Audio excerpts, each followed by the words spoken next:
We're all good? Mr. Nguyen, you all set? Yeah, you're first. All right, good evening, everyone, and welcome to our regular monthly meeting for the Town of Fairfield's Board of Finance. Would everyone please rise for the Pledge of Allegiance? I'm going to ask Mr. Nguyen, the chairman of the Strategic Planning Committee, to lead us in the pledge this evening. Pledge allegiance to the flag of the United States of America and to the republic for which it stands, one nation, under God, indivisible, with liberty and justice for all. All right. Welcome, everyone. We have a relatively lengthy agenda tonight. Let me run down it and see if there's any questions, comments, or concerns before we go into it. The first item is to hear an update on the town's strategic plan. Second item is to hear, consider, and approve a bond resolution appropriating about $3 million for costs associated with the Fairfield Westport Multi-Town Emergency Communications Center. The third item is the bonding resolution related to Mill Hill School for about $22 million. The fourth item is just a brief discussion on the Board of Finance Subcommittee on Senior and Disabled Tax Relief. The fifth item is just a review of our minutes for several meetings and approval of those. And the sixth item is any other communication. Does any board member have anything that they wish to add or say about this agenda at the present point?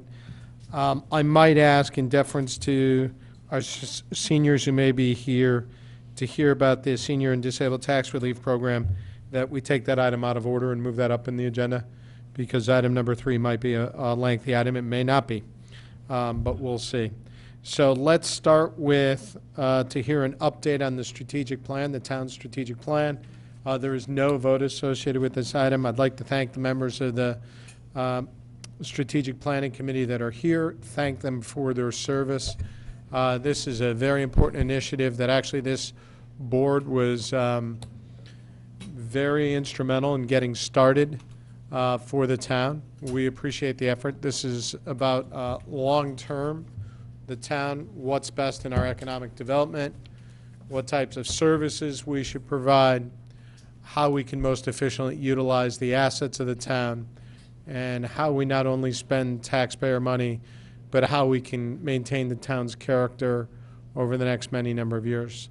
Mr. Nguyen, if you could introduce the members of your committee that are here so we can thank them, I would greatly appreciate it. And then the floor is yours, sir.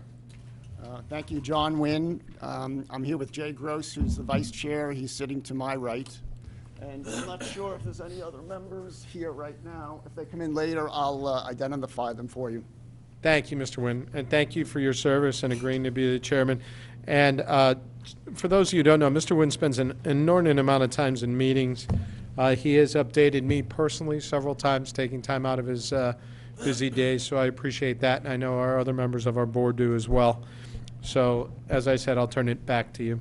Very good. As we've historically done, circulated materials ahead of time. There's several components to that. One is a PowerPoint deck that's about 35 slides, of which I'll go through the first 7 or 8 tonight. Provides an overview of where we are and what next steps we're going to undertake to go about finalizing and developing the strategy. There were 2 other components of the material provided. One is an executive summary of the community feedback. We'll talk about that a little bit tonight. And the third item is a lengthier 10-page detailed community feedback. The executive summary and the detailed one go in sync. We recognize people may have an abbreviated time frame, so we prepared an executive summary to really bring it up to a high level. We've taken that another level and have it on a chart in this material that we'll look at this evening. And all these items are available online as on the town website as part of our package that was delivered to us last week. And also on the town's strategic plan webpage presence as well. Thank you. If we go to page 2, and I'll try and narrate what page we're on, so if people are following along either tonight or afterwards, they can get to the information. So the objective tonight from page 2 is to provide a strategic plan development status, discuss the community outreach results, and identify the next steps in finalizing the strategy. Page 3 provides on one page an overview of our process and where we are in that process. So there's 4 vertical columns on this chart. The left-hand one talks about structuring the analysis, which is what we did up front in the very beginning of the project. And you'll see down at the bottom of the page that work has basically been completed. Second major activity, which several members of this committee and many other department heads and elected officials and commission members all participated in, were the interviews and initial workshops. The groups that were interviewed that are identified there in that second column. That work has also been completed. Just from an order of magnitude, we did about 70 to 75 confidential individual interviews with people from Board of Ed, Board of Finance, Board of Selectmen, presidents of both the university, many business owners, many other boards, commissions, and other groups. Third vertical column talks about gathering constituent input, which consisted of community and business workshops, what we're describing as do-it-yourself workshops, and I'll give you a little bit more detail on that. And then additional approaches included web questionnaire and community input forms and information that was submitted to us. And where we are right now, we're going from that third vertical column to the fourth vertical column, where we're going to evaluate all of the information that we've gathered to date, evaluate options and trade-offs, and push that into what we would call a final strategic plan. Moving on to page 4. Two aspects of our charge were to ensure that we incorporate robust community input into the work that we're doing, be objective and thoughtful in undertaking the analysis. So basically, on the left-hand side of this page, I quickly identify the 4 or 5 areas of approaches to gather data. The middle part of the gathering the viewpoints have all been gathered, and I'll describe those in a minute. And we're pushing that into what we call our community outreach report. That's the executive summary and the 10-page detailed report that we circulated ahead of time, available for everyone to read, to understand the different categories of the feedback, some of the underlying detail and descriptions there. Page 5, what we've tried to do on this one page is summarize all of the different aspects of work that we've done so you can fully understand the breadth and the comprehensiveness of the feedback that we received. So on the left-hand side of the page, there's several categories that are described. In essence, we've involved and gathered input from over 2,000 individual people during the course of all the things that I described. That was comprised of people that participated in the HLA completed workshops, which are, HLA is the consulting firm that we're working with from Chicago that's structured the project, providing analysis, oversight, and direction to us. All of the interviews, the initial workshops with the Strategic Planning Committee, as well as a variety of other community workshops, whether they be at several of the high schools, both universities, several community workshops, public sessions, one actually held in this room, one held at Penfield Pavilion, and business workshop and joint board and commission workshops. And the parenthetical number to the right of the description are the number of individuals that participated in those sessions. In addition to that, we had feedback from about 979 residents, 25 businesses, several youth, and several university members. Some written feedback at the bottom part of the page. The right-hand side of the page lists the long set of what we call our do-it-yourself workshops, where the strategic plan committee members actually conducted the same type of workshop to gather feedback from members of the community. And we hosted those workshops. We did them in many of the PTA groups in town. We did them in some community associations. We did them in several religious organizations. Basically, anyone that wished to host a session, we did. Several RTM districts created a workshop, then we conducted them for the RTM districts in several of the different areas. We would have liked to have done them in every district, but for whatever reason, it didn't really come together. But we feel that through the array of feedback that we've received with all of the groups listed on this chart, we basically have covered every single part of town, every RTM district, south of the Post Road, north, east, west, people from 8 years old to 80 plus. We did it at the senior center and a variety of different approaches. So several members of the committee have participated in the workshops as well. So where do we go with all this great information? If we take a look at page 6, what we've tried to do is just summarize the categories and some of the key components of the outreach feedback that we received. So the feedback that we gathered through the course of all that work, and this summarization was created by the consultants leveraging the information that they participated in, that they were provided as a result of the workshops from looking at the survey responses, et cetera. It fell into 5 different categories: governance, financial stability, economic development, education, and community character and resiliency. And to the right of those major categories have identified some of the key components in each one of those different areas. And if you read the 10-page outreach details, it has a little bit more words and explanation of what each one of those topics and explanations mean.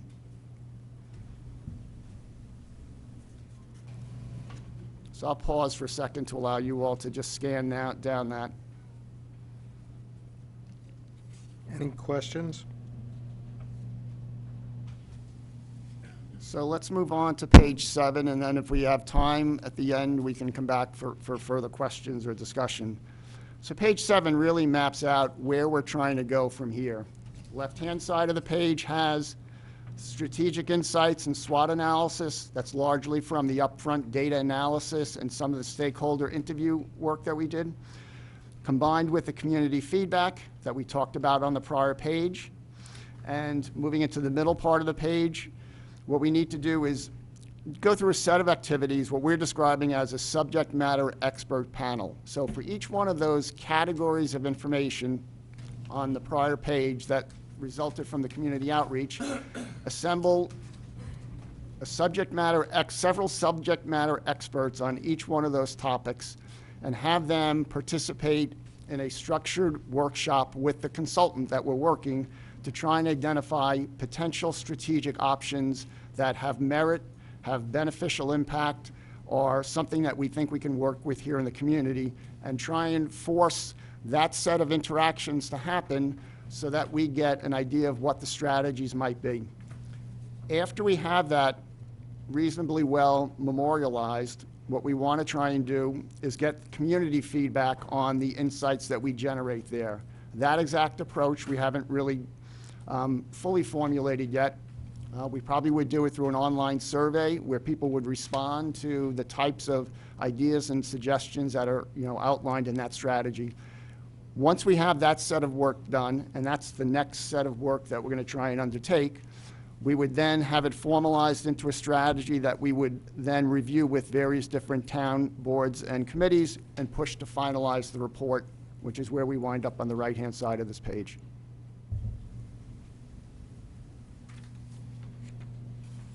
Questions? So I get a couple, if nobody else does. Can we go back to page 6 for a second? First of all, there's a lot of work and a lot of effort that went into this. I was one of those that was interviewed, and I know several of my colleagues. I don't know, was everybody interviewed on the board here? Nope. I think you had 3 members. I think yourself, Mr. Walsh, and Mr. Mottola, if my memory serves correct. Okay, and then others had gone to other public sessions and attended. So it says these key areas were from the community outreach results. Were these results checked against facts? Just because a lot of times there's perception out in the public, and when you check them about the actual facts, the perception and the facts aren't the same. So I'd hate to do a strategic plan assuming one thing and then find out the facts don't back it up. You know what I mean? I understand what you mean. This information is the community sentiment, the feelings and expression of people in the community. In the sessions, we didn't try and challenge people's beliefs. What we did was really try and capture it so that we could understand it.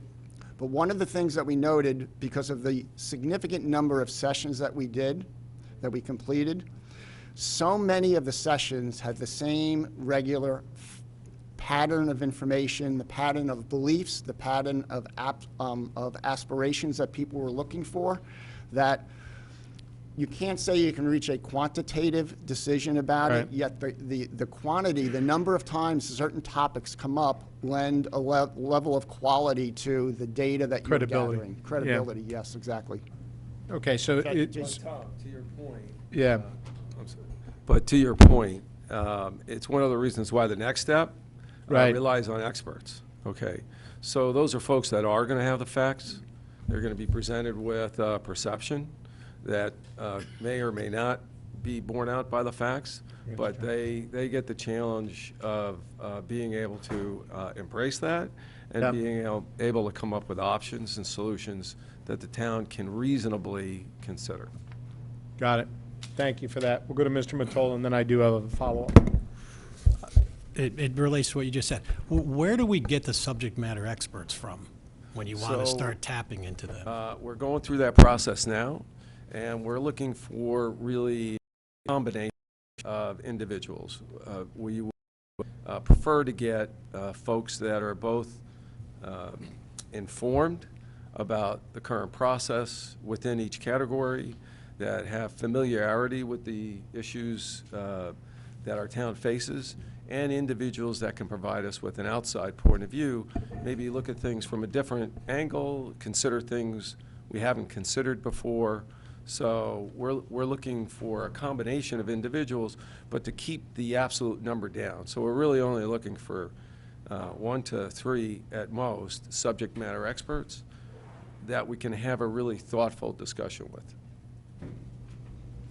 Great. So just as another example of that, if you pick one topic, governance, you know, the question of how we're managing ourselves as a town has come up during the course of some of this feedback. And we recognize the benefit and our proximity to the universities. We might be able to leverage someone with subject matter expertise from the university on the topic of governance. Strangely enough, we were able to identify a professor who's in the final stages of writing a book written for another state on the exact topic of looking at governance structures, what you need to go through to change them, pros and cons, and it's governance structures very similar to what we're doing here in the state of Connecticut that we utilize here. So that's an example of trying to use a subject matter expert.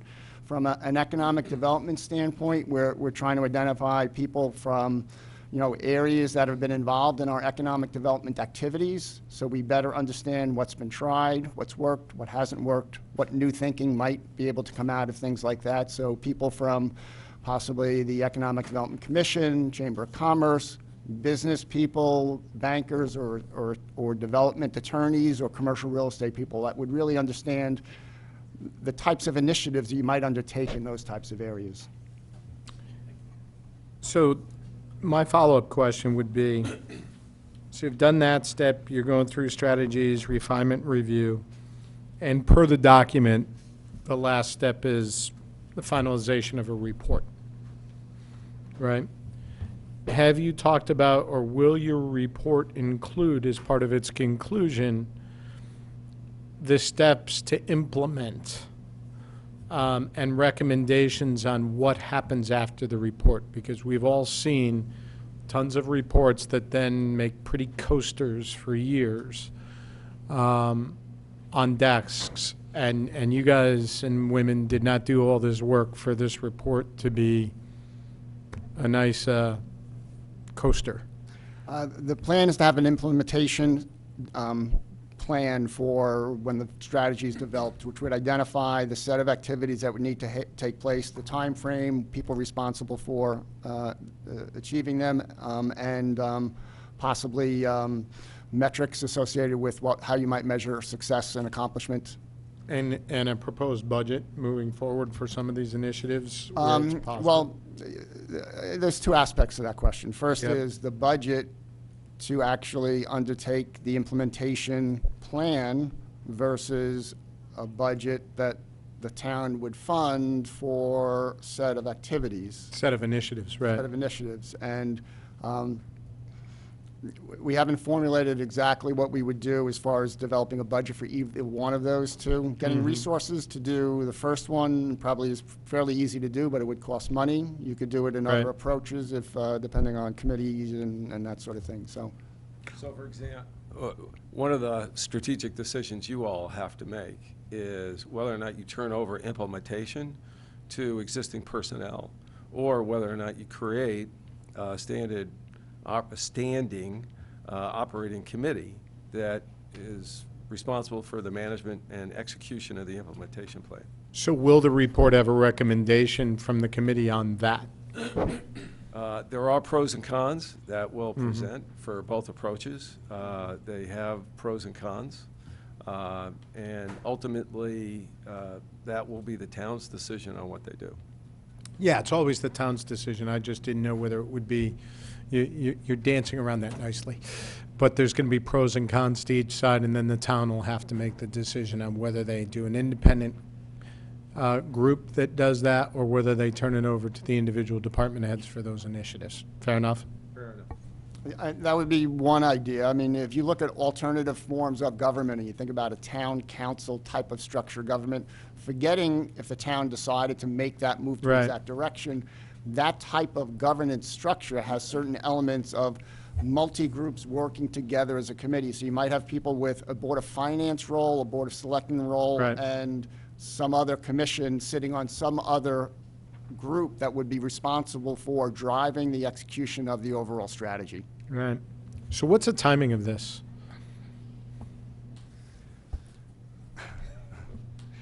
This has turned into let's say, a bigger effort to try and tackle and manage than we had originally anticipated. Original Okay. game plan was to try and have something done by the middle of the summer. I'm envisioning it probably, depending on how quickly we can get the subject matter expert panels together, certainly wouldn't be done until after the summer. Just how close to, the September, October timeframe is, it's hard to determine without getting a little bit more specificity around the subject matter experts and when we can get those arranged. So, and what is your understanding of the process after that? Do you know? The process after, So you submit your report, you finalize your report. The report gets presented to Board of Selectmen, right. Board of Finance, maybe the RTM as well. Is that all set up? How do we, you're certainly welcome to come back here. We would love to hear more. We haven't set that up specifically. I would anticipate that being a very thoughtful, appropriate way to go. We're Right. actually doing that right now. By appearing here, Right. we've already had a meeting with the RTM. We've updated the first selectman. We've Right. met with many of the other boards and town bodies. We've met with Mr. Mayor, the TPZ department we've met with. So what we're trying to do is go through each one of the major groups in town that would have implications for the strategic plan. Yep. Provide them with the community outreach results, describe this set of activities we're anticipating going through so that we get the best benefit of their thoughts and feedback, so.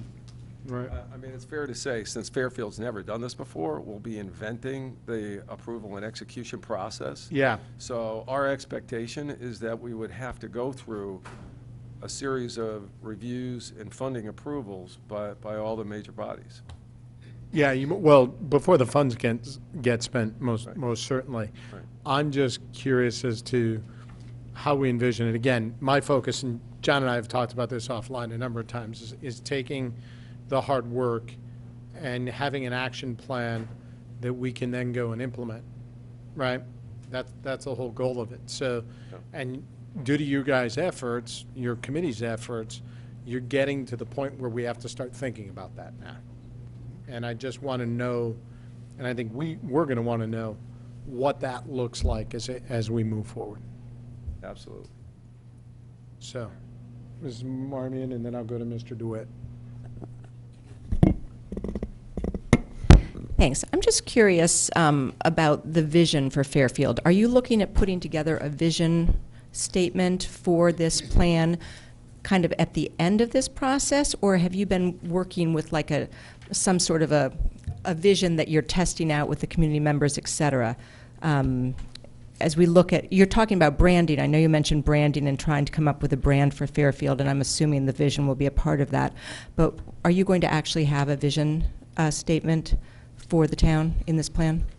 We would develop a vision statement as a result of this work, which would articulate where the community feels it is and where it's trying to go to, and bring into it what people think are great about the community and what aspirations they have for the community, and you try and incorporate it into that, the types of things that we would need to do to continue to make the community vibrant, healthy, and grow and stable as well. And just to follow up, so that would be part of your branding. You would then go out and brand the town as Fairfield is, et cetera, et cetera. That's going to be your vision. Is that what I'm hearing from you in terms of Yes, branding? yes. Okay, thank you. And to be crystal clear, all strategic plans start with a vision, and then you go from there. So that's an essential part of the plan. Okay, we'll go to Mr. DeWitt. Thank you, Mr. Chairman. I've been a big advocate of this for many years. I always thought that you were going to make recommendations. I would recommend right now, because I don't think it's too late, you have to make recommendations. You come to us and say, oh, let's build a second town green. Here's the pros, here's the cons. We'll never get anywhere. And I'm a little concerned when you say we're going to deliver this to the town. It's a nice concept, but somebody has to be a responsible party. Fair point. I don't know if it's the Board of Selectmen. I think the Board of Selectmen generated this committee, right? So I don't know if the Board of Selectmen is going to take your recommendations and parse them out, maybe give us some. I don't know. But I would recommend for that final paper, which I'm very much looking forward to, real recommendations and real responsible parties. Because I think that's when you're going to make things change. Thank you. Anyone else? Ms. Esmond. Thank you, and thank you for your hard work on this. As various data that I would call it external data, demographic, migration data, you know, we're seeing signs that Fairfield will be growing along with other areas of Fairfield County. So that will have to be incorporated into your data that you're essentially gathering here. Yes, one of the things that the consultant is doing for us, frankly, is all the heavy lifting on trending and the SWOT analysis. We really wanted to actually have an independent third party do a lot of that.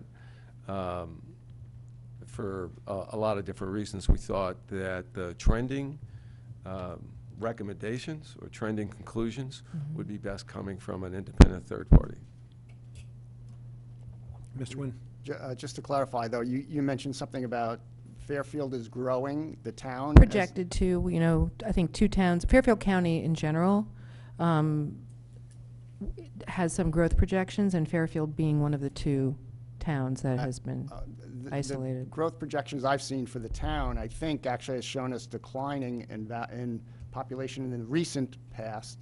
And I don't think any uplift that I've seen really is, I mean, it's on the margins, truthfully, as far as growth. It's not like the town is scheduled or forecasted to grow from 59 or 60,000 to 70,000, I wouldn't think. And it's actually one of the things that we thought about and listened for in the sessions that we had, because, you know, some people have said we should grow, become a city, become much bigger.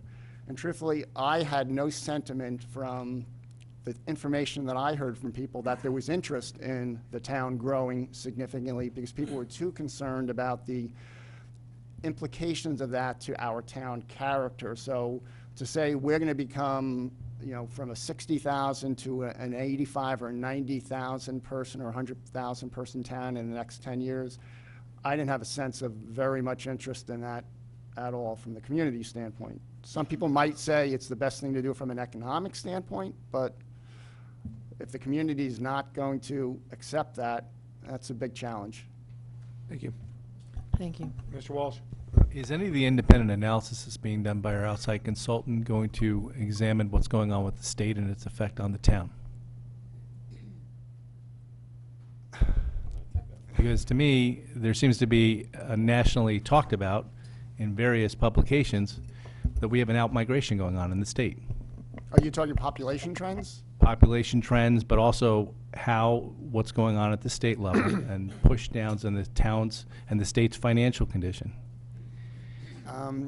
could have an effect, and what those effects might be on the town. I think the recent effects on those on the town of state things is probably readily recognized. The consultants have been given all of the economic stability and financial, I forget the right set of words that the state is using for the several different reports that they've issued. So the consultants have been provided all of that, and we've discussed that with them many times in the course of sessions. One of the answers they give is, well, you guys are 49 on a list of 50, and Illinois, where we're from, is 50 on the list of 50. So they're well recognized the challenges of a state in a difficult fiscal environment. And I think both from a migration, a population migration standpoint, I think they're probably experiencing many of the same things themselves. Anybody else? Mr. Becker? So it would seem that now would be the time to start thinking about and maybe trying to work with the boards to set up what that next phase is going to be versus waiting until the end and then having that discussion, right? So if there's going to be some sort of an operational committee and it's got to be approved by all the boards, or it has to be by the Board of Selectmen, otherwise I feel like you're going to deliver this and to some degree, you know, your charge and whatnot as a committee is going to start to, you're not going to be as busy. You may stop having meetings altogether, and then it may find its way sort of sitting without that direction. So you know, now might be a time to start trying to get the sense, even of what the community wants in regards to that, like the next phase. And you know, one of the things that that I remember, you know, the operational audits from 10 years ago. One of the problems that we had, and I just want to understand how you've sort of addressed not running into that, is that we paid a bunch of money for these audits, and then massive amounts of the stuff in the audits were refuted as not feasible or didn't occur. I mean, have you guys been going through and sort of looking for, or do you plan to really do a deep dive into the viability of any of the things that come out as recommendations or anything within your report? I mean, because if you end up with, you know, these 20 things and 10 of them get refuted right off the bat the second they get to the elected official level to, you know, or appointed to go and implement them, you know, you're going to be in the same boat to some extent as some of those things, which is very frustrating, I think, for a lot of people. So the first part of your question, working with the boards, that's what we're trying to do now. So we're trying to get out ahead of this, making sure that everybody understands where we are, what the process is going to be, and how we're going to engage going forward. In terms of looking at the past, again, one of the reasons why we're going to rely on subject matter experts to be part of that is so that those discussions are informed by things that have taken place in the past, but we're really looking to the future. So looking at an audit report that was done 10 years ago, if in fact we're going to go in a different direction, may or may not have direct bearing on the implementation of a strategic plan. So we're really going to rely on those folks who are informed on issues like that.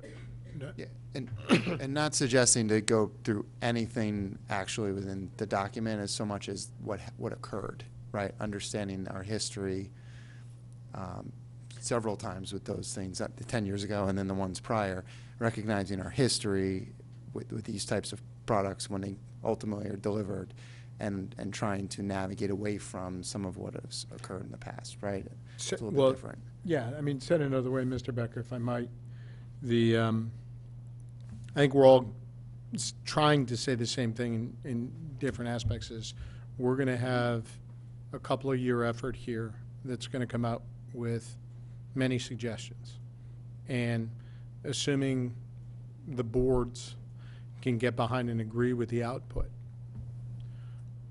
the question is, will the town have the political will, right, and the managerial will on the department side to take those recommendations and actually implement them? Because change is hard.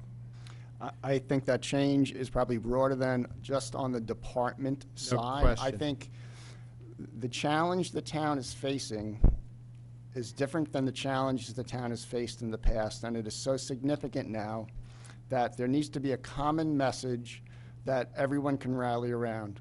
All the boards, and Right. all of the commissions. And because I recognize and respect the responsibilities of the various commissions here in town, and I don't want to subvert what their responsibility is, yet they may be acting in a way not fully recognizing the challenging environment that we're facing now and in the short-term to medium-term future, and exercising their responsibilities, but doing it in a manner that's thoughtful about the challenges and the state of the situation that the town and the state of Connecticut is in. Well, and I think Mr. Walsh speaks to that in terms of the macroeconomic, particularly in Connecticut. Mr. Becker speaks to the fact that in the past, we've commissioned these studies and these ideas, and we've half implemented some and shelved others and didn't have the will to do others, right?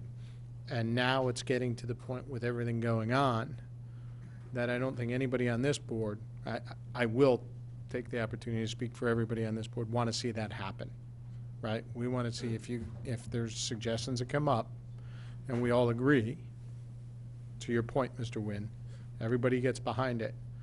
We need to make sure that it happens. And I think we're trying to figure out the best way to make that happen. Yeah, and the other feedback we had from the town, by the way, from the individuals, is that they feel that the town is well-run. So there's no reason not to think that managers won't get behind it. They've never been asked to execute in a concerted manner before. So you've got an organization that's a series of independent operating units without an overall cohesive strategy pulling them all together. I believe that based upon what I've seen and the townspeople have fed back to us, I have a lot of confidence that once the operating units are given that strategic direction, that they will execute on it well. You just said something that I think is very, very pertinent, which is the fact that we don't always work together. And so, well, the organization, and this isn't a political, well, we may be quote-unquote well-run, that working together is integral to moving forward. Absolutely. Mrs. Esmond. Thank you. Just to follow up to my question and to Mr. Walsh's comments. So the data projection I thought I saw was from UConn's data center, projecting a 13% growth. And then to Mr. Walsh's point, there is demographic data available right now, not projection, but recent movement, migration data that shows in the age group 40 to 49, there are more people in that age group moving into Connecticut than out. So those are just two trends I wanted to point out, and I'm sure your third-party consultant has access to that. Okay, I'll check that, but 13% would have to be the county, not the town of Fairfield, I would assume. I haven't seen anything that says the town of Fairfield is going to grow at 13%. But I'm also not an expert on all the forecasts because there are so many of them. And UConn has one, and the Connecticut Data Collaborative, and several others all exist. So I will check that, though. I appreciate Just that. Thank you. one last point, Mr. Flynn, before we go. If we look at page 6, which is kind of all the feedback areas, if you read down the list of the components, many of you would be thoughtful enough to be able to identify actions and activities that would help address many of these things. Your feedback on that would be welcome on any of the specific elements of this.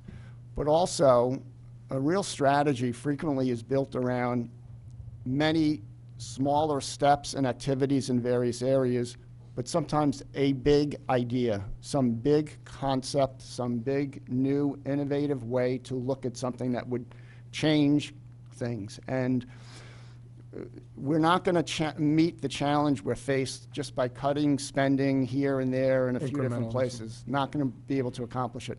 We're not going to be able to accomplish it by simple, real minor tweaks around certain little pieces of economic development types of activities, because the challenge is bigger than what those little adjustments might allow you to do. So if there are thoughts and ideas about a big type of thing, and an example would be a transit-oriented district. If that wasn't already in the works and being moved and work being done on that, that would be an example of a pretty big idea to do something like that. And I know the town is studying that concept. But if you can think of another big, significant idea, we have several that people in the community and other places have articulated and, for us, and Not fully formed or anything, but an idea, you know. Thank you. Mr. Becker, I just want to make sure I didn't cut you off before. Did you have anything? Yeah, no, I'm all set. Yeah, and agree with you. Thank you. Thank you. Mr. DeWitt? Thank you for that last note on page 6. So this is kind of your down-selected list. Is that true? So if you're looking for big ideas against that, I think that's a great thing to circulate and It's not just ask. this, because if you look on the other page, we have all of those areas. I forget the exact page here, Mr. DeWitt. I forget the page. But it's these areas, but any other big ideas. Because if some idea came forward now that we hadn't been Oh, you're able to looking for garner, additional, right, I got it. we wouldn't say, oh, it's not on this list, so we're not going to consider it. If it's something that is robust, has beneficial impact, has a strategic horizon associated with it, we certainly would consider something new and different. Yeah. I mean, I think this is a great list, and if this is the majority of the 2,000 people that you queried, this is a great list, and not exactly an easy list, right, as it stands today, so. No, and you're right, you mentioned 2,000 and some 2,000 people.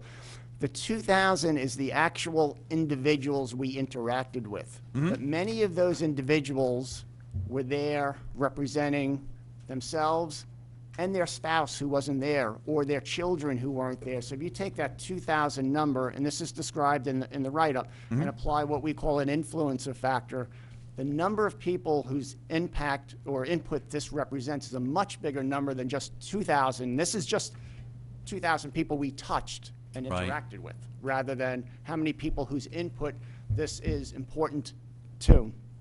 You could say it's 20,000. You could say if it's a Sure. 10x influencer factor would be 20,000 people. Interesting. Thank you. Anybody else? Mrs. Esmond? I have a question about another section of your presentation, if I may. I don't know if you plan to go through the this detailed report. I wasn't planning. I thought that was too detailed for tonight. I can spend time with you offline if you would like, if you had a question about that. I just want to be respectful to your agenda and everybody else that's in the audience for other topics, but I'm. One specific question? Yeah. There's a comment on page 3 of 9 pertaining to the RTM, where apparently you received feedback that it was a bloated, inefficient body, and I'm wondering if you can give us a little more insight as to where that was gathered? It was gathered from the array of interactions that we described up front, whether it was specifically from the stakeholder interviews of 70-plus members. It did come up in different ways and shapes in some of the community workshops and the workshops that we did. I haven't gone back to really look at any of the questionnaire responses to see what the discussion around that might have been. I have a sense that it probably was a result probably of the confidential interviews, which we're not privy to the results from, because that's the way we structured those interviews up front, that they were confidential, conducted by the consultants, and we weren't going to disclose and comment on who might have said what to whom. We didn't think that was fair or the correct way to handle the process. Thank you. Mr. Walsh? That same point that Mrs. Esmond just made, that was made at the RTM level, right? With certain representatives that you met, correct? If it was made, so again, it's the consultant that pulled together all the comments, both from the one-on-one confidential interviews as well as all the workshops and surveys. So we wouldn't have any way to know because the interviews were confidential, right? Sure. We've also shared all that documentation from the workshops and the surveys to the consultant, and it's the consultant that consolidated all that. So to say it came directly from the RTM level, I think would be a wrong conclusion. If it's appearing in this report, it wasn't a one-off. The consultant wouldn't take a single comment and then pull that as an item that would be addressed by a focus group. So it was something that they gleaned was pretty consistent from all the feedback. one of the purposes of having stakeholder interviews and then having input from the public was actually to see whether or not town leadership and the public were in sync with one another. And at least that's what the consultant shared with us. And their feedback to us was the feedback was pretty consistent. Okay. And I wasn't suggesting any of that. I mean, I guess my question is, all the information, like you said, was gathered independently and provided, as you said, but it was all honest information that rose to the top and percolated that as an idea, correct? Correct. Okay, I just want to make sure. 'Cause I thought I heard that there was suggestion when you met with RTM people that you made that up. We did have a meeting with the RTM, much like this. Yeah. Not the full RTM, I forget the name of the subcommittee of the RTM. And there was some discussion around this exact point. And the question is, how many times or how many people might have said that? And the answer is, I couldn't tell you exactly. It was said by X number of people. I think the view articulated in my interaction is, people feel the RTM works well sometimes and maybe doesn't work well other times. And, you know, I don't know at what point in time this is a reflection of the RTM. Is it the current RTM? Is it the RTM from 2 years ago, 5 years ago or something? But it was an expressed comment. Thank you. Anybody else? Mr. Becker? Well, two things on that paragraph. I mean, one, and what you just mentioned, is it the current or is it the past? The RTM went down in size. It used to be 50, now it's at 40. I was one of the people that spearheaded that because I felt that it was a large, unwieldy body. The question really would be, is it now at the right size, and maybe people are talking about the past, or do they think it's the, you know, do they think that it's because it's an RTM and not a, you know, a town council or some other variable? But if it's in here at this point, to your point, it rose to that point.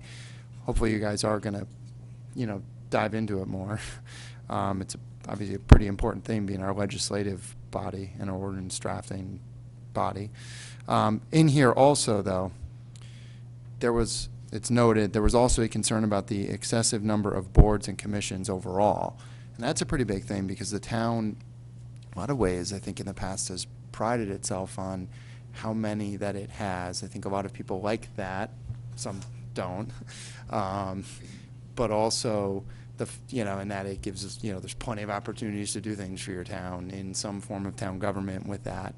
But if that's starting to become a problem, and we talk about implementing things, all, you know, this may be something that gets in the way. That seems actually equally important. I know it's only one line in here, but it's pretty substantial. It is substantial. It is substantial in numbers of boards, commissions, committees, et cetera, that the town has, all run by volunteers, and it actually is, it's one of the fabulous characteristics of the town. It is a challenge in some respects to manage through. What generally happens is people who are very interested in a very narrow topic will go very deep through a board and commission focused on that. What we would want to try and do is step away from that a little bit from a strategic plan standpoint and really major on the majors and not get caught up in majoring on the minors, which would prevent us from getting anything done. So there's a balance there that we'll have to work our way through. So getting back to, it's one of the reasons why the next step, we rely on subject matter experts. So the topic is really governance. And is there a more efficient way to govern our town? And out of that discussion, you then evaluate whether or not the current forms of governance in the town would map back to that. So it's not, you don't ask the question, is the RTM effective? You don't ask the question, do we have too many towns and boards? You're asking the question of, how have municipalities of the size with the challenges that Fairfield has, how do they manage themselves? And then you look at those models and you see how they map into what we're doing today. Is that, it's not Yeah. bottoms up. No, I understand that, and I'm glad that Ms. Esma brought this particular one up, actually, in that I just want to say I do think that while it sounds like maybe a little bit of getting into the weeds and a minor, it actually is a major, because it could become an obstruction to being able to implement these types of things. I mean, one of the things that we run into consistently is oh no, I'm sorry, you can't do that, even though you're three or four elected boards can't even do something until 2 or 3 committees with appointed members that somehow in the charter have some jurisdiction. You know, we get caught in that a lot. And if you start talking about broad sweeping changes, I mean, you could be going up and down, you know, boards and commissions all day long just trying to get minor things done. So it is a major, potentially. It's, you know, so, but thank you. I thought for a minute there Dave was going to make a motion to dissolve the Board of Finance. On my way out the door, right? Anybody else? Gentlemen, anything that is left unsaid that we should know, and when should the next time we see you be? Not until you meet next, which I understand is in September? No, I think we meet before then, August, I believe. August? Okay. Yeah. So you would expect to be here in August? I can try. I'll let you know. We'll see how we can. It's not a command performance, only if you have something to report. Okay. All right. Thank you very much for everything, and thanks to your committee. Thank you. All right. Seeing no more questions on that item, I'll go to item number 2. To hear, consider, and approve a bond resolution entitled A Resolution Appropriating $2,897,276.45 for the costs associated with the establishment and operation of Fairfield Westport Multi-Town Emergency Communications Center with the Town of Westport, and authorizing the issuance of bonds to finance such appropriation as recommended by the Board of Selectmen. Do I have a motion to put this item before us? I'll take Mr. Walsh. Do I have a second? I'll take Mr. DeWitt. So the item is now before us. Who is speaking on this item this evening? Police Department is here. Welcome, gentlemen. Thank you. Thank you for coming. And thank you for your work on this initiative. Thank you. Won't be long. We've been working on this project for about a year. We consider it a big idea in all of our police departments. Westport really needs to move out of the center that they're in. Fairfield remains in the floodplain, and we see an opportunity here to combine forces, garner some state funding for consolidation, which the state has really been pushing on. And everything is coming together, and I think we're good to go. So with that, I'd open it up to any questions you might have. So the goal here is to build this out up in Sacred Heart Correct. at the the former GE campus. Correct. And they've given you a 12.5-year lease for $1 a year. It's a total of 25. I think it's 12 and a half, renewable up to 25 years. Right, but the initial term is 12.5, and things have to happen for it to go to 25, if I read it correctly. Is that? Yeah, I don't know the exact steps that are in the agreement, but I thought it was pretty Mr. Mayor, can well you take a done. look at that, because it's germane to a point I have in the later part of the discussion. And I'm not a lawyer, I don't even play one on TV, so maybe I misread it. So, but while he does that, can I open it up to questions from board members about the initiative? We'll go to Mr. DeWitt first. It's actually about the residual effect. What are we going to do with the space that the ECC occupies today?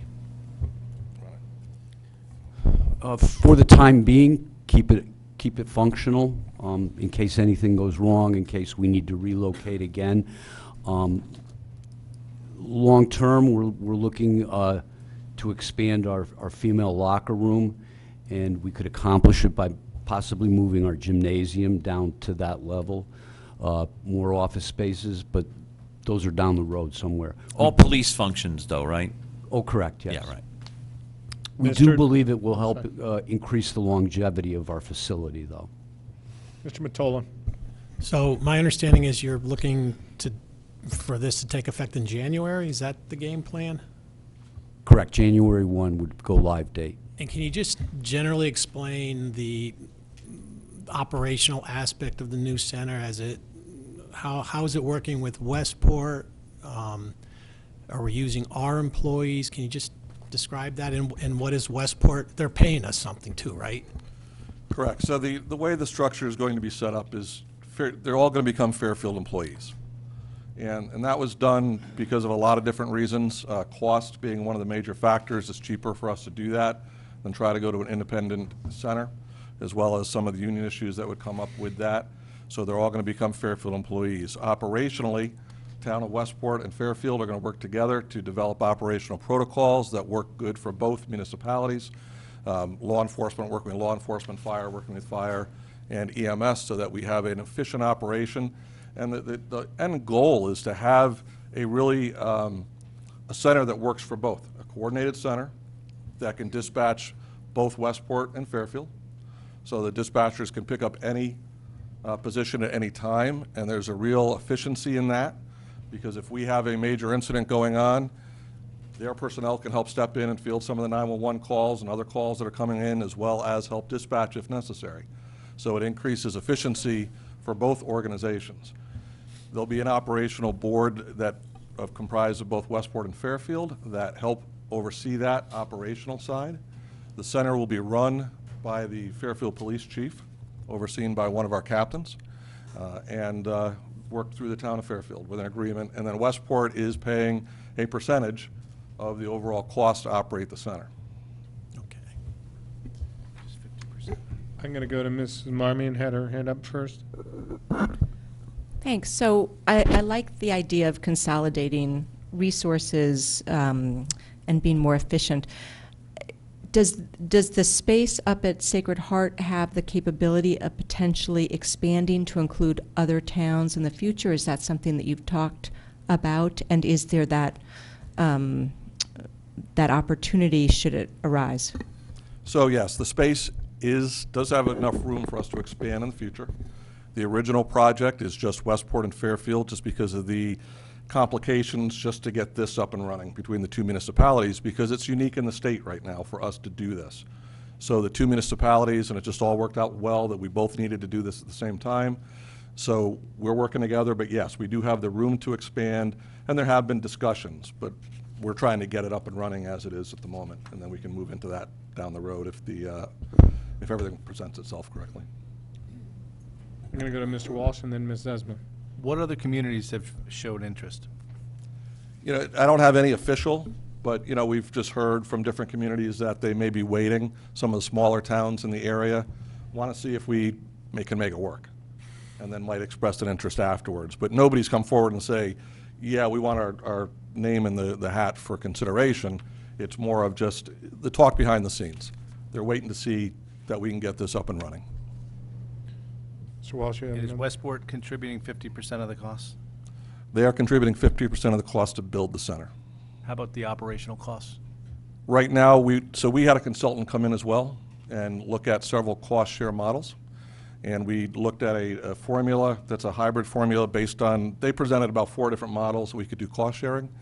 Based on that, it's a per capita and a 911 call volume split, which puts it at a 33.7 or 67% split based on that. Now, I think that's still under some negotiation between Westport and Fairfield, but currently that's the numbers that are on the table. So we're getting 67% and they're getting 33, or is that reversed? Well, no, they're paying us 33, Right, and we're responsible for 67.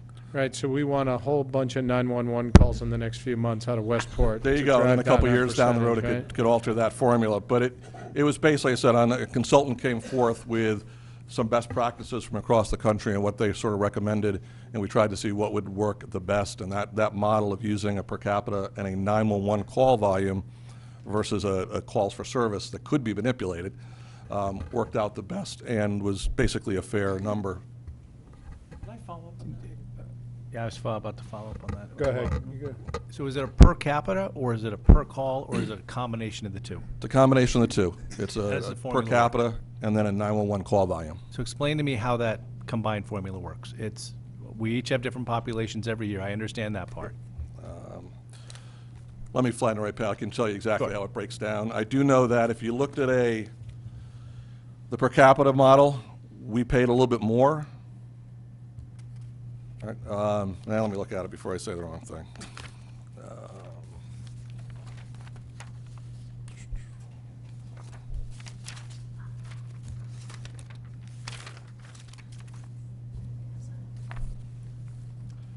So when we looked at the per capita, we would have been paying 69%, with the Westport 31.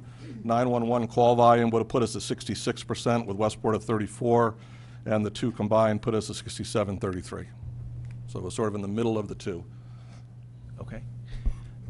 And based on what it's costing us to run the ECC now versus what you're projecting it's gonna cost in a given year, where do we stand?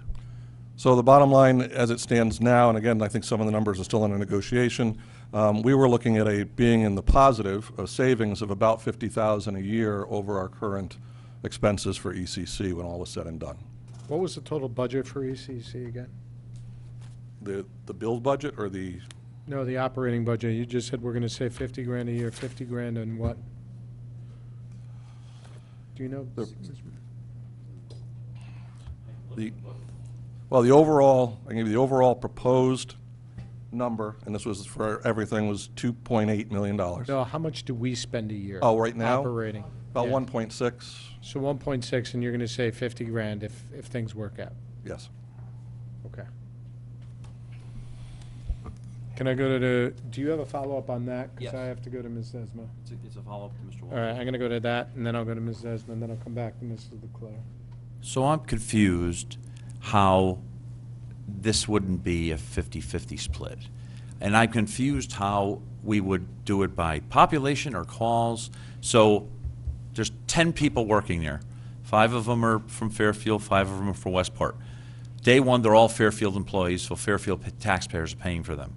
They're all sitting in their desk for 8 hours a day, whether they take 1 call or 150 calls.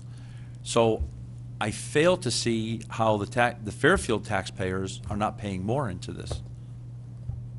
I'm sorry. Just by pure volume of people, you're bringing on more people that Fairfield taxpayers are going to have to pay for, and we're not getting the equal amount of money from Westport. Well, true, we're bringing on more employees, but there is the amount of service, the amount of law enforcement and fire services that our community consumes versus what Westport consumes, and they're different. You know, we are a bigger community in every way, shape, or form, and we have more assets that are required to respond to emergency services. But this doesn't mean that Fairfield Police will go respond to Westport. It does not. It just no. means that the center where the calls come to for the dispatcher are parsed out from one co-located area. Correct. And on any given day, if there was 250 911 calls for service, good chance 150 of them were Fairfield related versus less in Westport. So are there not, am I missing something? Are there not more administrative costs by the fact that we're just taking on all those Westport employees? If I may, You're getting reimbursed for it. But only 33%. Yeah, but it's not going to be 5 and 5. I guess I don't understand why. is my mic on? Yeah, okay. No, basically, as the chief and the deputy pointed out, the organization be run by Fairfield, to be staffed by people paid by Fairfield. The call volume is such that that the allocation of the employees, if we use the current employees, it's going to be a total of 22. 15 are currently working in Fairfield. So 7 are currently working in Westport. So there's your split. But aside from that, with respect to which is an operational question going forward. Yeah. And that, I think the MOU, unless it's changed since I last read it, because it's going around in circles, calls for that to be evaluated every 3rd year based upon the prior 2 That's what I years' was gonna ask. activity. Okay. With respect to the 50-50, though, regarding the resolutions that's before you tonight, basically it is 50-50. But that's the capital cost. of That's the building it. capital, Cost. right. So In there's- fact, Westport's paying more. Westport's actually paying more because they need to upgrade their CAD system more than we do. Yeah. We need to upgrade it, they need to update it.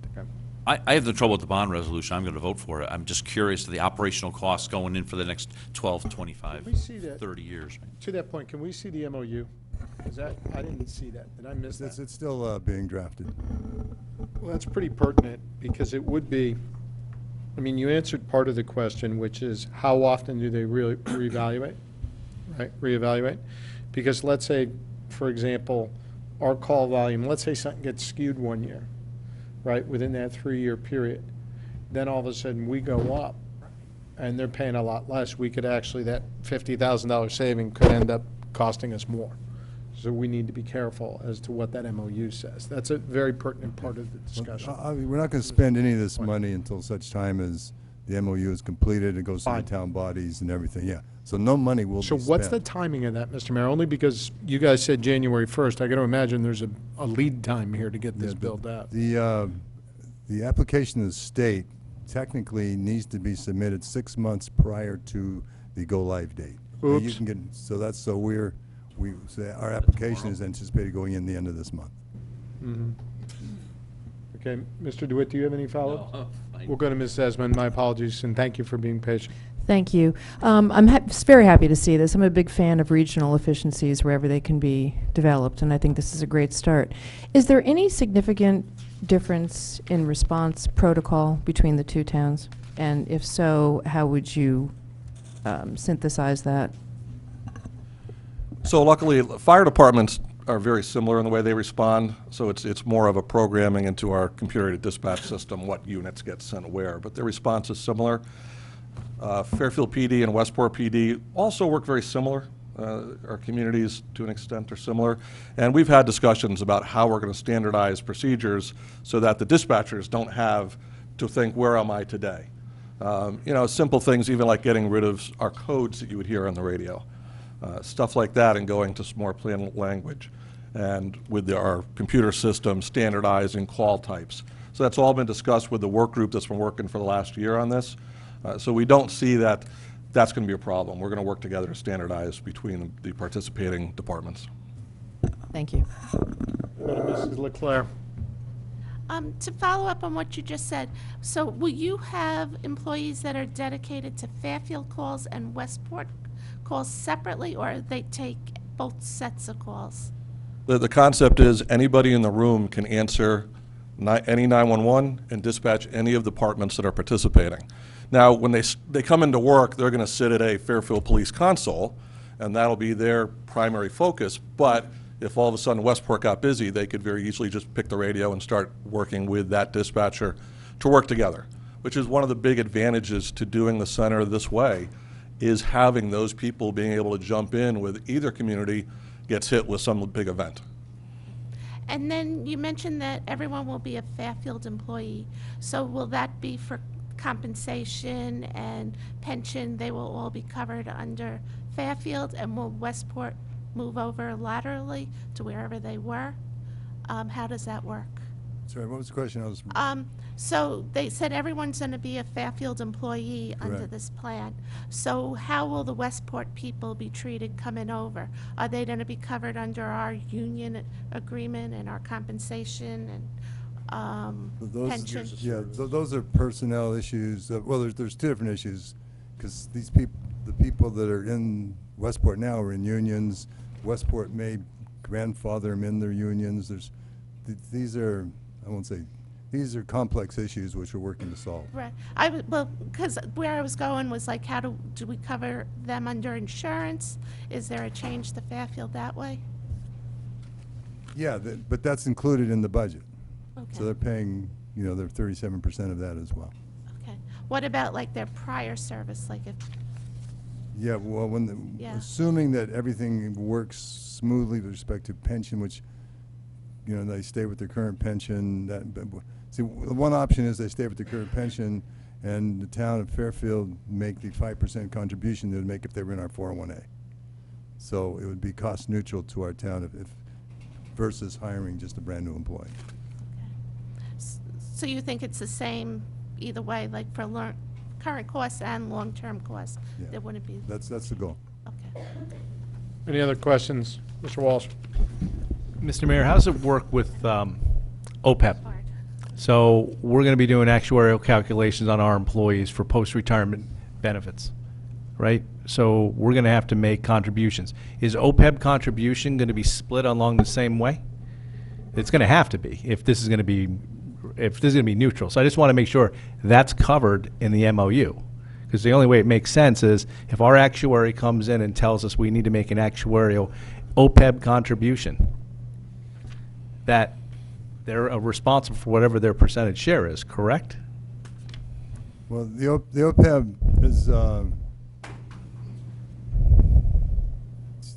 if they stay, excuse me, for the people who come in from Westport, if they stay, which is the likelihood, we're assuming right now, I think, that Westport is going to grandfather them into their pension, but they might not. This might all change. Bring it up a level, though. Let's say that they go away. Yeah. I then- mean, this is an actual you know, cost to the then taxpayer. basically, it's a cost, but OPEB, all these costs are in the budget.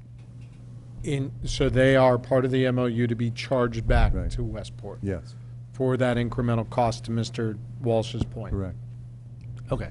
So when this MOU is drafted, Mr. Chairman, through you, can we have Mr. Mayor come back, once that's finalized, and fully explain the finances of this to show us that it's going to be Yes. basically revenue, expense neutral, with the understanding that they'll pay their percentage on all expenses, and we can detail each one of them out, so we're just not missing something, and we're not coming back to you 5 years from now saying, how did we miss this? Yeah, I'd be happy to come back with the chiefs and go through it, no question. Real quick. Okay. Mr. Mottola? So, and this is probably more for you, Bob, and maybe you guys. My understanding is the marching instructions before we were going to do any of this was it was supposed to be cost neutral to the town of Fairfield. Is that a fair statement? That was a directive from the first selectman, yes. Okay. Just want to make sure. Thank you. I just want to make sure the MOU follows that. Oh, I agree. In fact, I'd prefer less than cost neutral.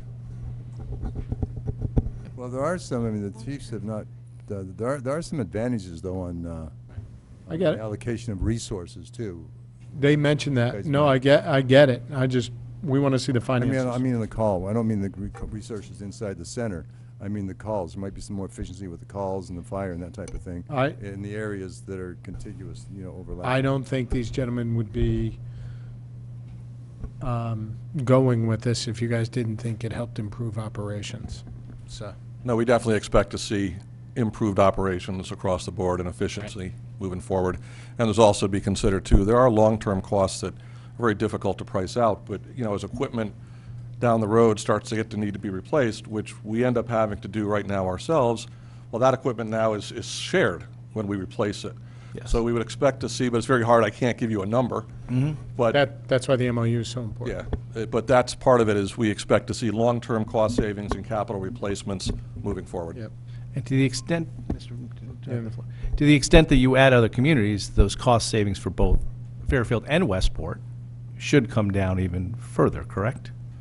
Correct, depending on the size municipality and whether we, Have to a add small more. town, we could take in with the current staffing based on what the model is as we get more, but a simple answer is yes, we would expect to see additional savings as more communities join the center. Okay. All right. With the ECC moving out of Town Hall and your antenna there, are you going to be able to sell more space for cell towers and things like that? Or are you going to need to use the entire, I know we had priority on the antenna.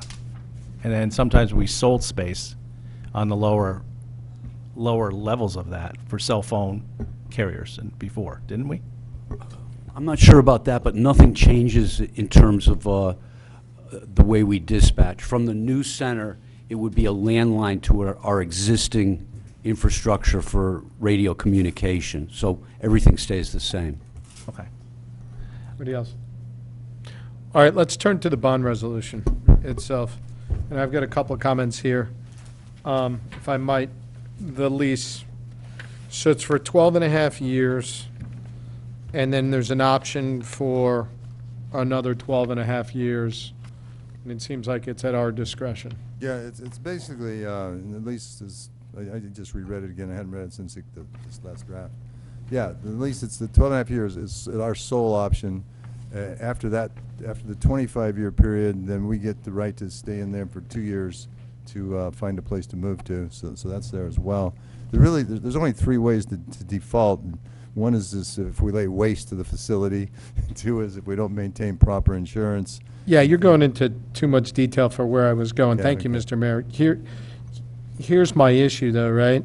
When I look at the capital outlay here, which is close to $3 million, a large chunk of it is for technology, right? When I count it up and I include a bunch of it, it's close to at least 2 million of the 2.9 million, I would say, is for technology-related items. The bond resolution itself is for 20 years. I just think that's too long for those items, right? My apologies, page 2 of the cost estimate, which is in the back of it's attached to the bonding resolution document. So that's why I asked, A, your lease is for an initial term of 12 and a half years. Yes, you can extend it for another 12 and a half years. But B, most of this is technology, and we don't bond technology for 20 years. Are you guys going to tell me that the technology here is going to last for 20, 25 years? I would not sit here and say that. Right. So I don't think we should be bonding this over 20 years. Any other thoughts? The only comment I'd make on that the lease, the resolution, I think, though I haven't read it right today, says up to 20 years, so we could certainly, you guys Yeah, can be which specific, and we can. we always say can make it up that, to and we always do it 15, at 20 years, right? You're right, that's what happens. No, Right. we're very careful with our bonding with respect to life cycle. Right. So I think this is either, 15 years is stretching it. 15 years stretching it for technology, guys? Depends on, some items should last at least 15, probably more years, but again, I can't pick out which ones would have to Yeah. be replaced or upgraded prior to All that. right, so I'm going to make a motion that we make this bond, what are my options, 10 years? 10, 15. 10 years is my option? 10 years? Yeah, I'm going to make a motion that we amend this bond resolution for the term to up to 10 years. Do I have a second to my motion? Second by Mrs. Leclerc. Any questions, comments, concerns on my motion? Mr. Just Matola? remind me, if we do that, does this go back to the Board of Selectmen? Mr. Sastrom, does this need to go back if we change the term? I don't, No. I didn't Okay. think so. Thank you. All right, anybody else? Seeing none, I'm going to call a vote on my amendment to change the bond term to 10 years from 20 years. All in favor? Aye. Opposed, abstentions, everybody's in favor of that. Thank you.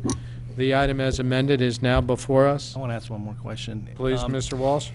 You guys, when you presented before, when you first started explaining what you were looking into, talked about other states and what's going on. And I think one of the examples you used, I think, was California, how they have 5 of these sites that handles the entire state of California. And I guess the question is, what happens if the state of Connecticut decides that they start pushing and making legislation saying, we have to join, say they did 3 in Connecticut, and we have to join that? Are we able to get out of this lease, or are Westport and Fairfield going to be responsible for paying lease payments in 5 years if all of a sudden the state comes forward and says we have to join these dispatch systems? I'll pay the $1 a year. You what? I'll contribute the $1 a $1 a year. year. Yeah, okay. So we would just have lost the investment costs of setting up the $2.8 million, basically. To that point, the state has incentivized this for the last 6 years Yep. now, trying to get communities to do exactly what we're Exactly. doing. Yep. Can you always trust the state not to say, turn it into 3? I guess not. I think that would be very, very difficult to do. In California, it really didn't happen that way. It evolved over time. Okay. Consolidation. I kind of look at it as perhaps we're 25 years behind the West Coast in terms of PSAP. So it might be one of these things where they allow the municipality to run out some period of time. They would and have then to. join, because we've already become a regionalized, we followed their plan, that what they wanted us to do, and we became a regionalized center. Absolutely. yeah. Okay. I think that, another point on that, I think we need the equipment if we don't move, right? Not the $3 million worth of equipment, but we need capital equipment if we stay where we are.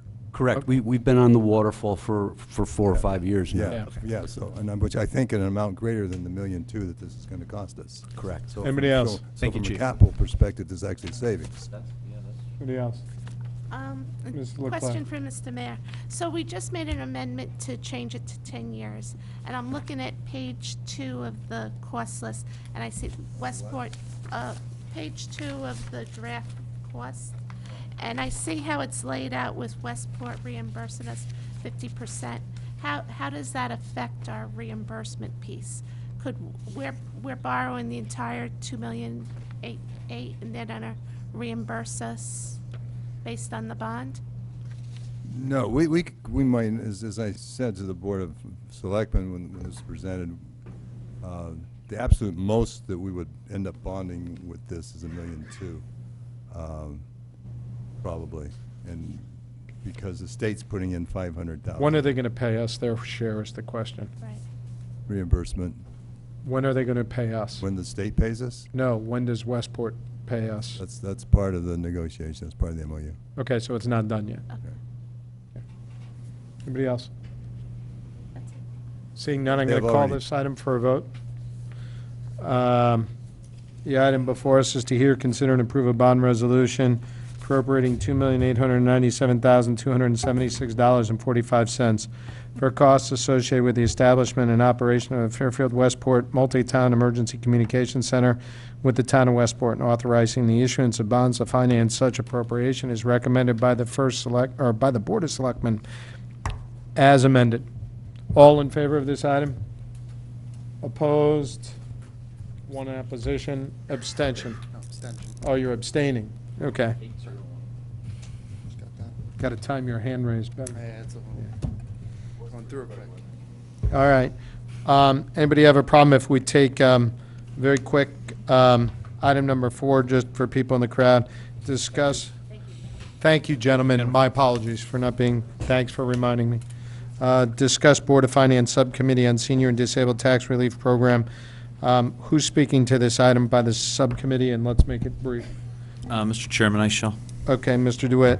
Thank you. May 29th, the Board of Finance Subcommittee for the Senior and Disabled Tax Relief Committee met for the first time. At their organizational meeting, I was privileged enough to be voted the chairman. Ms. Marmion was voted the vice chairman, and Mr. Walsh was voted our secretary. There were a couple of points that I wanted to highlight as the chair, and we went through our agenda. One was a focus on vision, objectives, and goals. When the three of us had gone back and watched the video from the RTM presentation, we didn't feel there was a lot of goals and vision, so we did talk about that. One of the points that I specifically wanted to do was get seniors involved in the process. So the input to the process, not necessarily the output of the process, which is the way it was handled previously. So I'm happy to say we've already locked down our first 2 meetings, June 20th at 6 o'clock and June 21st for lunchtime. Our committee is going to meet at the Senior Center to gain inputs from our senior community. So we're very much looking forward to that. Our goal is to be completed in December. That's 6 months. I think looking at the task and the data we have to collect and the task ahead, I think that's an aggressive time frame, but that was the goal I set as chairman. And lastly, our next meeting will be June 11th, and 2 significant speakers. Mr. Lesser, our town attorney, is going to come and speak to us very specifically about our charge, what exactly our committee is supposed to do, because this is an ordinance against town code. We don't have control over town ordinances or town code, as I learned at that meeting. So Mr. Lesser is going to give us that overview, and then Mr. Murray, our tax assessor, is going to come and answer a variety of thousands of questions that we all have. So that's Thank my you. Do we have- 5-minute overview, unless my committee Mrs. members Marmon. have anything to add.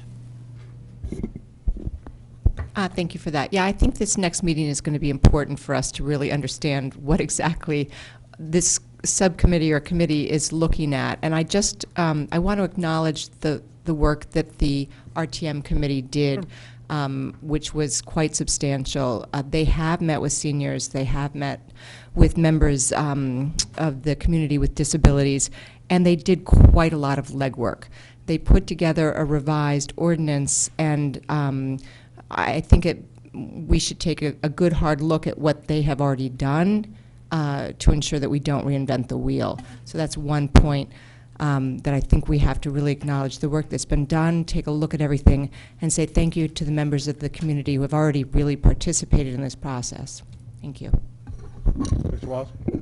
Yes, and I do recognize the work that committee did, and others did. And there were some people at our committee, members of the public, who suggested that they had some materials. I told anybody who's listening, or that if they have any information that they want to provide us, we're open to read and hear anything and everything.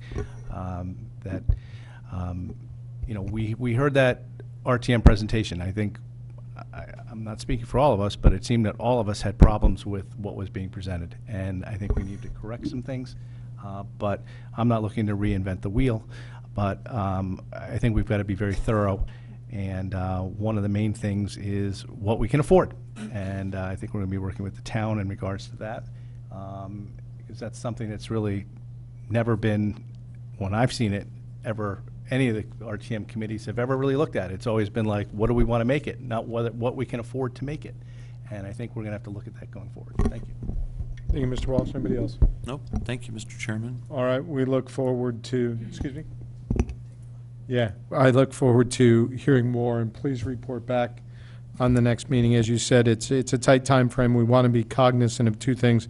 Number one, making sure this is ready for the RTM so they can implement it, change it, whatever, for the next budget cycle. And number two, I do think you should avail yourselves of the work that's been done, and at least review that. Don't recreate the wheel, and do not throw out good work that's been done that can help in your recommendations as we move forward. So thank you, and thanks for you guys serving on that.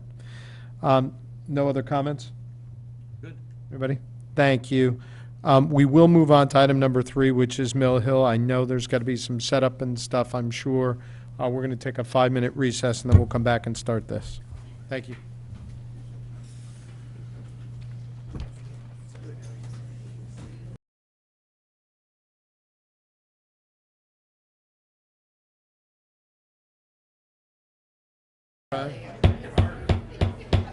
It's never just crowded anymore.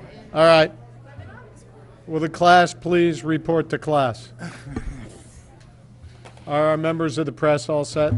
So we get this. All right. Welcome back, everybody. I guess based on the crowd, we can call this tonight's main event.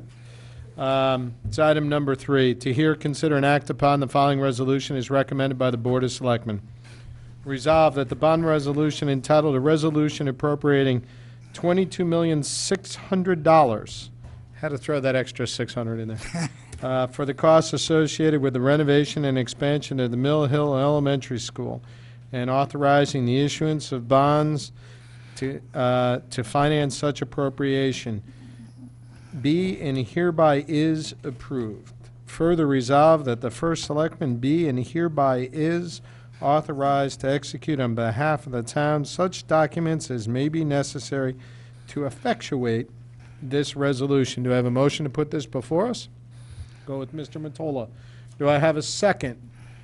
We'll go with Mr. Walsh on the second. The item is now before us. Gentlemen, welcome. Thank you. Thank And you. I guess we got to get out of the way here. Yes, we have a maybe. There we go. Maybe. Maybe. Only if I want to see it. Right? Yes. All right, I'll get out of the way. Okay, we're going to divide up this presentation into transportation, parking, and traffic.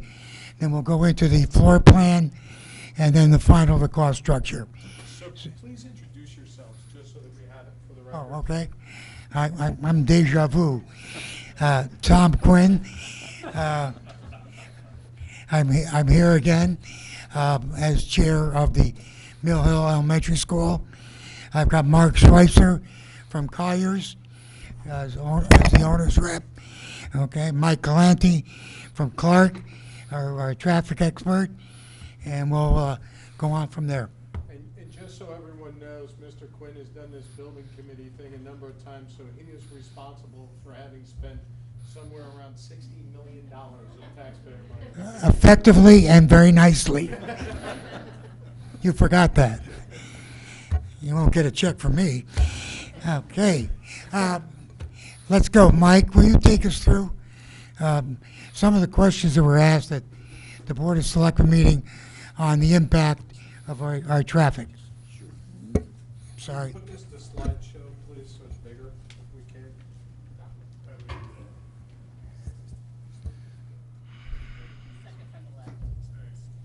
Thank you.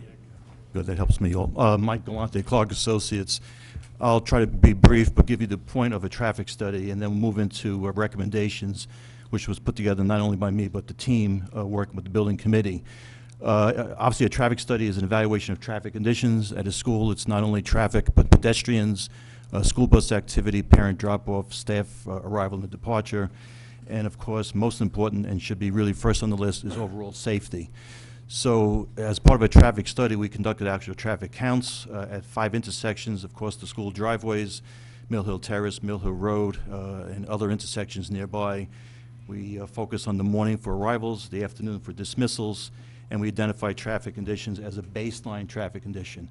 We also count pedestrian activity, school bus arrival. We conduct lots of observations to see if there's traffic congestion, what is that traffic congestion, what's causing it, overall safety, and then we make recommendations, which we'll touch on in a few minutes. This is one of the many charts from the traffic report. We looked at 3 different levels of enrollment, increases over time, or different enrollment increases for the building itself. And I might add, really, the recommendations for improvements to the school campus is exactly the same regardless of the enrollment increase over time, depending which one is selected by the town itself. This sample is here going up to 441 students from approximately 320 students today, or an increase of about 95 students. This chart's important because in order for us to estimate future traffic for the increase in any enrollment is to better understand what is the traffic today with the enrollment that's at the school. That accounts for staff, parent drop-off, school buses, and so on. In this sample here in this table, it pretty much says that we would add about 69 vehicles in the morning, 51 vehicles at dismissal. That, of course, is split between arrival and departures. A parent coming in the morning to drop off a child is leaving. A staff member coming to work in the morning stays all day. So that's accounted for in the study itself. The next one, if you may, Mark, is simply the next choice, which was 504 students, which was the highest level of enrollment we analyzed as far as a traffic study. Again, with the same process, we start with the base condition, which is traffic counts from today, or recently in this case, and we project it out into a future. Keep in mind, in any traffic study, we look into the future as far as growth of traffic volumes that are not related to the school. We include other developments such as the Maplewood senior housing development that's nearby, which is not open today, but we add that traffic in. We look at it before and after, and we look at the impact, and from that we look at mitigation. I won't get into the details of the traffic study and the results of that, but in a traffic study we look at levels of service, and I always compare it to schools. A is things are great. As you go down the scale, B, C, D, and in traffic engineering we have E, but we go to F. F is basically failure or severe traffic congestion. As the levels go down, then the traffic increases as far as delay. We look at mitigation. But as I've mentioned before, in any school, it's not just how is the traffic flowing and how fast can we make it move, which is a responsibility of a traffic engineer in any project, but this is not a shopping center, it's a school, and my opinion is I'd rather have the traffic move slower but safer. And that's part of the goal of this traffic study and any traffic study we've done for a school, and we've done most of the schools here in town. Mark, maybe the next one? I'm not sure what the next one is. This is a graphic. We looked at several intersections, as I mentioned, and we look at it before and after, and we look at different increases in traffic for different levels of enrollment increases, and we measure how these intersections surrounding the school will operate in the future with the increase in traffic related to whatever the enrollment increase is. The greenish dots are the intersections we included. Of course, near the school we have Mill Hill Terrace, Mill Hill Road, and it's really 2 intersections. We have one going down towards Sturgis and towards Interstate, US Route 1, I'm sorry. And to the west, we have intersections to the west of the school itself. And this graphic doesn't show, but of course, we have the school driveways. And what the results of the analyses show that the area intersections, which are all stop sign control, there's nothing here with a traffic signal, can accommodate the increase in traffic regardless of the level of enrollment increase.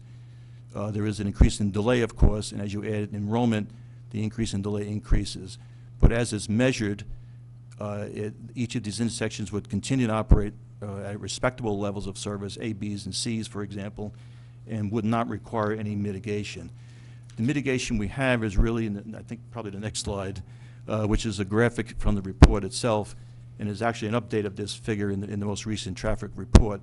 But this obviously is the school, right pretty much in the middle, and all the graphics show the different recommendations, and I'll go through them. In front of the school, you have the current school bus drop-off, if you will. That remains there, and in any role in any school we've done, and anyone else that would do it, the goal is to separate the parent drop-off and the school bus drop-off. That's certainly for safety purposes. School buses typically get the front door, and the parent drop-off gets, in this case, the side door. The school bus activity fits without really any modifications in front of the school, although the circle, if you will, at the main entrance to the building is enhanced to accommodate more buses and closer to the front door, if you will, and a pass-by if, you know, a bus for some reason can't move or is disabled, we accommodate that movement. And that front parking area where the arrow is shown is pretty much staff parking, and during the day would be visitor parking in order to get to into the school itself. As in any school today, you must go through a main entrance of a building in order to get into a school. On the top of the picture is Mill Hill Terrace, and you have the dashed lines to the left of that, which is the current parent drop-off today, and you enter right where that arrow is, roughly towards the ball fields, and that functions as a two-way driveway, but it really functions as a one-way drop-off area, which brings the parents to the east, if you will, towards the main entrance, the drop-off on the side of the corner of the front of the building, and all parents currently exit from the main driveway back on the Mill Hill Terrace, where roughly where the arrow is now. The purpose of this plan was, and not just me, but the team itself, was to, again, separate school buses and separate parent drop-off, and in this case, expand the parent drop-off area, not only for drop-off in the morning, but dismissal in the afternoon.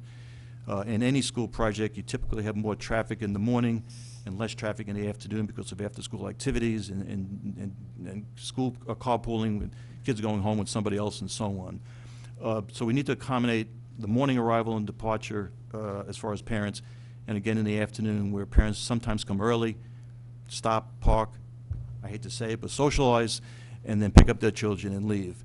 And what we've done in the big picture is we've added several, I think up to 30 parking spaces overall on the campus to accommodate the parent drop-off and pickup. Now, if you're familiar with that area where the arrow is, there are perpendicular spaces there today. We're maintaining them.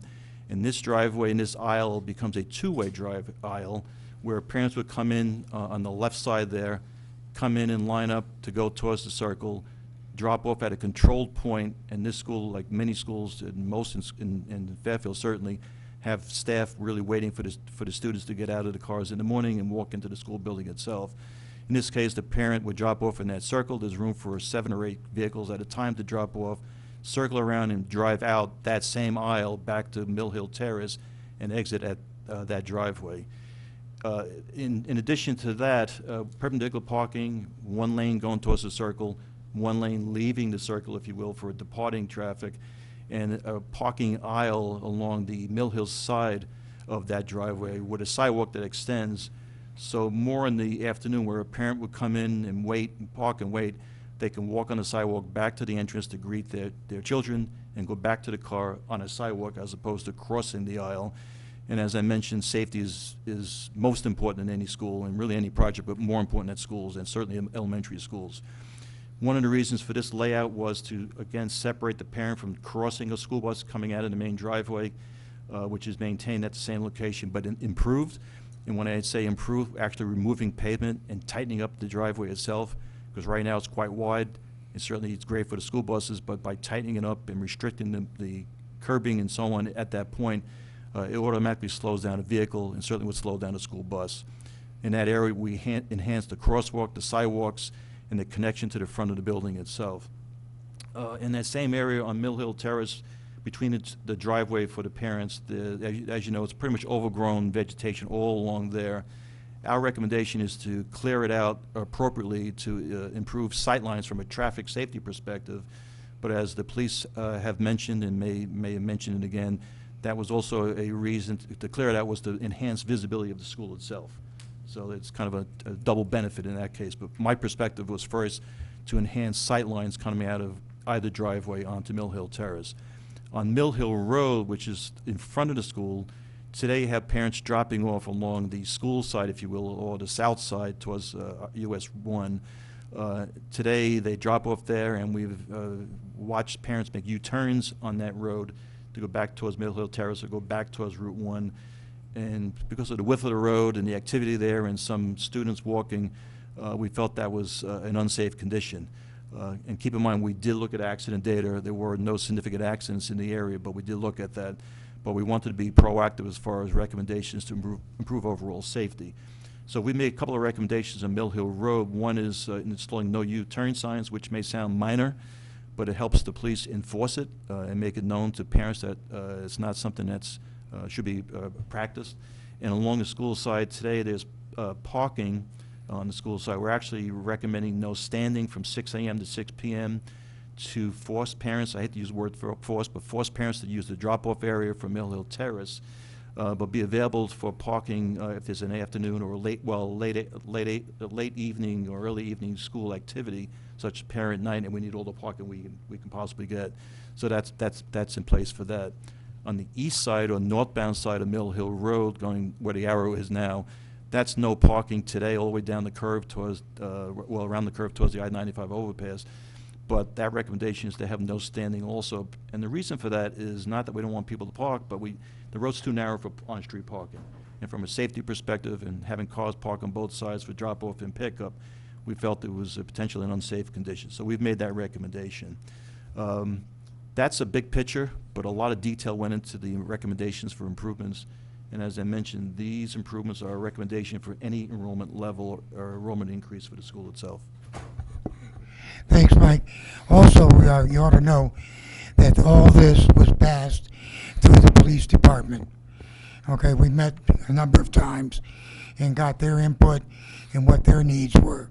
So this is in line with their needs are. Okay. Yeah, we've got a question, Ms. Marty. I'm sorry? I have a question. Sure. Just in terms of what I've heard from parents in the area, there are apparently no sidewalks. I know there are a lot of walkers, and there's a real concern among people in the neighborhood that their kids be able to walk to school. And you're talking about safety and the police department getting involved. Has there been a discussion about adding sidewalks with this renovation? It's a two-part answer, if I may. One of the aspects of the sidewalks is, yes, there have been discussions and there is consideration for a sidewalk on the south side of Mill Hill Terrace from Mill Hill Road to the east to the other segment of Mill Hill Terrace going to the north or away from the intersection.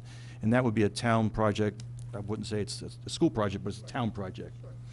To enhance and access that sidewalk or that sidewalk extension, which would match up with the sidewalk that's already on the school campus, going towards the main driveway of the campus and tying into the sidewalks on the campus itself. There's a crosswalk going in for that. There was some discussion whether the crosswalk was there in the past and was paved over and not replaced, but in either reason, we're making sure a crosswalk goes back in. I would agree that there are not a lot of sidewalks in the area. There is a new sidewalk in front of the Maplewood that was installed, I guess, in the last several months of last year, a nice wide sidewalk, I might add. We did count pedestrian activity, and we did the counts in February. We realized the numbers might be quite low. If you go to a school such as Riverfield or Holland Hill, the pedestrian activity for a school, those schools is significantly higher, just simply a different area of town. All those areas have sidewalks. Not saying you don't have students walking here, but there really isn't a sidewalk matrix set up for that. That's one of the reasons why you have most of the students coming by car or school bus. And it'd be a benefit to have more students on school buses, obviously. And I did check with the principal, and there's very few walkers at this school.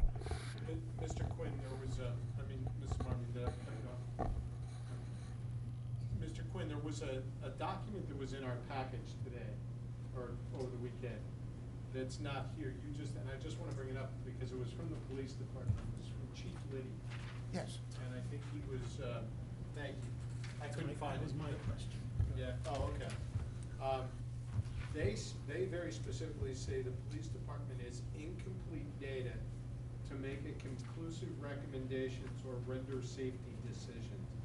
The draft traffic study as submitted does not provide critical data to make recommendations. And this is dated as of May 14th. Thank you. So I just want to point that out because it was passed by the police department, but I just, unless there's any other communication we don't have, it doesn't sound like the police department rendered a decision on this. Is that accurate? Or is there new? Yes, it is accurate. Okay. We asked the police department, because I had a concern about the overall safety. Right. And I asked him, is this safe? And he said, couldn't make up with the data he had, he couldn't say. That's fine, and thank you for asking them, because I would have done the same thing. And Mr. Mottola, I cut you off. That was my question. Oh, and I just want to add, I mean, I hear what you're saying in terms of there aren't a lot of walkers, but you know what they say, build the sidewalks and they will come. I mean, I don't necessarily know that I would walk my kids to school in that area if there were no sidewalks. So I'm just thinking, I know this is more of a town issue in terms of, you know, sidewalks that surround the area, but it seems pretty logical that if we had sidewalks, more kids would walk and it would be safer. And we wouldn't have Maybe, traffic yes. issues, potentially. Thank you. Possibly.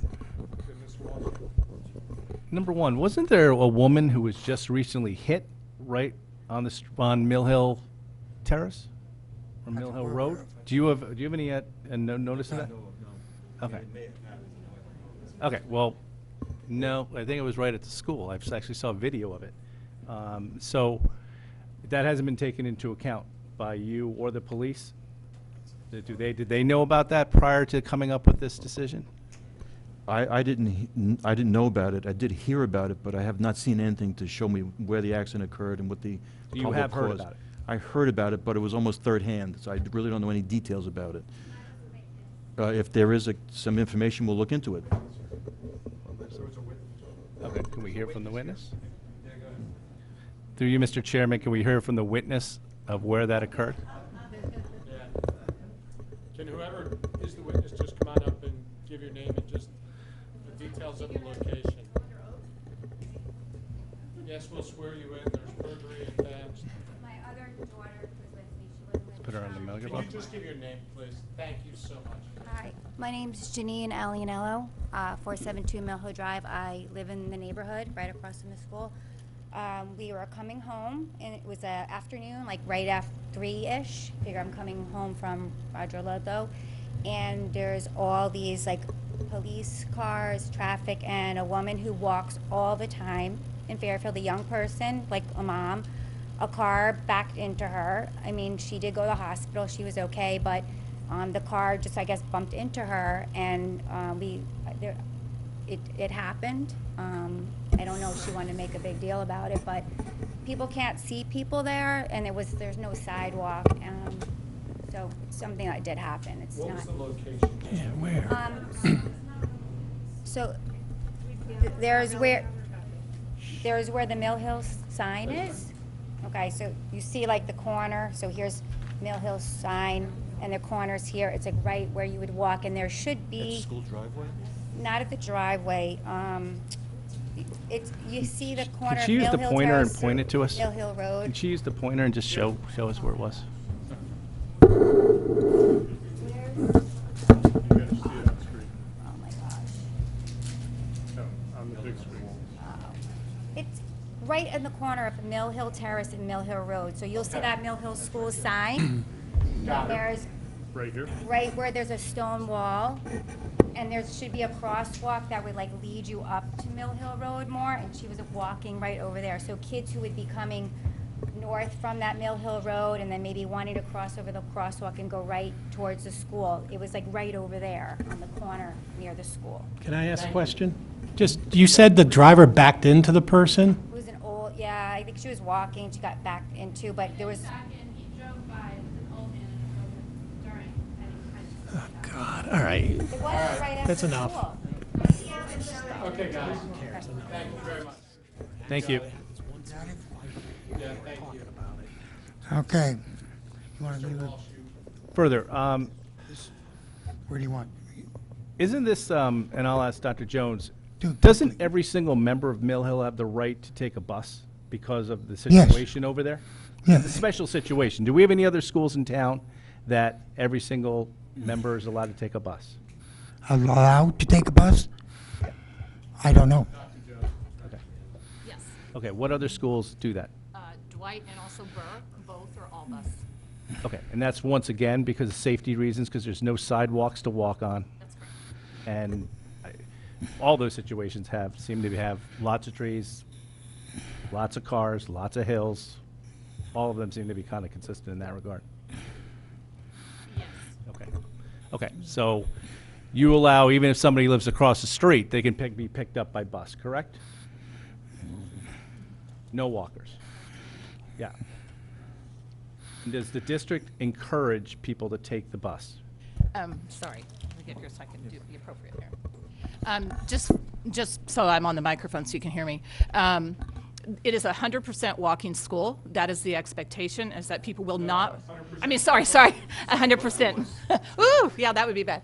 100% bus school, and that is the expectation. I actually asked the principal over a period of a few days to do a count because we really wanted to make sure at this building we didn't have Walker Wednesday, which a lot of our buildings do, and we want to support that where it's appropriate. We do not support that at Mill Hill, and his count was about 3 to 5 kids that were walking, and we really would like for them not to walk, but we do have about 3 to 5 children.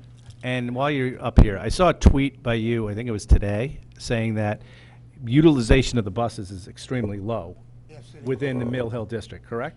That is correct. Okay, so basically what we're led to believe is either some people still do walk, or that there's a high percentage of people who go by cars, that you prefer to be on buses but are on cars. It's a little bit of both. Actually, when we had 465 children in that building, Mm-hmm. we ran 8 buses. Right now, we are significantly less. We still have 8 buses. And that's just to make sure children do not have long bus rides around the Mill Hill district. Okay, so there's a significant amount of people taking cars. I would not say it is a significant amount of people, but there are people taking cars, certainly. But your buses can hold between 67 and 76 students, depending on what bus company we happen to be working with. So right now, that's a lot of children on 8 buses. And so we don't need to fill the buses. We have a lot of children that are still taking the bus. Mr. Galante, what percentage of people take the bus? I guess you must have had to look in this when you were doing your traffic study versus come by cars. I believe the number is about 30% of the students come on a school bus. We have the actual numbers of cars, driving in the morning. It's roughly 100 cars coming in the morning that are dropping off. So about 70% are coming by cars. Generally speaking, yeah. Is that the right number, 30%? And about 30%. 30%. I haven't. The 30 to 50% go on the buses. Okay, I'm asking Mr. Galante what his traffic study showed, is what percentage are coming in by cars? We didn't, by cars, I haven't worked out the percentage, I'm sorry. You haven't done the percentage? No. Okay. Well, wait a minute. Yeah. Wait a minute. If I can just, Well, if no, I no. can add, because we do bus counts, and bus count is just the reverse. And so in our 8 buses, if we have 27 children assigned, there are still 16 on that bus. It is nowhere near 70% of our cars, taking cars. Okay, so I guess here's what the question is then. And this has to be whatever's in the traffic study, so it doesn't matter what the truth is because we're reviewing your study right now, right? Yes. Right. So, and that sounds silly, but, so your study says that your estimate is that 30% of the students take the bus? That was what Mr. Quinn said. I didn't do a percentage of school, students on school buses versus students in cars. So how do you, how does that work? I just don't understand. I'm not, The principal said 30 to 50% of the seats are open on the buses. yeah, no, I don't, yeah, I can do the math. I don't care. The traffic study is based on Actual conditions. Actual. And statistics, right? No, it's based on actual traffic counts at the school. Okay, so how many cars versus how many buses on the morning There's drop-off? approximately 7 or 8 buses that come in the morning. Okay, They're how not many cars? necessarily full. As I mentioned before today, about 100 cars come in the morning. Okay, so 100 cars come in. That's staff and parents dropping off. It's a and 8 combination. buses. Yes, And the buses are half full? approximately. So when you were doing the projections in regards to the 441 and the 504, you kept those percentages the same? Yes, what we do is we estimate the vehicle trips per student, and then we increase the student population up to, in this case, the 504, or 158 students, and we estimate there would be a total of 60 additional cars coming in the morning. Now, keep in mind, in the traffic study, this is for a 1-hour period. If there's a staff member coming in before the, way before the arrival in the morning, we have it in the counts, but it's not in the peak hour. So this is just in that 1-hour period when school, starts in the morning. Okay. At dismissal, it's the same thing. But the staff member stays later, they're picked up in the overall traffic count, but not in the 1-hour period. That includes dismissal time. Okay. So it's more than, the volume is more than 106 coming in the morning. It's some number before that time and after that time. Did you see projections on where the current community is coming from and where, if we had to go to 504, that they're going to have to be obviously redistricted in, correct? I didn't look at redistricting, no, but I looked at current patterns at the school, and a majority of the cars, in my case, looking at vehicle traffic, is mostly coming from the east of the school, not from the west side, meaning towards Westport. There's more students coming in and making, for example, left turn into the driveway of Mill Hill Terrace to drop off. It's just the actual pattern. Okay. Okay. So you didn't look at where the students would be coming from if they had to be redistricted in, No, correct? not at all. No. Yeah, I know. There is no redistricting plan. Right. Yeah, okay. So no, Okay. the answer is no, we did not. Okay. Do you find, or is there any type of data that you as a traffic expert work with that says that if people are coming from further distances, do they take buses or cars? Oh, general experience, if someone's traveling further, they'll be on the school bus. Okay. All right. That's all I have for you, Mr. Galante. Thanks. Thank you. Thank you very much, that was helpful. The next graphs that we have here, I don't know if you want to go through them, are the actual laid down routes that Mike just talked about. Mike, you want to just briefly? Sure. And I actually touched on all of this, but this is more of a shot of existing conditions. And the key here is that the parent drop-off lane, if you will, where the arrow is right now, that driveway is open to the main driveway. So all parents that drop off leave, they cross the entering lane where the school buses and staff will be coming in order to exit the school. And you can see from that graphic how wide that driveway opening is. That's called the throat of a driveway. That enhances, in my opinion, the speed of motors coming in or out of the driveway, so we're tightening that up. In this case, the school buses are at the front door in the circle, parents are on the top side of this plan itself. In a future plan, which is probably one of the next ones, this just shows the parent drop-off and the student. In this plan here, the proposed improvement, proposed site or campus, you'll see that the connection there where the arrow is closed off. So any parent coming in has their own traffic circle, if you will, to drop off right there by the school building, and they go out the same way they came in out the Mill Hill Terrace itself. This plan, the whole idea with this plan was to take as many cars that might be waiting on a rainy day off of Mill Hill Terrace and onto the campus driveway, so they're not impacting traffic flow on Mill Hill Terrace. If you look at the traffic volumes, most of the traffic during that so-called peak hour of the school in the morning is school traffic. It's not, other traffic. Although you may use Mill Hill Terrace to, find your way to Route 1 towards the Westport side in the morning. But the whole idea is most of the traffic here is going to and from the school itself. The front driveway, the main driveway is tightened up. As you can see there, there's an enhancement with crosswalks, is signing that goes on the plan. The crosswalk will be something very visible. And then the buses come in the front driveway, use that larger roundabout, if you will, to drop off and pick up. And again, at dismissal, they would do the same. On Mill Hill Road, as I mentioned before, there are parents, not many, but there are parents that use Mill Hill Road to park walk their students down those stairs into the front door and then leave. The whole idea of this plan was to eliminate that, although I'm sure it won't be eliminated 100%. But the traffic, the parents that are parking on Mill Hill Road, we actually moved that traffic to the Mill Hill Terrace driveway into the parent drop-off area and included that in our analyses as far as stacking and traffic volume and traffic flow and delays and so on. While there is certainly more traffic with any one of the enrollment changes or increases, the roads can accommodate it. And of course, the driveway coming out of the parent drop-off would have an increase in delay, but that increase in delay is on the school driveway. It's not affecting Mill Hill Terrace per se.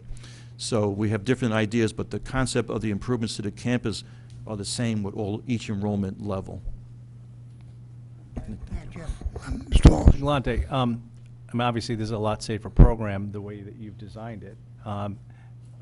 Is there going to be cars backing up onto Mill Hill Terrace? Because, you know, I've been through these drop lines, and everyone's trying to We get all there have. at the same time. So I imagine cars are going to be coming in and stacking up, and as much as you try to get them out of the car as fast as possible, you know, if somebody forgets a book or somebody forgets something, and they're going back and Yeah. whatever, it seems to me as though there seems still to be the potential for backing up onto Mill Hill Terrace. Well- If you, based on the numbers that you've seen and your expertise as a traffic consultant, am I wrong to think that there could be an opportunity that, especially on rainy days, that there's going to be traffic backing up on the Mill Hill Terrace? Yeah, I will never say there's never a possibility that someone will stack up on Mill Hill Terrace or any other school road by Yep. school.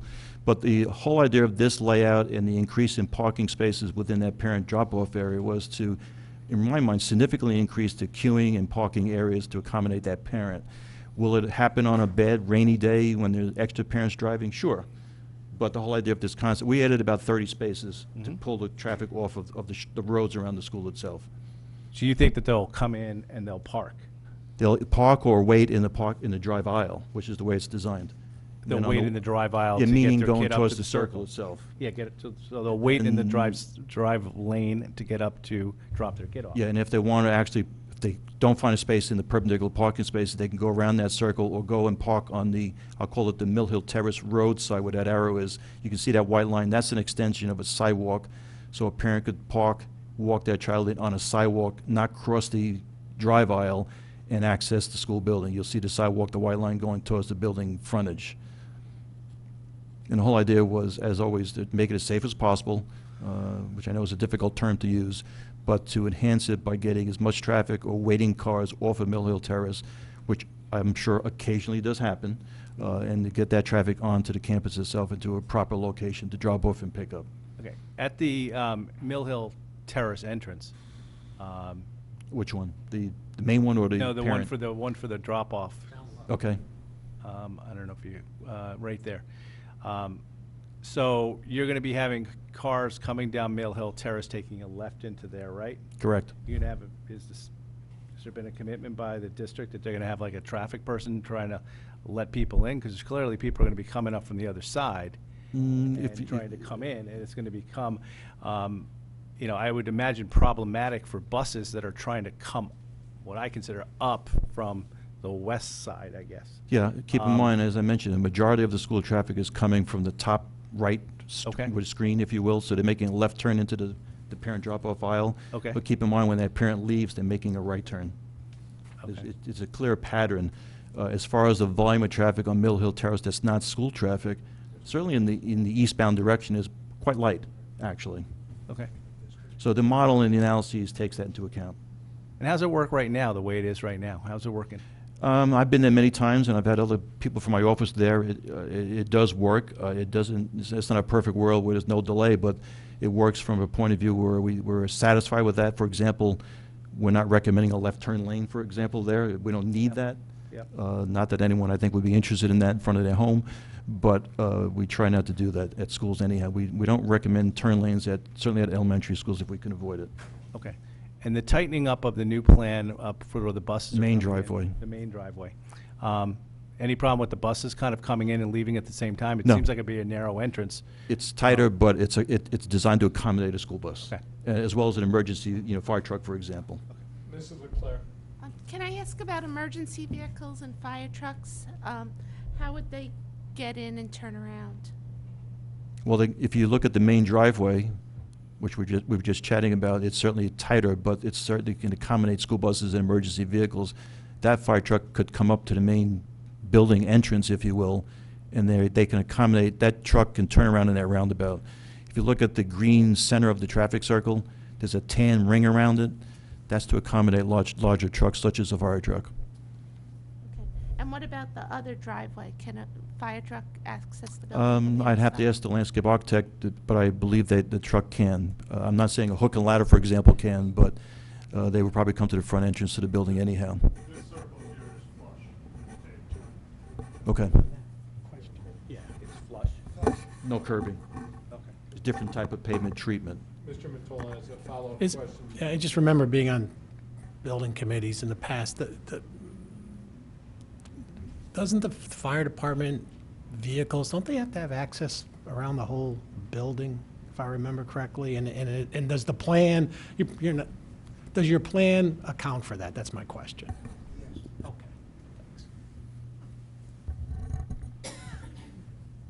Continue, and thank you for, my apologies for the interruption, but obviously we have a whole bunch of questions. That's what we're here for. Yeah, go ahead, any other questions? Talk to the existing floor plan and the revised floor plans. Okay, David Stein. Dave's going to sit here. Thank you. Sir, appreciate your time. Thank you. And thank you to the member of the audience who stepped forward for that clarification. This is David Stein from Silver Petrocelli, our architect. He will take you through the existing floor plan and the three options that we had him design. Okay, so I'll try to walk you through, at least the color coding may give you some indication of the functionality and the programming that's throughout the space. Probably the one thing that you will see from here, from the brown, that sort of tan color that's located throughout, is those are the academic classrooms. Okay, and as you can see there, they're relatively scattered throughout the space, and what's filled in with these light purple colors are really the resource and support rooms that were original former classrooms that have been converted into these resource and support spaces. For example, OT, PT, speech, language, and so forth.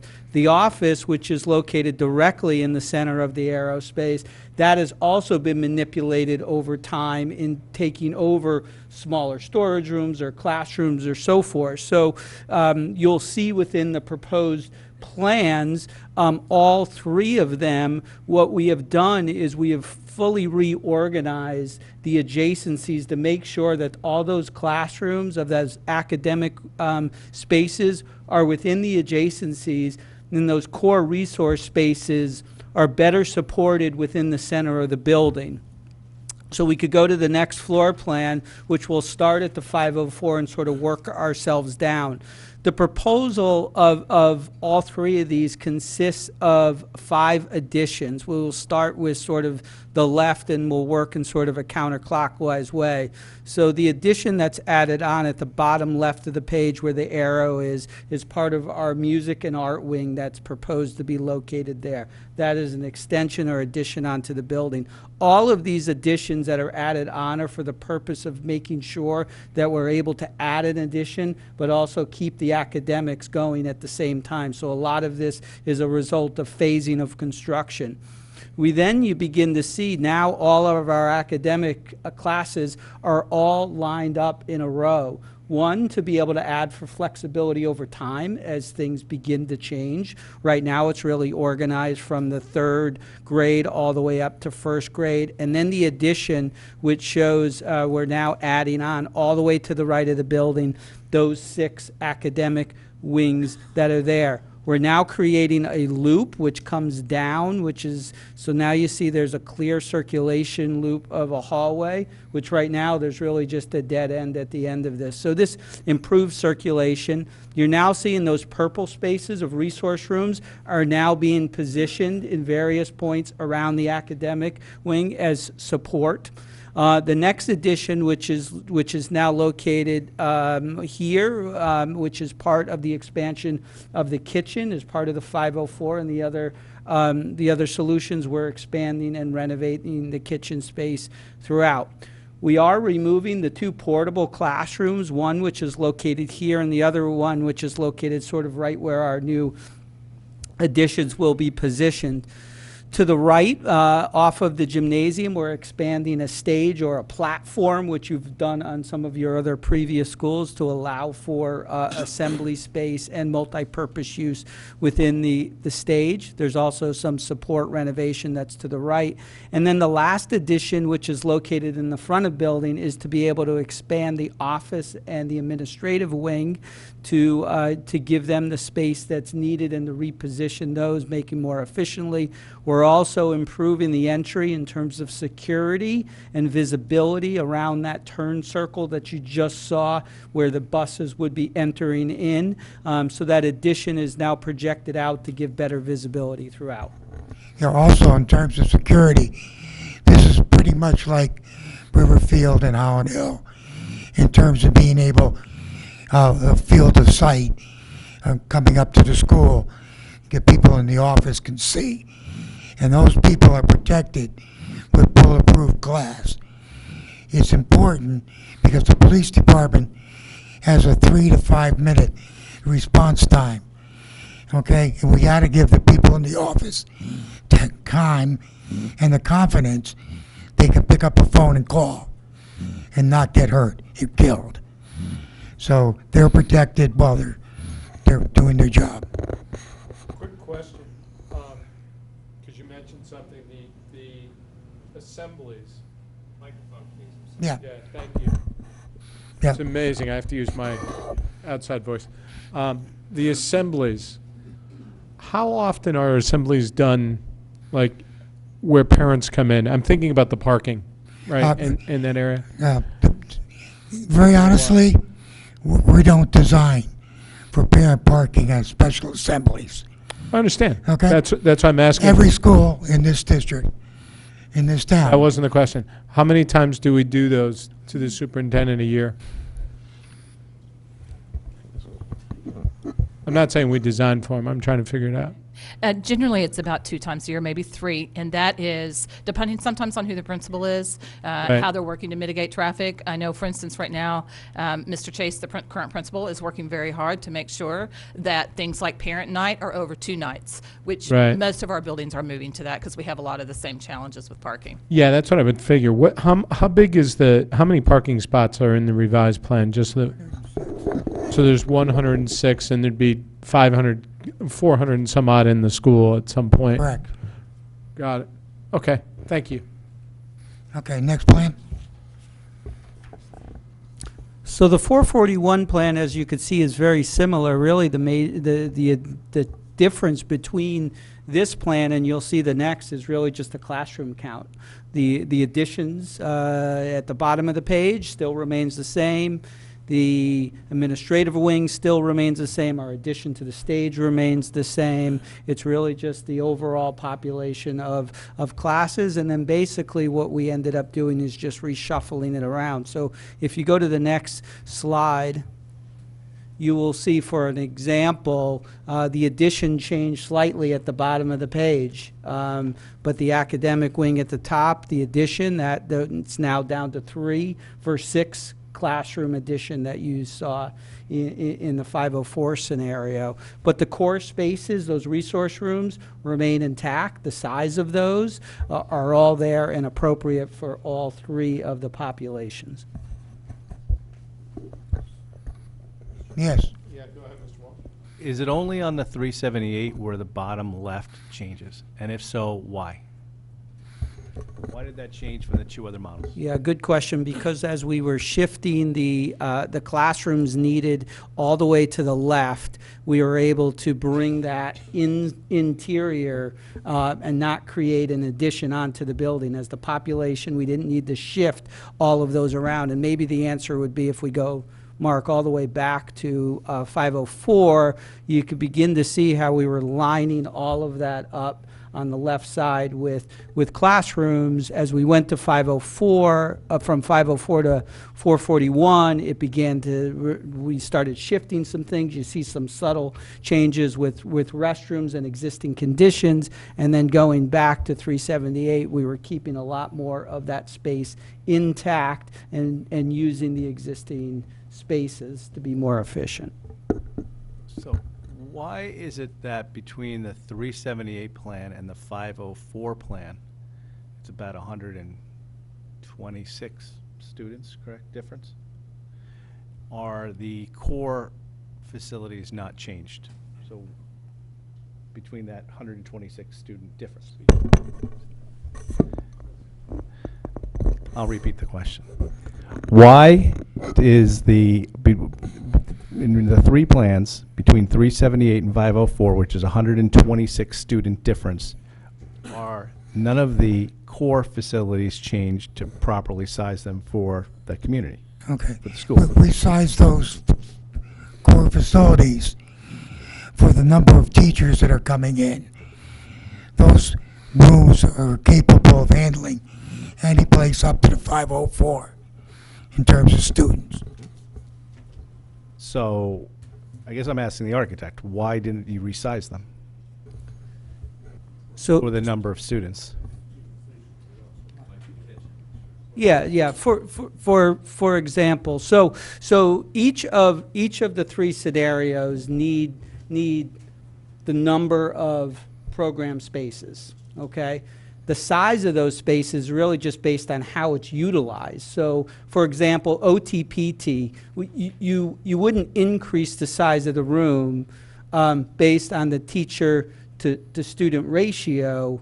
It depends on how you're using it. So, for example, that may be used 4 times a day in the 504 scenario, but it may only be used 2 times a day in the 378. But the size of the space is designed for the appropriate staffing, as Tom said, and that's how that's how this was designed. So we don't need 2 additional spaces, for example, in OTPT, because of we were designing it based on the staffing need and appropriate for that student to teacher ratio. What about things like the kitchen and bathrooms?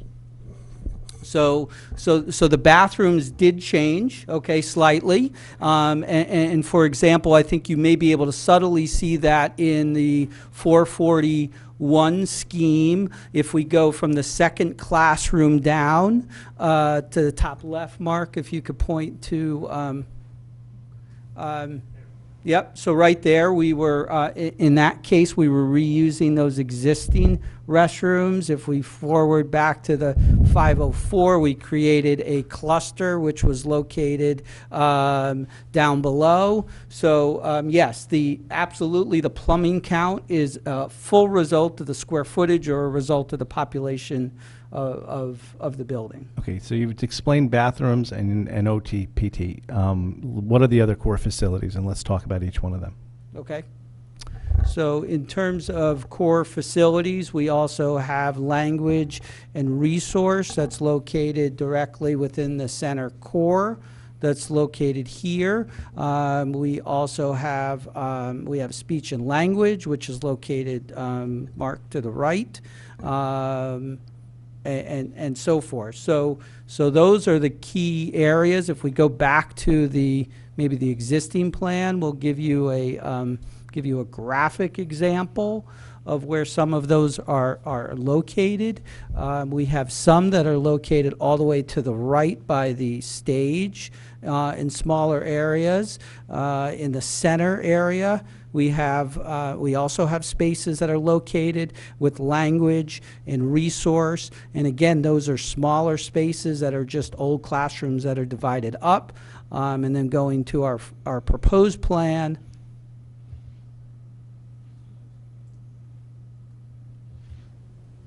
those are now positioned appropriately and divided equally throughout the overall space.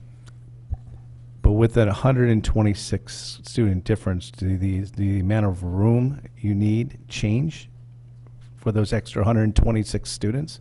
I presume that you would need more for a 504 than you would need for a 378. Because we're really talking about a mid-sized building, whether it's 378 or 504, that doesn't change. What happens for the reading specialist is that if we had 378 or even 420, that teacher might be in that room for 50% or 60% of the day. You still need the same size room. That teacher's still working with the same group sizes, but the other 40%, they might be at another elementary. So that's why the ed spec doesn't change. If we were talking about a building and we were going to go to 800 or 900, you would see those kind of changes for a large elementary. Okay, so if we put 504 and the difference is and the same design, you're not telling me that you're not going to be overbooked at those rooms? There's potential for that? Say overbooked. I don't know what you mean by overbooked. Meaning that you had more students than you had time to schedule in those rooms. So you design it for a 378, and now you have 504 students, and the room is the exact same size. Aren't there potentially more students who need services in the extra 126 students? There are, and the extra couple hours that the teacher will be there, they will absorb those other students because the room is not used all day long if it's a 378. Okay.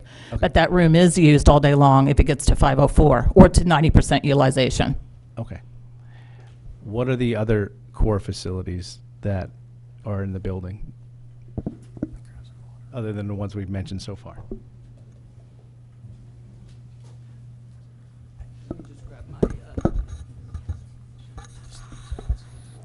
We'll get back to you on that. Okay.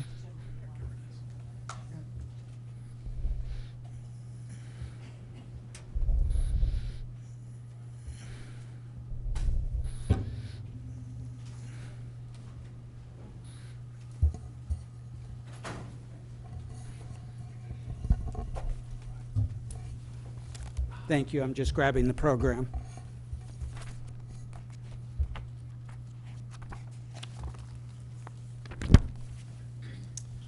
So part of the schematic design exercise put together a list of resource rooms or overall program that I could begin to start to list for you. I'll give you some of the program elements, and those are part of the purple area. So we have spaces such as a program facilitator office. We have a social worker office. We have teacher for gifted learning office. We have math and science room. We have a language art specialist, Spanish office, nurse and the nurse's suite, which is also located and expanded as part of the office renovation that's within there. Let's talk about our core and common spaces, because that takes up a good part of the overall square footage of the building and some of those spaces that you did see. The multi-purpose room that I talked about, or the APR room, which is also part of the cafeteria. One point that I want to make is right now the stage, which is located right where Mark has the arrow. Right now that space is being used actually as educational space. So we are expanding the cafeteria. We're doing renovations as part of that APR space. So that's where a lot of the improvements or efficiencies are taking place throughout the building. And yeah, so by doing that, we're moving the stage, which currently is not fully functional, to the addition to the gymnasium space. Okay. Can we stop right there for a second? The APR, does that need to change based on size of whether it's 378 or 504? Yes, we've enlarged that appropriately for the 504 scenario. Maybe the graphics would begin to show, Mark, if we go ourselves forward. We are keeping that same design consistent throughout all three scenarios. And why is that? Wouldn't there be less people eating in that room? To be able to allow for just better efficiency of that multi-purpose space. It's just to give overall efficiency, and we're distributing because the ability for assembly to take place in the APR and now also the gymnasium allows for better efficiency. Is there multiple assemblies going on at the same time? If I might also add, Board of Finance might remember from last year that their APR at Mill Hill is the smallest in the district. And so part of expanding the stage is whether it's 378 or 504 is for equity around all 11 schools. Okay. But if they'll actually have more equity because they have the least amount of students, correct, of any school? Do they have the least amount of students per school, per one of the elementary schools? Well, the APRs are actually different size around the elementary schools according to where they started 50 years ago, 30 years ago. So you have to pull out that chart. Mill Hills is the smallest out of all 11. Okay, are they the smallest population school in town? No. What is? Okay. Yeah, I can hand that out to you in just a minute. How many food lines are in Mill Hill right now? Food lines. It's built for two? Designed it for two. What, is it? Serving lines. The current school has 2 lines? No. That's what my question was. No. How many are in Current- there right now? Well, if I understood your question, I'd answer it right. It's one. 1, okay. And you're taking it to 2? Yes, that's No correct. matter what the scenario is per plan? For 40, 41, and 504, yes. And 378? And 378. Okay, great. And then the gym is sized the same as well for the same reasons? Yes. Talking about for equity? Well, basically, yes. Okay. Any other core facilities we haven't spoken about? Library? Library being increased in size at all? Library has some slight renovations that take place. Mark, if you could go back to the existing plan, that may give you a sense of some of the renovations that we're doing. So if you see the green at the bottom, Yep. bottom right, there's a space just to the left, which is also being used as part of that common core spaces. We are, and if you move to the next plan, you'll be able to see how we're expanding that as part of the computer lab. That's also providing better adjacency that does not currently exist. Okay. And that core space is the same no matter what plan no matter what, any of the 3 plans, correct? Correct. Same size? Yes. Okay. And then there's no other core spaces we haven't discussed? With the exception of mechanical rooms, staff toilets, sprinkler, IDF or computer rooms, and ground storage. That pretty much makes up the overall piece. Within the main office, just to give you a sense of the program spaces going in there, there's a principal's office, there's the main secretarial office, or we call the main area, record storage and supply, and then coat closet and so forth. So. Okay. And we are expanding the nurses area. That is abysmal. Okay. Thank you.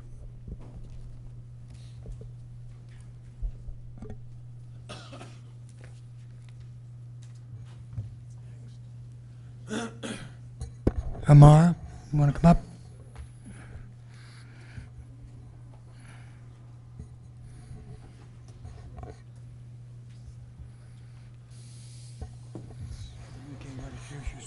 Sure. Hi, good evening. My name is Peter Adamovich. I'm the Gilbane Building Company's chief estimator here in Connecticut.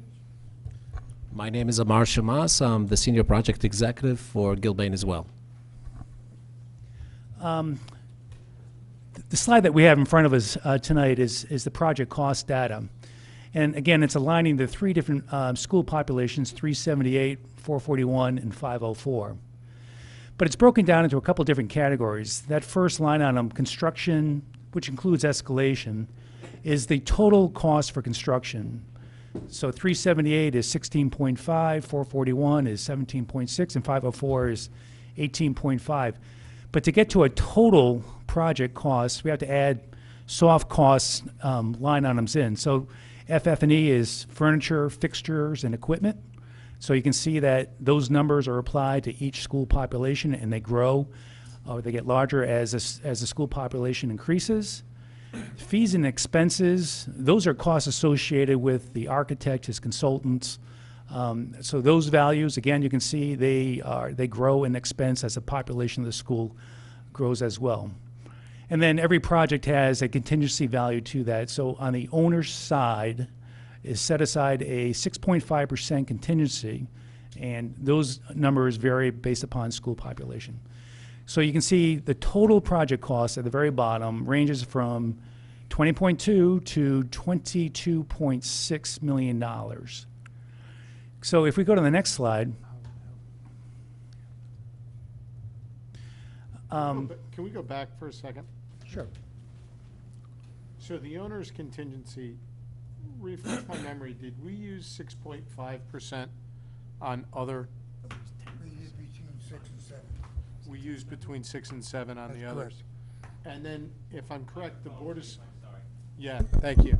The Board of Selectmen added an additional 500,000 for Yeah, this is- unforeseen yes. conditions. Actually, Board of Selectmen, Board of Finance, and RTM added 500,000 for remediation of PCBs and any other. We haven't added anything yet. Right.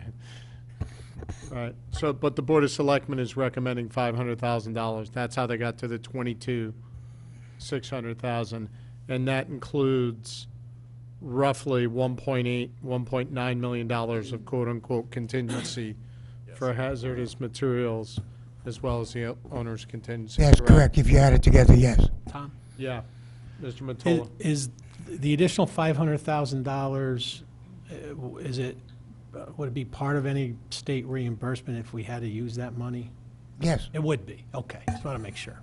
Yeah, and that 500,000 is strictly for hazardous. It is, like we had at, like Osborne Hills. It's not a secret fund for the owner. Okay, thank you. Go right ahead. Okay, the next slide then. So what this slide does, again, it aligns the three different school populations, and we just went through the cost. But I think the important thing to do is, how do you validate the numbers that we've generated? So we've chosen the 504 school to make a comparison to Holland Hill, because Holland Hill is a 504 school. So you can see the differences, and we align them that Mill Hill, the total project cost, is 22.6, and that compares to Holland Hill, that's escalated to 20.6. So there's a variance between those two. But every school building project, renovation, new construction, they're different. And they're different because each site for each different construction project is different. So in order to align the schools apples to apples, what we did is we leveled the site work between Holland Hill and Mill Hill. So the site costs in this analysis is equal. One thing that's different with Mill Hill is that we're doing a roof renovation or replacement project at Mill Hill where it wasn't done at Holland Hill, so we're backing out that cost. So now if we align the bottom line, you can see that Mill Hill now adjusted is 20.9, or call it 21, and that compares to Holland Hill at 20.6. So between the two schools, they're very close in cost, and so there's a quick validation. We also did the same thing with Riverfield because it's a similar school, it's a 504, and it came very close as well. So I think we got the numbers right, and there's a validation between the two other schools. So we feel very comfortable that we've captured the right value for this project. The project cost, if you look on a square foot basis for the 504, is running $361, okay, and $356 at the 441, and $359 at 378, and that compares to $345 for Holland Hill. Yeah, go ahead, Mr. Moore. The additional site work on the bottom in your comparison to Holland Hills, you're saying it's costing $1 million, almost $1.1 million more at Mill Hill than Holland Hill? And Yeah. why is that? Explain to me that difference. Sure. I mean, we could go back to the site plan, but Mill Hill is a 100% site restoration project. Everything you see there is new. At Holland Hill, it was partial. I mean, we had partial roadway parking replacement, partial landscaping, partial sidewalks. It wasn't complete. This project is 100% brand new site work. So there's $1 million premium in this project in comparison to Holland Hill. Okay. Is there any additional money spent because of elevations at the Mill Hill property? Not really. There's my recollection is it kind of slopes down towards the back of the property, correct? the topography on this project is challenging, but the Yes. but the civil and landscape architect did a great job on trying to work with the existing grades, and we're not pushing a lot of dirt around. We're working with the existing grades and trying to put and reconfigure in place without a lot of disturbance. Okay, so you're building, say, the back of the building that's being built on grade? Yes, everything is on grade. Okay. without having to put footings down and raise the building and all that other stuff. Again, there's no retaining walls. There's no special foundations. This is done right at the toe of the slope in that area right there. You can, I don't know if you can see it, but if you look real close, you can see the topography lines going down. So there's a steep slope there, but that addition is ending right close to the top of the slope. Okay. Basically, the addition's going where the portables are, right? A good chunk of it. Yeah. Yes.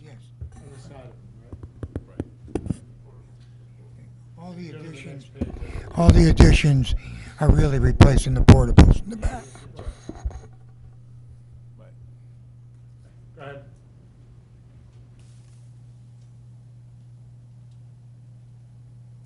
That's it, gentlemen. And ladies. That concludes our presentation.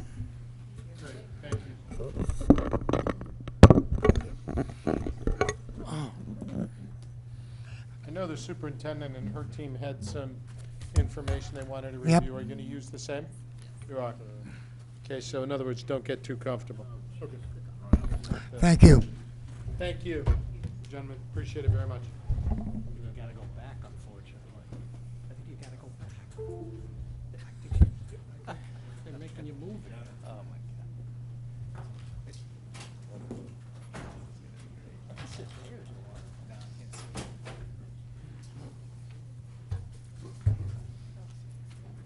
She was making presentations.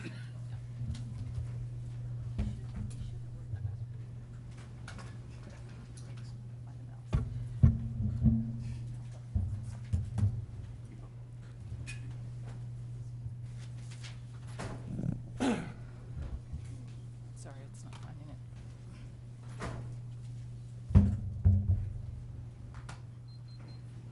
Sorry, I'm trying to find the mouse. There it is.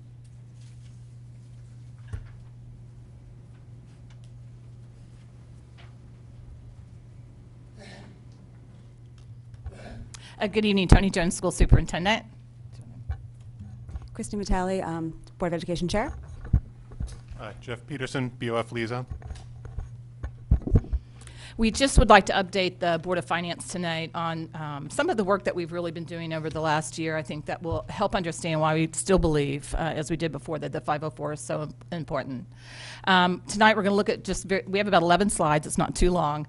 Building utilization update, looking at enrollment projections through 2027, 2028. You'll note tonight that when we look at building utilization, we've tried to put it in color for you so that when we look at the map, it'll be a little bit easier to understand about where we have some of the pressures in the district, where we have a little bit of space in the district. We are looking at elementary utilization at 90%. Some of you may have seen 85 or 90. It is 90. The board clarified that at our meeting about 2 months ago. We have also been in a 2-year discussion and planning for our pre-K-12 facilities adjustments. And one of the big challenges is preschool needs a solution first for overcrowding at ECC, our Early Childhood Center, which, again, the board is looking at the entire district, and we have to when we're looking at utilization. We have a rapidly outgrown ECC school site. And as a reminder, I know I've said this before to Board of Finance, preschool is required by law. And our current ECC was built for 84 students. And again, we have to consider pre-K. So what does that mean it's required by law? That means that from the time children are born, birth to 3, our community programs actually service children who have special needs. But from the time they are 3, we have an obligation to have Child Find all through Fairfield to be able to provide services for children who are before they start kindergarten, starting at 3. If they qualify for it. It's not, what I'm saying is, we're not at present required to provide universal pre-K. This is, if there's a need identified and they are quote-unquote qualified, we have an obligation to fulfill that need. That is correct. We did have at one time, which I know the Board of Finance would have heard, at 2 or 3 pre-Ks, depending where you were looking at, that were for our racial imbalance plan. As of next year, all of those are phased out. The only pre-Ks we have are our Early Childhood Center, and that's it.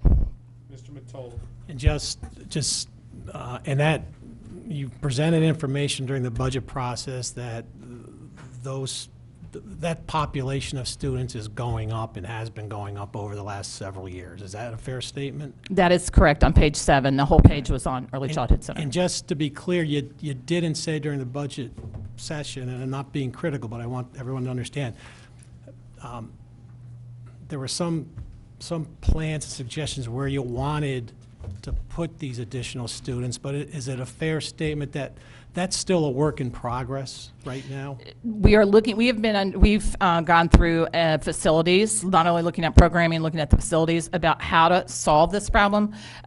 We have to have space, and if you might let me go a few slides in, I think you'll see some of it. But do we have it, has it been decided? Have you voted on Let it? me go to the slide. Okay. And as I work through it, I think it will help a little bit. Mr. DeWitt, go ahead. And just to clarify with the ECC population, there are children that are required, they fill out the form, they're required, but there are also children that are just there for pre-K, correct? I would not say just there for pre-K. By law, we must also provide the least restrictive environment for children, which means that we cannot have a self-contained, we should not have, by law, a self-contained preschool with only special needs children, just as we would not ever put all of our special needs children in kindergarten in the same classroom. So there's a mix of special needs children Yes. and children that are not special needs. And the last, I would say 5 years, we have not had the peer ratio we should be having. And next year, we're making one step, trying to get a little bit better in that area, but it's still going to be a challenge with the growth that we're seeing. And your peer ratio goal is 50-50. We would like to start the year with 50-50 because in our early childhood center, it's rolling all year long as children turn 3.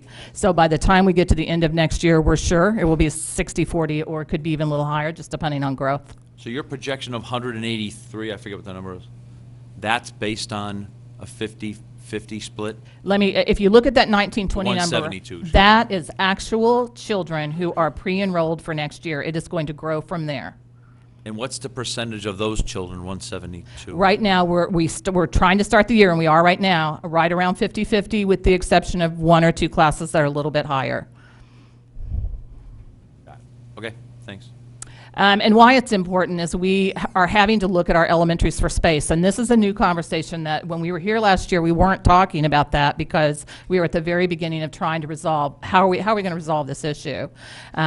We also are looking at that space at Ward where they are over capacity. That's just, again, something else we've had to consider as a reminder as we're looking at all of our facilities.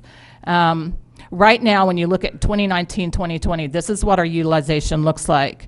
And one of the concerns that we have is where you see the red, which is right down on the bottom, which is Sherman and Mill Hill currently.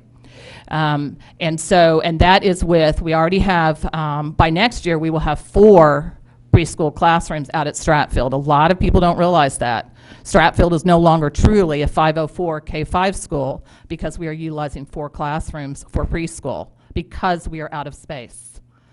When you look at the today? Pardon? We're using 4 classrooms today? As of today, it's 2. Next year, it will go to 4. And again, we have to put them somewhere. And that was the building where we felt like it was best for this. Next year will actually be the 3rd year we've had pre-K, ECC pre-K in that building. Can we go back? 'Cause I just want to look at that for 2 seconds. So the most underutilized schools per your chart is North Stratfield and Holland Hill. Holland Hill, once construction is done, which the board has always said, if you go back and look at 2016, was making that a 504 to get some seats. But when I show you the next map, this is why the discussion about pre-K and where they're going to go is important. They have to go somewhere. The board is deciding right now which buildings and what that's going to look like. This is the timeline we considered at our meeting last month, which was looking at ECC at Holland Hill. And again, this is in North Stratfield. This is based on where we knew we had seats.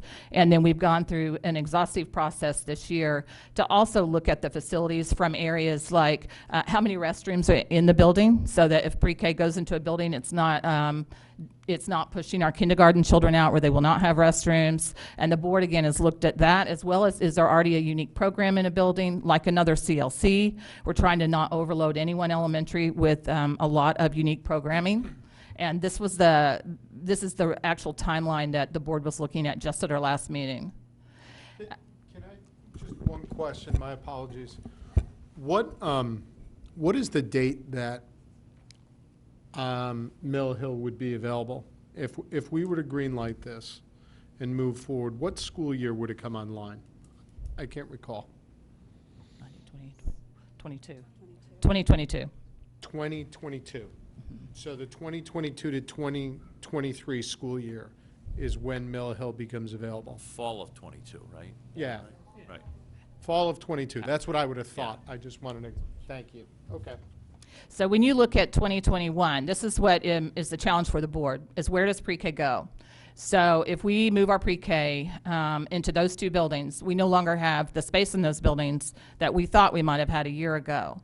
And we still have the red on the bottom, and now we have on that lower quadrant not a lot of flexibility. And that's why this is a challenge for the board, because when you move 4 classrooms into a building and take an entire grade level out of the rotation for K-5 classrooms, it has an impact. When you look at the elementary... Please slow down. Sure. But Dwight, I want you to go back, please. But Dwight and Burr are 80%. We haven't talked about that. Right? Well, and I think when you look at that, that's because we know if we're going to be able to get the buildings out of the red and to balance our buildings, we have to have seats. But you cannot move Sherman well, I guess we could, Sherman students up to Dwight or Burr, but I don't think their parents would be very happy with you that. can move ECC. Well, right now there are different challenges. One of the things about Dwight is it's too far for ECC, and it's also a building that has not been touched or renovated, and that was part of the programming and building, looking at that aspect. It doesn't have the restrooms, it doesn't have the air conditioning. There are things about that building that we would not move our 3- and 4-year-olds there. Burr, I'm sure Burr, as we get closer, especially in that 10-year projection, those seats are going to be needed to balance the district. Because you're going to have, and that's what all of the plans from 2016 showed, and the board is engaging Millennium McBroom again next year. Explain to me what too far means, because we just heard that even if you live across the street from Mill Hill, you can take a bus, right? And I'm sure there's no child at ECC that's walking for sure, 3 and 4 years old. So what's the difference if you're driving? I mean, I'm sure. Right, that's a good question. They're coming from everywhere in the community, right? That's a very good question. And if you pull, which I pull our bus routes every year, so I know what the actual ridership is. I know how long the routes are, every single bus route. Our children who are up in Burr, that are high schoolers, for instance, that go to our high schools, can be on the buses for 45 and 50 minutes. Yep. We would not do that for a 3 or 4-year-old. And it just has to do with traffic. It has to do with how you get proximity from one building to the other. So we have to also consider that with ECC, that the proximity to get children across the district is somewhat close to the different schools. That's why you see North Stratfield in the top and Holland Hill towards the bottom middle. So, sorry. Can I say one thing about, can I add one thing about Sure, Dwight please. also? Just the facility itself, it is not ADA compliant. There are stairs Sure. to access the classroom. Or so is it? Dwight, when you were talking about Dwight for I ECC. was either one, but Well, for ECC, I think it's not ADA compliant. It's not ADA compliant. And also in looking at a site for the ECC, Yeah. mechanical means of fresh air conditioning is also something to be considered. That building is not air conditioned. Is ECC So let awarded? me ask a question following up on that. If Holland Hill doesn't come online until, or not Holland Hill, sorry, Mill Hill, too many darn hills, until 22, 23, which I understand.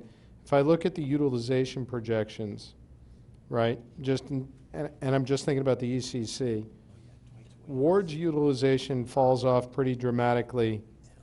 In 22, 23, it's still a little bit above. Then it starts to fall off precipitously. To 27, 28, it's at 86%. Ludlow is at 96%, going down to 90%. And then if I look at the middle schools, Fairfield Woods, as of 22, 23, is at 87, going to the high point, if you believe the 10-year out projections, to 96. Ludlow is going down from 97. It's staying roughly constant. And Tomlinson goes down into the 70s. Yeah. So. I think if you'll let me go through this, like, I'll be able to show you, actually, the middle school and high school are also on here, because I do believe it's relevant that we look at pre-K through 12, and so does the board. What is that? Let me keep going here. So when we get to elementary school projections, again, this is looking at your 10-year view. The one thing I do want to point out is that if we were going to go ahead and run this map again, I want you to, at least notice that Riverfield is listed right there at 462. So by the time we get to 27, 28, Riverfield is also turning red. And so that is, again, in the same part of the district where we are having growth challenges. And, one of our board members, I know, put out some information this week that I thought was very important about the birth rate being the highest in the Southport area in that whole quadrant of our district at 11%, when around us we have areas like Westport and West End that are sitting at 3 and 4%. So we anticipate that part of the district, this quadrant, is going to continue to grow. When you look at this is just, again, so you can see Mill Hill projected out. I don't want to assume, but I'm going to assume that we wouldn't build a 378 when they're projected to be 382 students by 2027. So we would be building a building that's completely full. When you look at across the bottom on the elementary projections, you'll notice that by the time you get to 2027, which we've talked about this during the budget, that enrollment growth is going back up again. So by 2027, we're projected to increase by another 193 students across the district. So we're going to start that trend up. Our increase also with preschool, if we use the current number of 172, and again, if you're asking staff, we believe that could already hit 200 by next year. We're just using an actual. That means we need another 365 seats out in our K-5 buildings, or we could leave some of those at ECC Ward, which would help that a little bit, but it's still a big number. And that's at the beginning of the next growth curve, which, again, we've looked at that during the budget. But again, that doesn't take into account, if you go back, right, to just what I did with it, that doesn't take into account availability at middle schools. No, I'm going to show you that. And availability at the high school. Yeah, let me show you. So I first want you to look at Mill Hill utilization and what it means to build a 378, 441, 504. I did not look at utilization for 378 again because it would have been 100%, over 100% capacity. When you look at the 504, and again, the board's looking at 90%. If you build 504 building, that gives you 90% capacity is 453 students. So you at least have 71 students, seats available in that building that a demographer could say, we have some seats available for that quadrant of the district. And if you go back and look at those 2016, that work that Malone and McBroom did, they were moving exactly about 70 students from Riverfield, because again, Riverfield turns red by 2027. If it's a 441, a demographer is going to look at that and say there are 14 seats available. It's not giving us a lot of flexibility, if any, really, to move 14 students from one school. When you look at the middle school projections, and again, this was a request of Board of Selectmen, and I thought it may also come up here, so we did want to include middle school. Target utilization for our secondary schools is 85%. And when you look at the current utilization of Roger Ludlow, current is 830, and you're going to notice it actually goes up. The capacity for that building is 875. It's going to be at 99%. When you look at what our current number is at Woods, it's well over capacity. It's at 910. So yes, it looks, when you look at the projections, like, wow, our middle school's going down, that's fantastic. It's because we are bursting at the seams at Woods right now. So when it goes down, it's still at 96% capacity. Tomlinson will, in fact, by projections, go down at 662. That would be a building where we could have a little bit of space. And when you think about space and what happened in this region just this year, just as a reminder, because I know you all watch the news, we had Stamford relocating an elementary school. We had our neighbors in Westport. We also had Greenwich. They all had facilities issues for large relocations of children. And that's why a demographer will tell you best practice is 90%. If you fill up every building, and then we also have these same challenges at middle school, we still have 2 buildings that are very high usage rate, even when we lose children. It's putting the district in it's starting to move us back towards trailers again. When you look at high school projections, again, this is just letting you know where Fairfield Ward is currently over capacity. When they lose students again, it's 87%. So thank goodness they're losing students, not trending in the other direction. They still don't have a ton of seats. They're actually comfortable and not running into each other in the hall. When you look at Fairfield Ludlow, they're currently at 1526. They are literally 100%. So when they go down, they're going to be at 90%. So that's just a reminder what's happening around our district, and it is important that we have space and that the board looks pre-K 12. And those are just generally what's happening with the board and some of the work that we've been doing this year on utilization.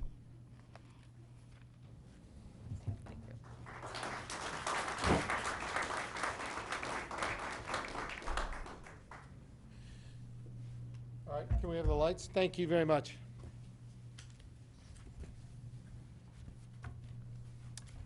I'm going to turn it over to board members for questions for either the building committee or the superintendent and her team. We will have public comment. There's a lot of people here, so we're going to limit it to about 2 minutes. And we would ask, to the extent possible, that we don't repeat ourselves. Make new information would be greatly appreciated. And it was, again, members of the public, and that'll be after our Q&A session here. And then we will, depending on the hour, take a quick break and then come back and deliberate and vote.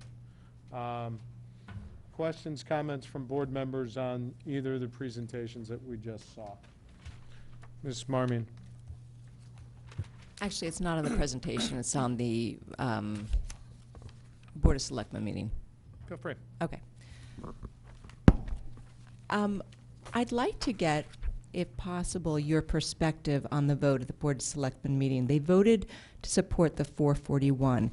Can you, as succinctly as possible, provide us with your opinion on that and your thoughts in terms of the pros, the cons, et cetera, and what you'd like to see happen?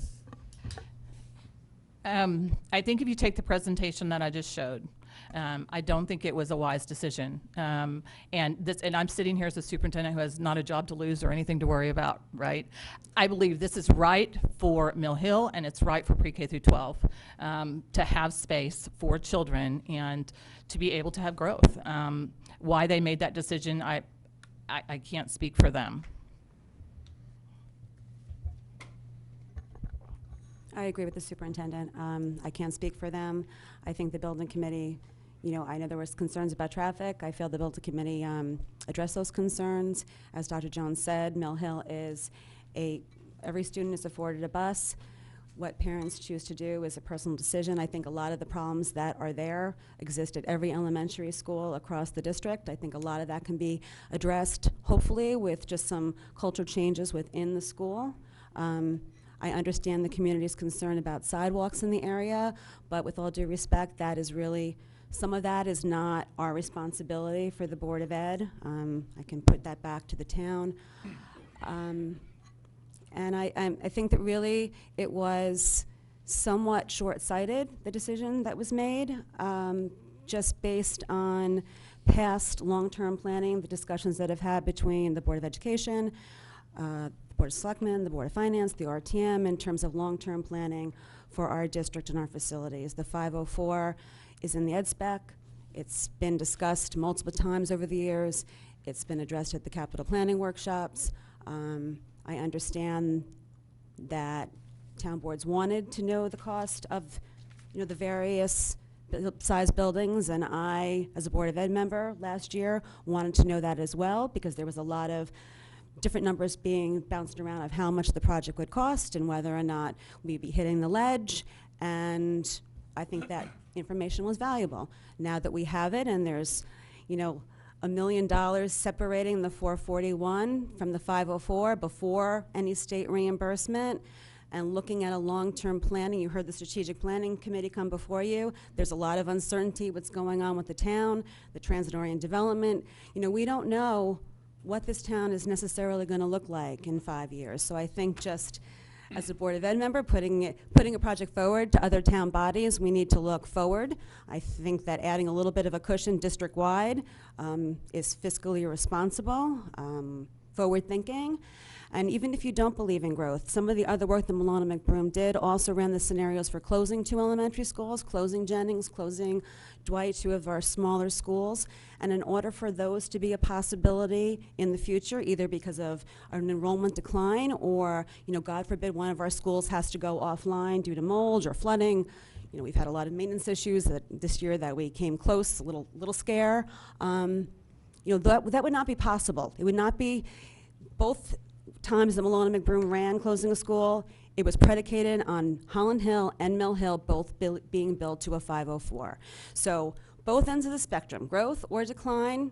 I think that going with the larger school, especially for the cost differential, is responsible. So I was disappointed and surprised by the Board of Selectmen's decision, especially, having gotten some of the information from the Strategic Planning Committee and hearing some of the concerns of the community about class size, planning to 100% capacity elementary schools, you're going to be busting at the seams. Long bus rides was another concern voiced by the community. So suggesting that you're going to bus kids from Sherman up to Burr or Dwight, that's really not.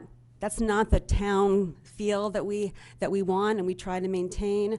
And air conditioning, by going to the 504, you're adding more air-conditioned seats in a building. So for all those reasons, I really disappointed with the decision of the last board, and hoping that you will make a different decision tonight. Mr. Mottola? Thank you.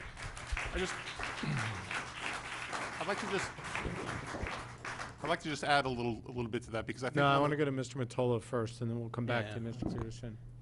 So I just want to understand, the materials seem to indicate, I think you said that Riverfield for this year is running about 36 students over projection. Is that correct?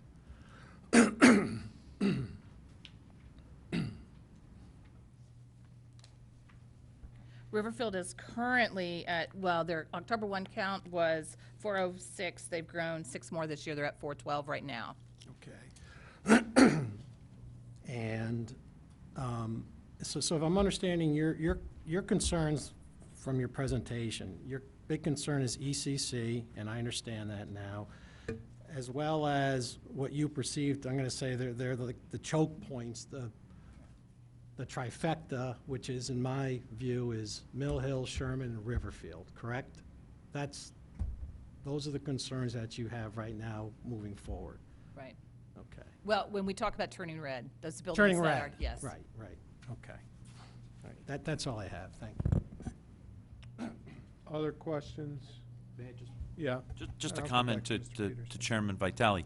I did not say that I was going to bus kids from Sherman to Dwight or Burr. I asked the question. You just said, I don't know why you were talking about Sherman, but you just said we were talking about bringing kids from Sherman to Dwight or Burr. So I want to be clear that I did not say anything about Sherman or busing kids from Sherman to Dwight or Burr. And I didn't mean to direct that to you personally. It was just that is the school that the board has been looking at just based on capacity and being overcrowded and trying to alleviate the overcrowding at that school. So when you look at just schools that have space, and as you wisely pointed out, Dwight does have some space. They have specialized programming there. That would be a school that students can move into. Ideally, if we were going to do that, we would do it as the 2016 redistricting plan show, sort of a clockwise movement of students. You'd move from Sherman, ideally trying to keep them the same theater pattern, so either to Riverfield or to Mill Hill, and just up to Dwight.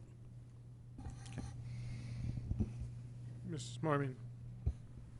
I think the other thing that resonated with me at the Board of Selectmen meeting was, the cost differential. It wasn't huge, and when you do the math between the two plans, the 441 and the 504, I think it was about 1.1.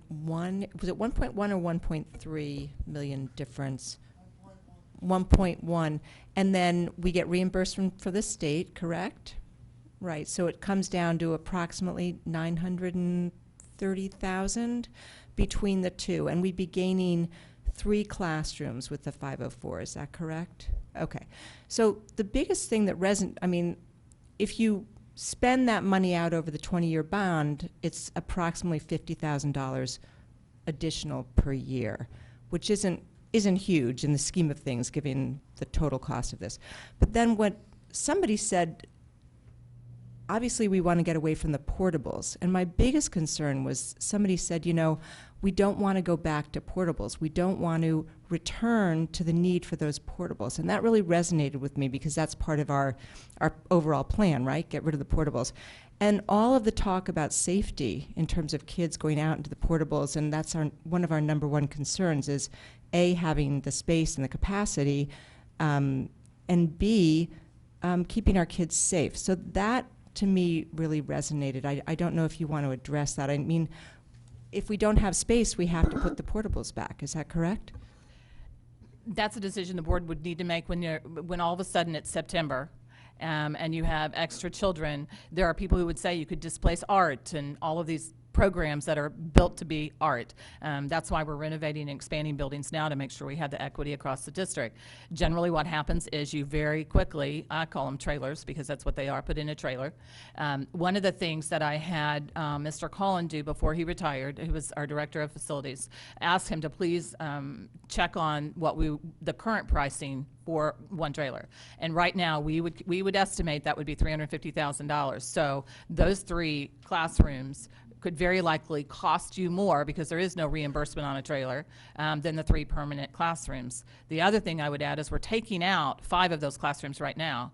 On a 504, you're putting 6 permanent back. So you're gaining 1, and you're getting your kids inside secure in a 504 building that also has the space that you need for reading and math and all those other areas.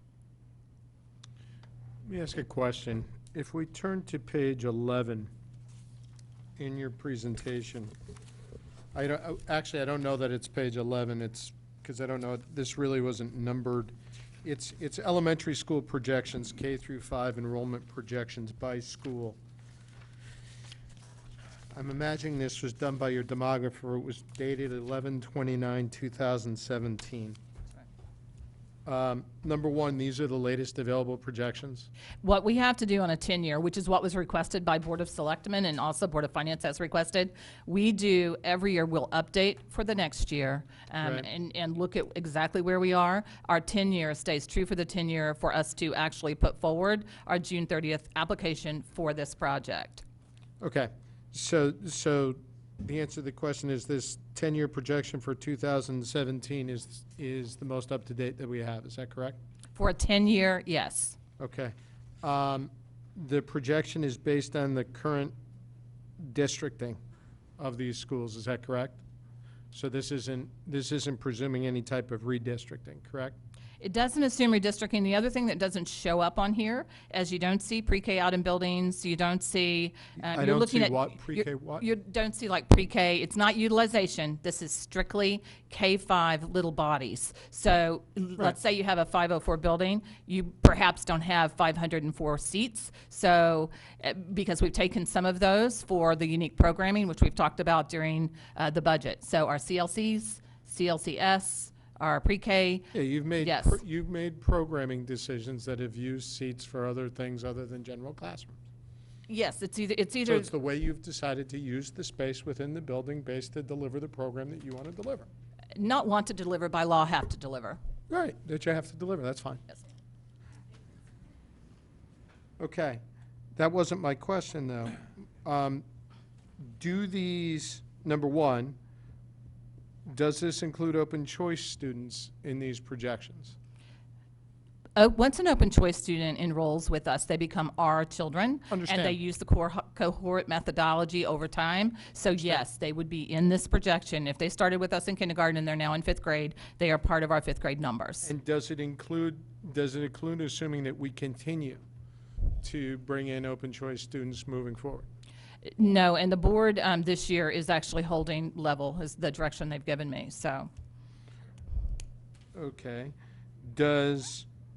This is the same birth rates they used, these are 2 years old, so it's the birth rates that they used are a year and a half old. It's the same birth rates and everything that we've reviewed previously. Where have they typically come in? When you go back and you look at where the demographers assume you're going to be, Do we ever do a true-up and find out where they actually came in at when it comes in actual? Well, I will say on an annual basis, it's incredibly correct going into the current year. It's less than 0.5%. When you start looking at over 10, that's why they won't go past 10 years. It does get more challenging. So that's why when you look at some of the studies that were in the back of the packet, you may be looking at that one now, not this presentation. It has the low, the middle, and the high, and they give us 3 ranges based on everything that they know that's happening wherever for Fairfield, where they're running those projections and looking at birth rate, looking at growth, looking at the cohorts. Did you have an extra large kindergarten that came in that year that will then continue to grow over time? They look at all of that. I did not go back there, but I'm going there now. Where is the actual here? So you just directed me backwards, and I see something labeled Fairfield Public Schools actual and projected enrollment. Where can I see the projected versus actual in prior years? Do we have that? In the budget book, we give you projected and actual, but we don't, I believe, we don't have the chart that would go back in time. And as I recall in the budget book, you only This give is us... a new projection. Yeah, in the budget book, and they're only the projections for the last couple of years. They're not actual, what they said 10 years ago the projections would be, right? What, did you understand what he said?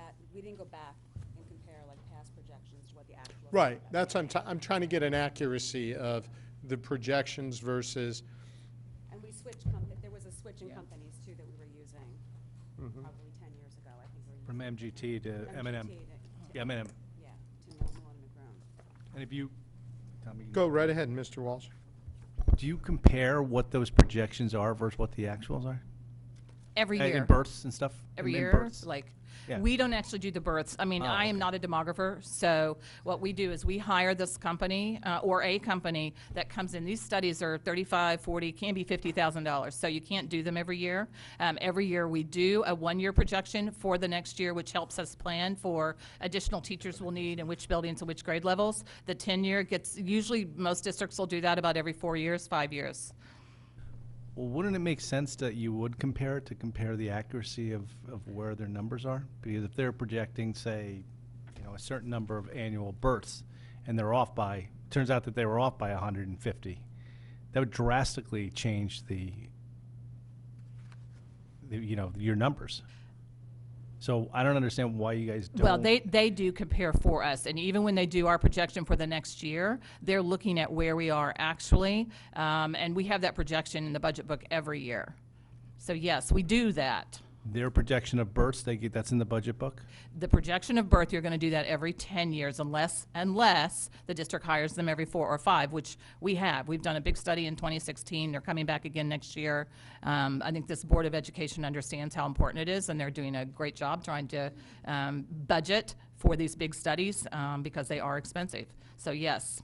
So when we went, because they had an original one, M&M, and then they had a second one, correct? A major study. You know when M&M was done? I don't. Yeah. One was Mr. 2012. Peterson believes it One was maybe in 2012, right? That was the first one, right? Did you compare before, have you compared what their numbers were on the 10-year versus, and then? For the old company? Yes, yes. No, not the old company, against themselves now, where they stand now. Well, you can't have a trend in 2 years. So if they do a long-term projection in 2016, 2018, we're not going to get a trend in 2 years. But you can in 2012, right? You get a Well, better that was a sense of different what that company, was. and that's one of the reasons, my understanding, we no longer use that company, because they weren't as accurate even on the annual projections. I think also we have more children that start start kindergarten in Fairfield than are born here. So there's the persistency rate of just people that move in. Say that again, More students start kindergarten in Fairfield than are born here. So people would indicate that they're moving to Fairfield to have their children attend our schools. I'd like to think. So in there, and this is the medium case scenario you've used and what you're referencing, correct? On the projections? Yes. So that medium case, if I look at what they're laying out here, it assumes a 10% increase in births over the next 6 years. Stable single-family home sales and a stable unemployment rate. Is that, those are the Yeah, assumptions. that what I'm- page are you on and what packet are you on? So I'm on the packet that you gave me. Right, there's several. If you might look at the front cover and tell me what it says, that would be You helpful. mean the medium front cover? Yeah, 10-year enrollment projections, 2018 and 19 to 27, 28, dated November of 2017. And it's page 6. Okay. And it says that your projection assumptions, and it says maximum, medium, and low. And it says that they're assuming a 10% increase in births over the next 6 years. Stable single-family home sales, and a stable unemployment rate, which they must use as the 3 items, obviously, to drive the projections.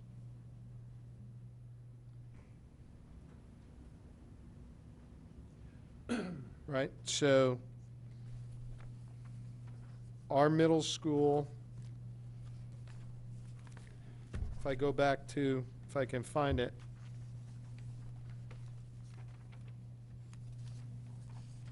our elementary school utilization over the next 10 years, and I'm assuming this does nothing with Mill Hill, based on this, right? Says that our average operational capacity, which I'm guessing is lower than lower than quote-unquote actual capacity, right? Because it's operational capacity, so it takes into... Depends on the building and specialized Right, programs, right. yes. Stays in the 80s throughout the 10-year period, assuming a 10% birth rate increase, assuming stable single-family sales, and assuming stable unemployment rate, in K through 5, our operational capacity as we currently stand stays essentially flat over the next 10 years. Did you follow what he said? I did Yeah, but, Page 33. right, but again, that's just K-5, which is kind of the I understand. crux of our argument is that there are inflows that are not Okay, so let's go to middle school then. Let's go to middle school then. Middle school utilization goes from 102 down to, at its low point, 89, and ends out 10 years, which we can all agree is the least reliable number, at 92%. So elementary school stays roughly flat. Middle school comes down by 10%.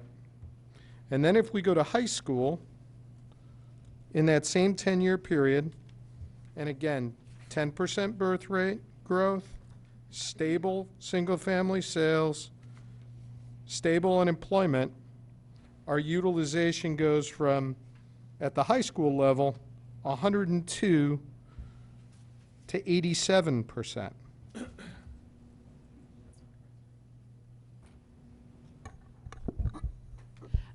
I don't know if you're confusing enrollment, but I'm trying to stay with you, so I'm not understanding what you're asking.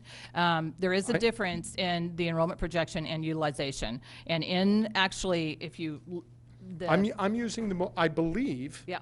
I believe I'm using the more conservative numbers because I'm using, and I'm only going with what the data, look, I'm not inferring anything. This is the data that you put before me tonight, and I'm looking very quickly at operational capacity and utilization. Those are the numbers that I have before me, right? So they're not projected at 100% for high school by 2022, which we are already there, because if you remember during the budget, we actually talked about, we retained more of You're our already eighth at graders. 102. We already, because we retained more of our eighth graders, and we did talk about that Yeah, during no, the I get it. budget.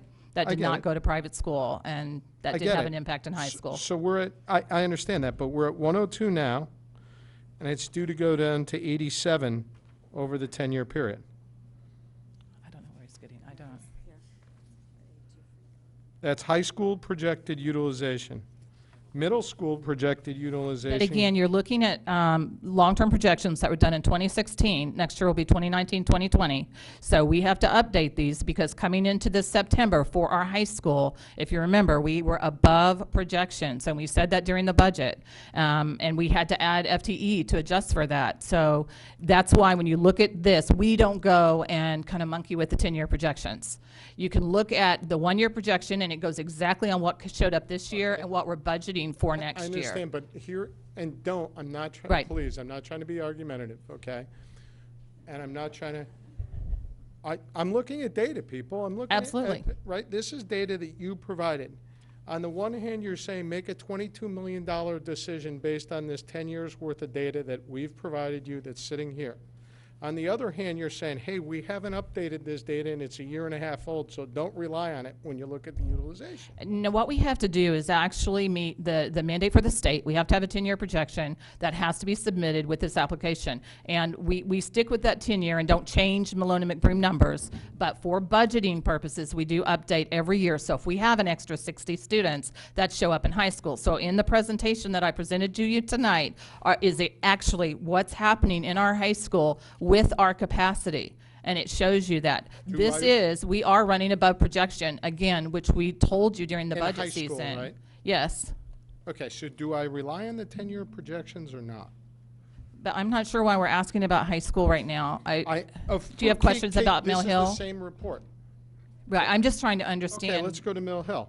Mill Hill, okay, the highest it gets in these 10 years projections is 382.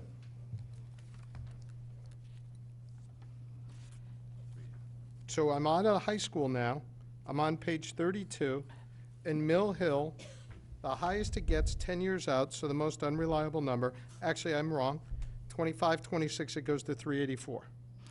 Right, and that, if you go back to those slides again, that means that if we build a 504, we will have 71 seats there if we are at 90% capacity. So we're not trying to, fill a building to 100%. That's what gets us back into trailer mode. Never said we were.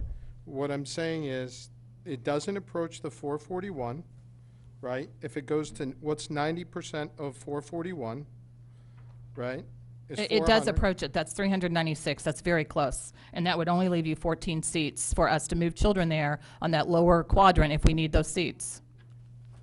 Mm-hmm.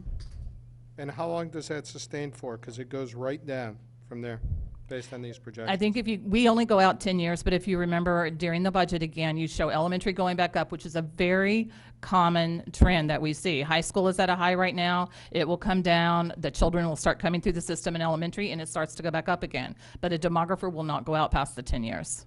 Well, I understand that. Because there are lots of different factors. Well, and they're probably not accurate past that, right? They wouldn't be because they don't know the decisions that bodies such as yours maybe will make on economic development in the town and all of those different decisions that come into play for any town or any city. Right. We're actually a couple kids over for Mill Hill based on the projections. And I was curious about that just based on some of the new developments that are going up around the school off of Mill Hill Terrace. I asked Dr. Jones if she could just check and see if that new development brought any new students, and I think it was about 3 or 4 kids that came from a development that probably wasn't built when Malone and McBroom did some of this work. There's another development going up, I think, on the other side of Mill Hill, which not really sure how that plays into it. I think if you, even taking, this data is old, just drive around town, where do you see the development? We saw the beach area explode, now we have Reef Road going west. When I first moved to town, I lived on Hurd Street. It's my starter house. I didn't have a family there. I moved up to Greenfield Hill. Now my old house is expanded, 2-car garage, and there's a family there. And I see it going East Lawn, James. So it's your fault. And I just kind of, I think that I'm not sure if this information has been captured on paper yet, but just driving around town and seeing the desirable areas of town and the talking points of where millennials want to live. They want to live by town, by the beach, by transportation, by restaurants, and I think that my projection, you know, now I'm not a demographer, I think that you're just going to see that development continue west from Reef Road.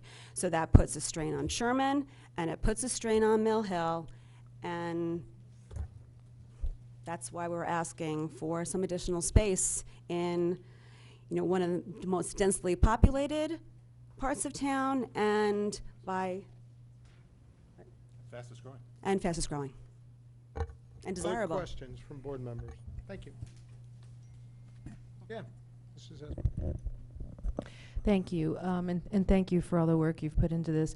So, from my perspective, as an actuarial exercise, the variance is not very compelling. It's pretty underwhelming, except to say that any money you have to spend after this moment is going to cost more.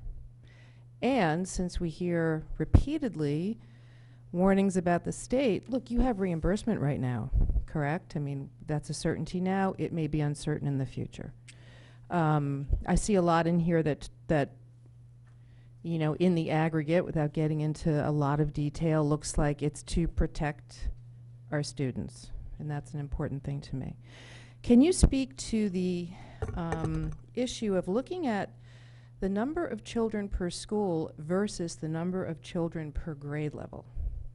Because, you know, in the elementary schools especially, how much variance do you see the ins and outs of at certain grade levels, and what would they be? I'll see if I understand the question. Are you talking about how we calculate 21 students and across the district? And that's because is what we can count on as an average number of students in a classroom. And that means some classrooms are 25, 25, 25, and then one student moved in, and now we have 19, 19, 19, 19. By the time you do that across the district at all 11 schools, the average sits generally on any given year at 21. So that's how we plan for how much space based on number of classrooms and how many students the building can accommodate. So the 504 is 24 classrooms with 21 children in each. Yes, some of them are going to have 25, and some of them are going to have 19 or 20. And even within one grade level, you could have 19, 19, 20. They're never even. So you still look, you know, your view is a little more macro as kids per school. You're not necessarily breaking any of these analyses down by grade levels. Well, that's really what happens on the annual basis every year. And we have to look at one building that may have 4 fourth grade teachers, but maybe next year they only need 3. Do we even have space in that building for that teacher? And we actually move teachers from one elementary to another elementary. That happens every year as part of the budgeting process. Right. Thank you. You're welcome. Mr. Brown, and then I'll go down to Mr. Becker. Okay, good evening. Could we stick with this document here, since Mr. Flynn was on this document? This is the conceptual redistricting options for racial balance plan, right, from 2016. If we can go to page 24. And I go to this page because this was referenced by some more recent documents. This is scenario E and F. And scenario E and F calls for Mill Hill and Holland Hill to be 504 student schools. So has the Board of Ed voted on these scenarios? Have they made recommendations on this scenario? This current board has not voted on this scenario. This was part of the racial, and these plans were included in the racial imbalance plan, which was approved by the board and required by the state. We use it as a reference more as just an idea of how you can move students. The students that are included in this report, you know, it's 3 years old right now. We're not planning for, it would be somewhat outdated by the time we're ready to do a redistricting for Mill Hill. So I guess the answer is no, in terms of, like, this is not the plan. I think that once we know how big the school is going to be and we get closer, then as Dr. Jones said, we'll be retaining Maloney McBroom to get more details.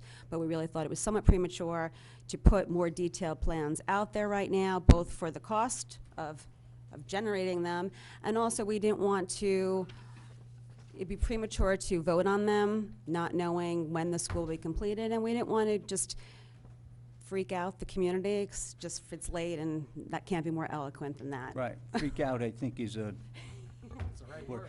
Because scenario E and F, which has been around for 3 years, well, A, B, C, D, E, and F have been, also calls for comprehensive redistricting, even though both schools are 504, right? And I think, at least from the emails that I'm getting, people are concerned about redistricting, and they feel that 441 would cause redistricting, but according to your scenarios right here, so will 504. Comprehensive redistricting.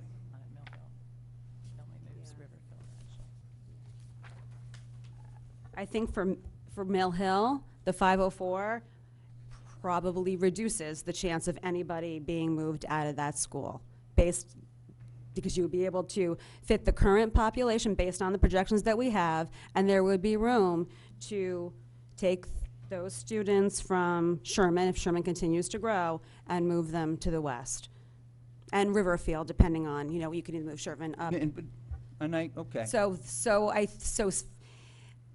you know, the redistricting, these scenarios were put forth to address the racial imbalance. The board right now is taking into consideration the racial imbalance, but right now we're really looking more, the work we're doing is for the ECC and just facilities utilization in terms of overcrowding in our elementary schools. We think there's going to be some movement of students, you know, and, you know, for the ECC, and when we do that, you know, we would ask Maloney McBroom to also take into consideration trying to balance our schools in that process. But that is not the driving factor in the work that we're doing right now. You know, we talk about overcrowding, but there's also, you also don't want your schools necessarily to be underutilized. There's negatives to having only 2 sections per grade in some schools as well. You want to try to, you know, have multiple, kind of even the playing field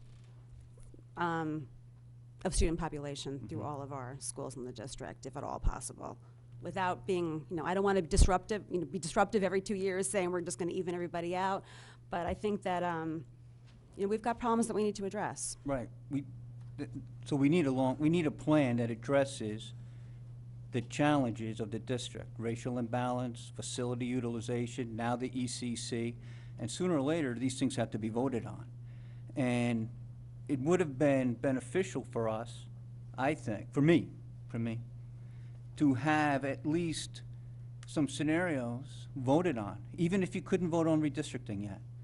It's we don't know what your plan is, and we have people in the community, in Sherman community, that are concerned about redistricting, but it says right here in your scenario that you need to have comprehensive redistricting to solve the racial imbalance issues that this district as a whole has. And so, but nothing has been done. It hasn't been addressed by the board, at least through a vote or a recommendation or anything, unless I missed it. No, we have not. There's been lots of discussion about redistricting, and there's redistricting principles that are included in the long-range facilities plan, trying to keep neighborhood schools, trying to keep students in close proximity, taking into consideration safety, planning to 90% capacity. What am I forgetting? You know, trying to maintain walking status. I think a lot of people in Sherman, some of these plans had Sherman, parts of Sherman going to Holland Hill. Right. Some of those students would be potentially walkers being put on the bus. The board is trying to avoid that scenario at all possible. But, you know, if there's not space in Riverfield and there's not space at Mill Hill, you know, we would look to the east. We would look to Holland Hill to kind of address the overcrowding at Sherman. I think that, and I've been pretty upfront with at the board table saying that I'm concerned about overcrowding at Sherman. I'm on the Sherman Building Committee. I hear about the challenges, that we're facing at that school, both with the traffic in that area and the core facilities. We're in phase 3 right now, and all that work is not going to get done in terms of the renovation and bumping out the gym and adding the stage, and there's going to be, more work that needs to be done there. And if we can possibly shift some students to kind of alleviate some of the strain on that building, I think that we have a responsibility on multiple levels to do so. And the board has been talking about it. We've tried to be thoughtful. It's a very difficult decision to have because nobody wants to leave their school. I understand. And we are moving forward at our next meeting. We're really before this year ends, we are going to have a charge from Malone and McBroom so they can move forward, tell them what we're trying to accomplish so they can begin their work so we can get more And definitive. you've given them guidelines, Yeah. and I think you may want to look at those guidelines. They're fairly restrictive guidelines, and they're trying to solve a problem that we need to solve. But my point is simply this. It's been 3 years, and there hasn't been a vote. There hasn't been a recommendation that has come before us, and yet we're raising our hands for at least $22 million. Okay, so you want to comment on that? Because then I want to go to Well- something else. Oh. Well, I think part of the reason why we haven't had a specific plan is that we didn't necessarily know how big Mill Hill was going to be. And I think the size of that school does affect how you move students. I'll just go back to the one line then, and then we can move on, that it still calls in these scenarios for a comprehensive redistricting plan to follow a 504. Okay? Now, Mr. Chairman, if I could just jump to another document, because it's somewhat related. Can I, yes, you can. Can I do one thing here?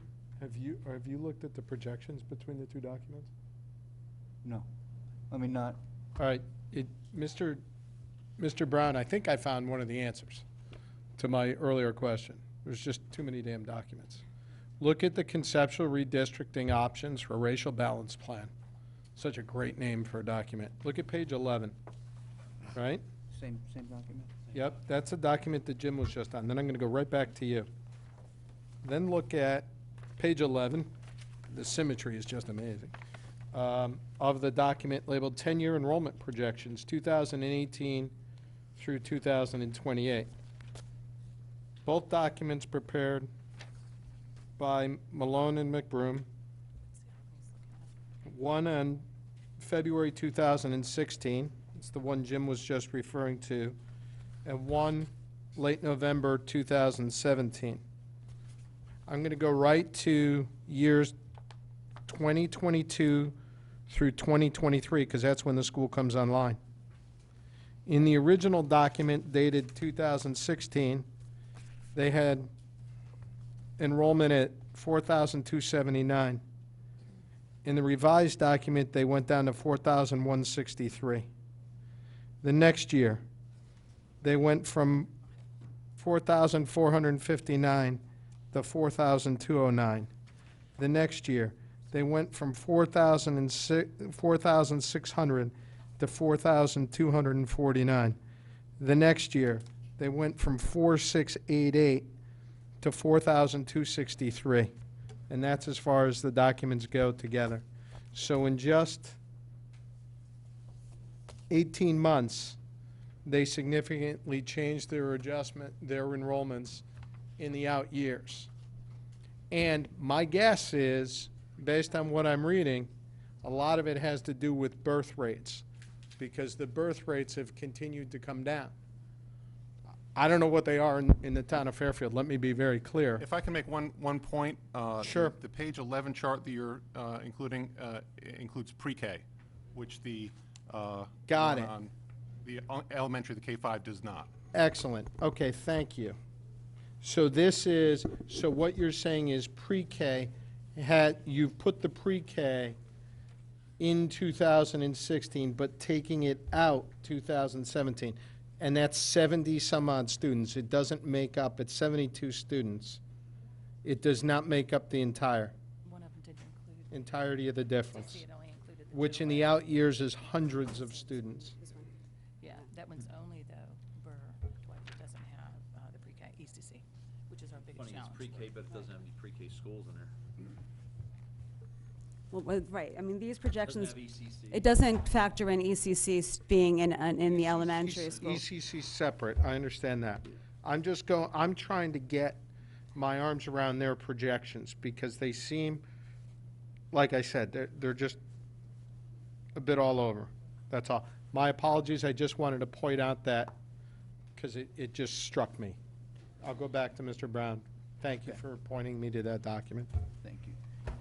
Okay, if we could go to document enrollment projections, facilities, and scenario planning, and that's from February 13, 2018.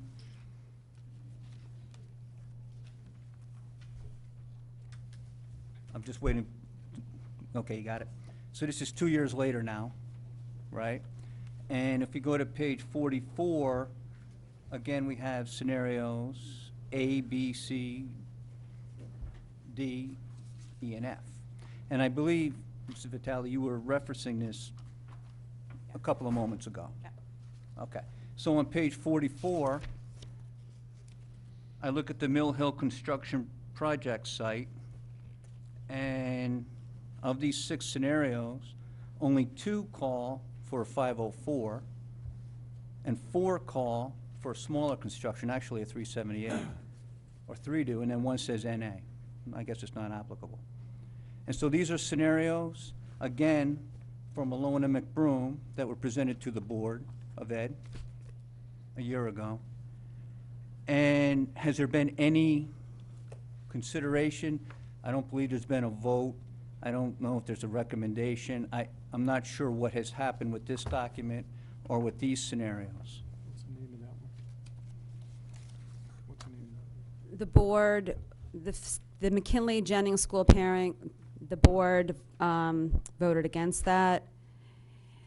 The Roger Sherman Pocket redistricting in isolation, the board voted against that. The board considered closing Jennings at Dwight and voted against that. So these scenarios were put forward as part of the structural change and the ad hoc committee for operational effectiveness. So we did, Malone and McBroom did this work and did not use the previously approved redistricting principles and facilities planning principles. These were just kind of something thinking outside of the box, and if you were willing to kind of put all your throw them to the wind, what were some other creative ideas and would they work? They came back with this, and the board did at the time vote not to move any of them forward. I brought up closed Jennings and closed Dwight, just being that The board voted to nix every one of them? You said yeah, not any. the board. In isolation, at the time, the board voted not to, yes. Not to move forward on any Not to move scenario? forward on any of them at that time. They were put forward as scenarios that could be used for future planning and used together some point in the future. But at the time, Holland Hill wasn't done, Mill Hill was not even approved then, so it really wasn't something that there was support to move forward on. Okay. Is that accurate, Mr. Peterson? Right. I mean, scenario D and for the school pairing, we had a significant amount of discussion on that. Had a lot of feedback from the Jennings and McKinley's community. The board we discussed the school pairing and didn't feel that it was appropriate to single out only 2 elementary schools, that if it was something that was going to be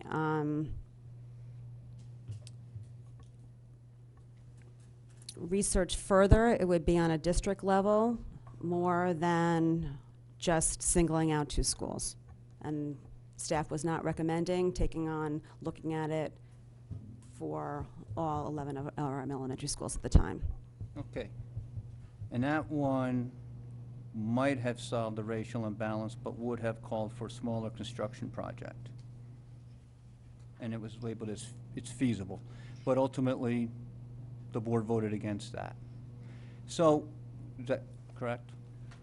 That's correct. So are there any scenarios that you're currently looking at that might be possible?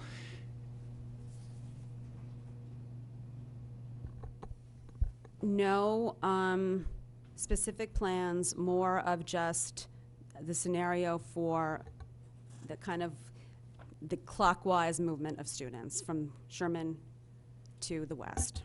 See, But we and I don't think- have, I'm don't sorry, have a finish up. don't have a specific plans in front of us for the reasons I gave before, just not wanting to get ahead of ourselves. Well, yeah. I mean, I know what you mean. It's okay. And if I might add, you can't actually have a redistricting plan until you're really, you know, first of all, what buildings you have to move children to, what size they are, what is the utilization capacity of all of our buildings. And if we're really trying to, when you look at these scenarios, we ask them to look at the racial imbalance. We have one building that's impending, one that's been considered by the state, not by us, but out of balance, trying to solve that, also trying to balance utilization. So looking at all of that, you have to go pull the address of every single student, look at where our families are coming from. Just our racial imbalance alone has changed since 2016, and it does as a district, and it does from the elementary. So we have to watch that. There's a lot of work that goes into pulling all of that data, and you have to do it when you're ready to actually move children. You don't invest $40,000 or $50,000 and then sit back and not use it for 2 or 3 years. You have to turn around and invest again when you get ready to do it. And that's work the board will have to do when they know what we have to actually work with. But we've had them look at all of these different scenarios about ways they could be creative in solving these issues. And I will tell you, the Jennings-McKinley, that was a big discussion for the board. I stood in front of their PTA and tried to talk about pros and cons of K1, 2, 3, 4, 5. That was not an easy meeting. And the board really made that decision that if it was going to be K1, 2, 3, 4, 5, that it needed to be across the district. But a lot of thought, a lot of discussion and community input is how we got to that decision to mark it off the list. And part of that was looking at some of the districts like Milford where they went to K1, 2, 3, 4, 5, and they had to go in and undo it all because the community was so strong for their community schools. So there's been a lot of work, but we've really where this is right now in scenario planning is about as far as the board can go until they know what's available to actually, pull addresses and look at children and families and do that work. And I understand. But my point is, though, it's been 3 years, right, since the original one, and nothing's come forward. Not one possible scenario, not one long-term plan that might solve racial imbalance or facility utilization. And I think that's why we're kind of here at an impasse with $22 million in front of us. And look, this board has passed just unanimously every project that I can think of since I've been on the board for 10 years, right? Starting with Fairfield Woods, Riverfield, Sherman, Holland Hill, Ludlow, Osborne. It hasn't been, we haven't had this type of tough discussion, but the discussion, I believe, is with us because we don't know, we don't have any idea what your plans are. And yet, we have a lot of information. Information's been presented to you. A lot of data has come to your board, but no real action or decisions that you could bring to other boards and say, this is what we're looking to do. And even with that, there's a $22 million bonding resolution that we're ready to vote on. That's my only point. The one thing that I would add to that, just to provide a little context, and this may sound like a dodge, but this board turned over significantly 2 years ago. And in that 2-year period of time, I think we have tried to move, our meetings are long and detailed, because we all have seen that these decisions were coming, especially the ECC decision, which over the past year and a half has really emerged as a major theme in our discussion. I don't want to say that I would love to have come here with a plan that's attached to the bonding resolution, but this is the work that we are doing now, and we're doing it diligently and into the wee hours over and over again. So again, not to make an excuse about that, but if that provides some context, I think that's, we're under new leadership recently, and a lot of us are, we are united behind the 504 decision on Mill Hill because we have been elbow deep in this data and having these discussions. Fine. It would have been beneficial to us, that's all. All right? So I thank you for the time, and, I've taken a lot of time, I think, so I'll pass this on. Yeah, I want to go back. Thank you for the clarification on the pre-K. I just want to go back for a second on these enrollment projections because it's fascinating. The pre-K is only 72 kids, and the differential in students in the out years is well over, in one instance, it's 4,688 versus 4,378. So I'll give you the 72 kids. You're still off by several hundred students, and that's in all the out years. So it's kind of fascinating to look at that. And that's with them coming down from 2016 to the 2017 projections. I'll go to Mr. Mottola. Can I just speak to pre-K, just for clarification? In 2016, all of our children were at ECC, so it was really a number they would plug in. They weren't estimating because they don't do special education. I know, I just want you to understand where that number comes from. Yeah, no, it yes. doesn't. It's all I'm saying is in the analysis, this has 72 kids in pre-K. This has nothing. So it's a very valid point that Mr. Peterson points out. Still, when you point it out, it's come down by hundreds of students from between February 2016 to November 2017. That's my only point. It's come down. If we were having this conversation a year or so, or 2 years ago, we would be looking at a projection of 4,688 students versus now we're looking at a projection of 4,370 students in 18 months. That's a significant difference. Mr. Mottola? Yeah, on the comments of Mr. Brown and your comments, I understand what you're saying, Mr. Brown, kind of agree with them. I understand what you're saying too. I get it. I sat in your position before. And I don't think we're going to do this, but I don't want to make the wrong decision because there isn't a specific plan before us. And I'm not suggesting you would make the wrong decision, Mr. Brown. I don't want to hold it against anybody, that's all I'm saying. And I don't think this board will do that. So I just wanted to make that clear. And Mr. Flynn, when is it going to be an appropriate time for me to make a motion to amend the bond resolution? Because I intend to do that whenever we're done discussing this. You could have done that from the moment we started. No, Yeah. we were discussing. Go ahead. So, I would like to make a motion to amend the bond resolution to $23,163,600,000.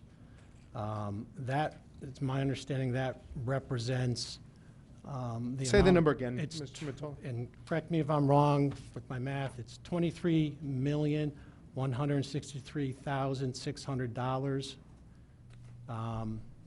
And that is, I get to that figure by looking at the total projection cost for a 504 school, which is $22,663,600,000, and I'm adding $500,000, $500,000 to that. That's what the Board of Selectmen did.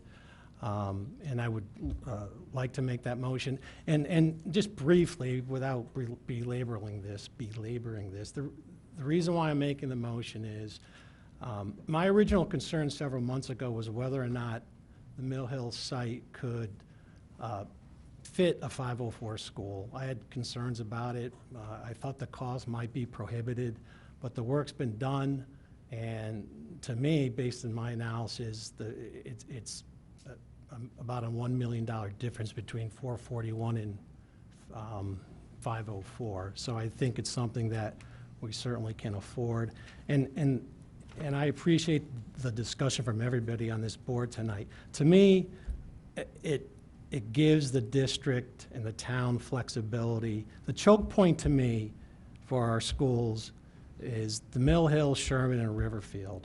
And I would hope that if the 504 plan comes to fruition, that the Board of Ed will come up with a redistricting plan, a town-wide redistricting plan, but certainly one that focuses on those 3 schools. We are getting a ton of emails from Mill Hill parents that want the 504 school. I think they understand it, and I actually commend those emails, because there could be some selfish people out there at Mill Hill who say, you know, I want a small renovation. We want to be left alone, and I commend those parents for understanding that this is a town-wide issue. I'm also getting emails from Sherman parents supporting the 504 renovation. I got a fair amount of them, and that surprised me too. I think they have an understanding that there's issues in their school, and that there's going to be some students who are going to have to be redistricted from the Sherman district. And quite frankly, to me, it makes a heck of a lot more sense to redistrict from Sherman to Mill Hill as opposed to a pocket-type redistricting from Sherman to Holland Hill School.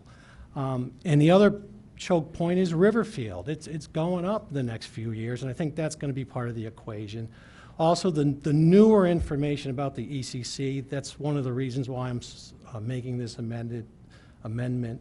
And I think it's in the best interest of the town and the district. I think many members of this board over the years we have supported all of these projects, and I think a lot of us have spoken about, if we can do a 504 school, if it's cost feasible, we should do it, and if it makes sense, and I think it makes sense under this scenario. So that's the reason for my motion to amend the bonding resolution. So thank you for the couple of minutes. Seconded by Mrs. Marmon. Okay, the motion is now before us. Due to the lateness of the hour, before we vote on the motion or we have discussion, I'd like to go to public comment. Is everybody okay with that? I think that makes sense. Absolutely. Are you guys okay with that? I get it. Yeah. Let's go to public. No. Okay. I wanted to make a comment, but. Okay, Mr. No, go ahead. Okay, let's go to public comment. We're going to limit it, again, to a couple minutes. And name, rank, and serial number. No, name, address. Make your comment, and then we'll move along. Great. Thank you. Good evening. Michael Hurley, RTM District 10 Rep and Deputy Minority Leader. I've had the pleasure of serving on the RTM now for close to a decade. Before that, I was the Vice Chairman and Southport Representative on the Parking Authority of Fairfield. I want to thank Chairman Flynn for his continued financial stewardship. I also want to thank the other members of the Board of Finance. I know how hard each of you work. It's 11:35 now. I've also had the opportunity to work with each of you over the years, and I appreciate your friendship. The RTM district reps have held many neighborhood meetings over the past decade where close to 1,000 residents have attended. Yes, that was 1,000 residents. Time and time again, we hear major concerns from local residents about congestion and safety issues on Mill Hill Terrace, Mill Hill Road, and around the Mill Hill School. I come before you tonight in support of a 441 school for the following 3 reasons. 1, it accomplishes the goal of maintaining Mill Hill School as a neighborhood school. 2, it eliminates all portable classrooms while allowing for some wiggle room for future fluctuations in enrollment. And then lastly, on the other hand, a 504 school will put way too much pressure on local roads and infrastructure, which are already bursting at the seams. I would also add that a state court recently overturned the TPZ denial of Giant Steps program expansion, which was not included in the traffic count, to my understanding. I also have concerns of the parent drop-off plan and potential backup on Mill Hill Terrace, and I was really surprised that the police were not able to sign off on this plan and that we're proceeding here tonight. So in closing, I ask the Board of Finance to do the right thing for Mill Hill, for Southport, and for our town by supporting a 441 renovation, and let's keep Mill Hill a neighborhood school. Thank you.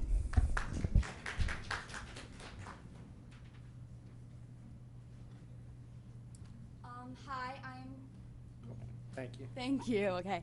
I'm Kate Alianello, and I live on 472 Mill Hill Drive in Southport. I'm currently a sophomore at Fairfield Ludlow High School, and I attended Mill Hill Elementary School. About 7 years ago, I helped my mom collect signatures to petition for a sidewalk, which took 2 years to accomplish, because I wanted everyone to feel safe when walking to school or to Southport Village. Now that I'm learning to drive, which consists of driving around town for hours at a time, I still do not feel safe in my neighborhood driving. The traffic in Fairfield has made me feel incredibly anxious to drive. I believe that increasing the number of students at Mill Hill School, that would make traffic in my neighborhood worse than it already is. In Fairfield, private automotive vehicles are more commonly used for two reasons. We live in a low-density area in which the public transport cannot efficiently serve us, and private vehicles are more convenient for our needs. If the number of students at the school were increased, there would be more children commuting to the school by bus and by their parents, which the road systems do not have the capacity to support.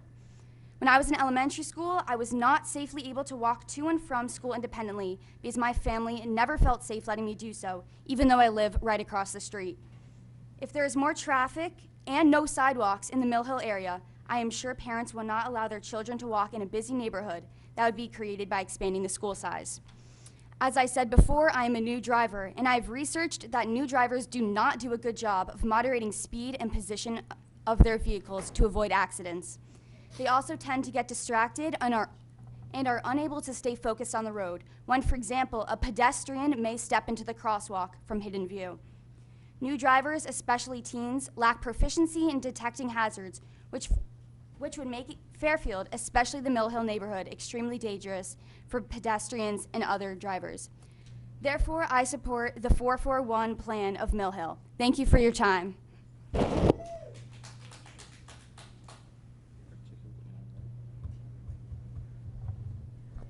Hello, Philip Dwyer, member of the Board of Education, and I live at 2607 Congress Street. I think Mr. Mottola summarized everything that I would want to say, so I'm not going to repeat it. Two comments I would make.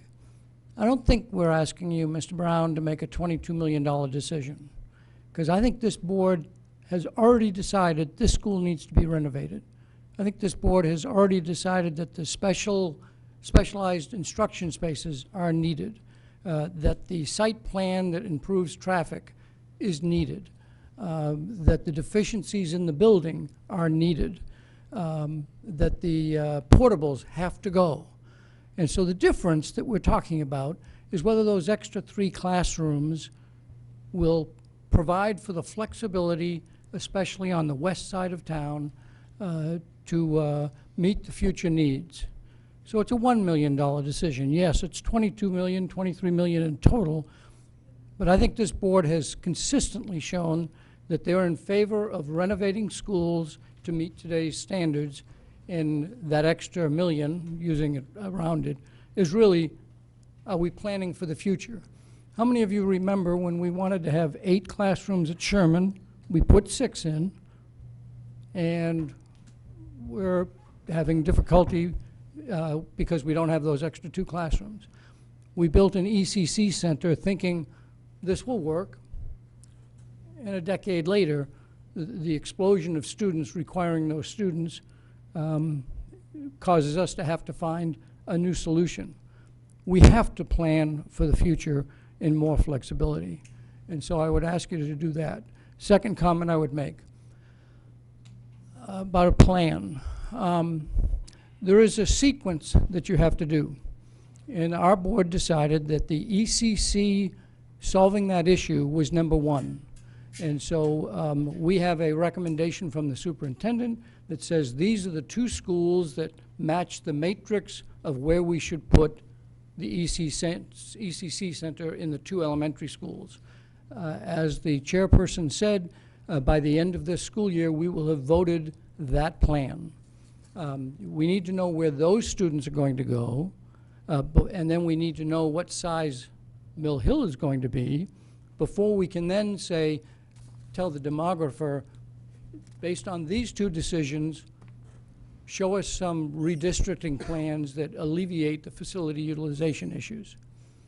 But I do bring your attention that you don't put a plan out in 2019 that says, here are some potentials, because by 2022, you do have to redo the whole plan because people change addresses and the numbers change over different neighborhoods.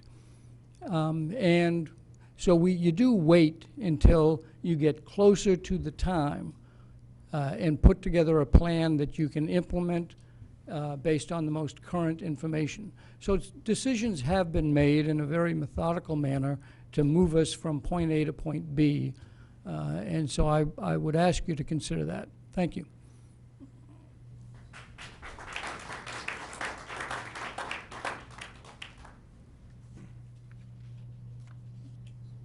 How you doing? It's Tim Zano, 100 Ty Mill Terrace. I have 3 kids at Mill Hill right now. I've lived in Fairfield for over 40 years. I've been through the elementary school closings, the high school consolidations, and now I've been through the building of Burr, Roger Ludlow Middle, the reopening of the high school, the renovations of countless schools. And I am all for containing costs and fiscal responsibility. But using history as our guide, it is nonsensical to not make Mill Hill a 504 school. Connecticut is struggling, but Fairfield County, and Fairfield in particular, are growing. Despite what the media has led everyone to believe, everyone is not moving to Nashville and Charlotte. Fairfield is growing, it's a thriving town, and it is a top choice for families. I talk to people on the train every day of people that live in Stamford that are coming here with their kids, and it's because of our outstanding schools. Let's not be short-sighted. Families want to be close to town, and that puts undue burden on 2 schools, Sherman and Mill Hill. We want these schools to continue to be top-notch like the other schools in town. With retail struggling, I see downtown living only growing. Look what's happening to Henry Real Estate. There's apartment buildings going up. What's going to happen to the Exide battery plant when hundreds of condos go up eventually, which probably will happen? With no renovations on the schedule in the foreseeable future, we should do this last one right. Let's only put a shovel in the ground once and continue to make Fairfield a top choice for families in Fairfield County. Thank you.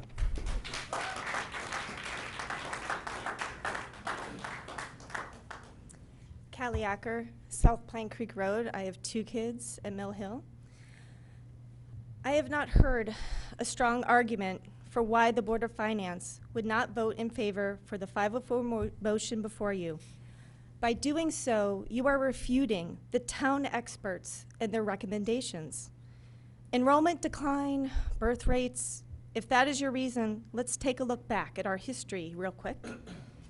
In-migration is a real fact for the Fairfield Public School District. It was documented as far back as 2009. And it was documented in a report March 5th, 2009, the town had commissioned a committee to do research for why our middle schools were operating at overcapacity. The report states in-migration as a major cause. Therefore, numbers like enrollment projections or birth rates were nearly almost null and void.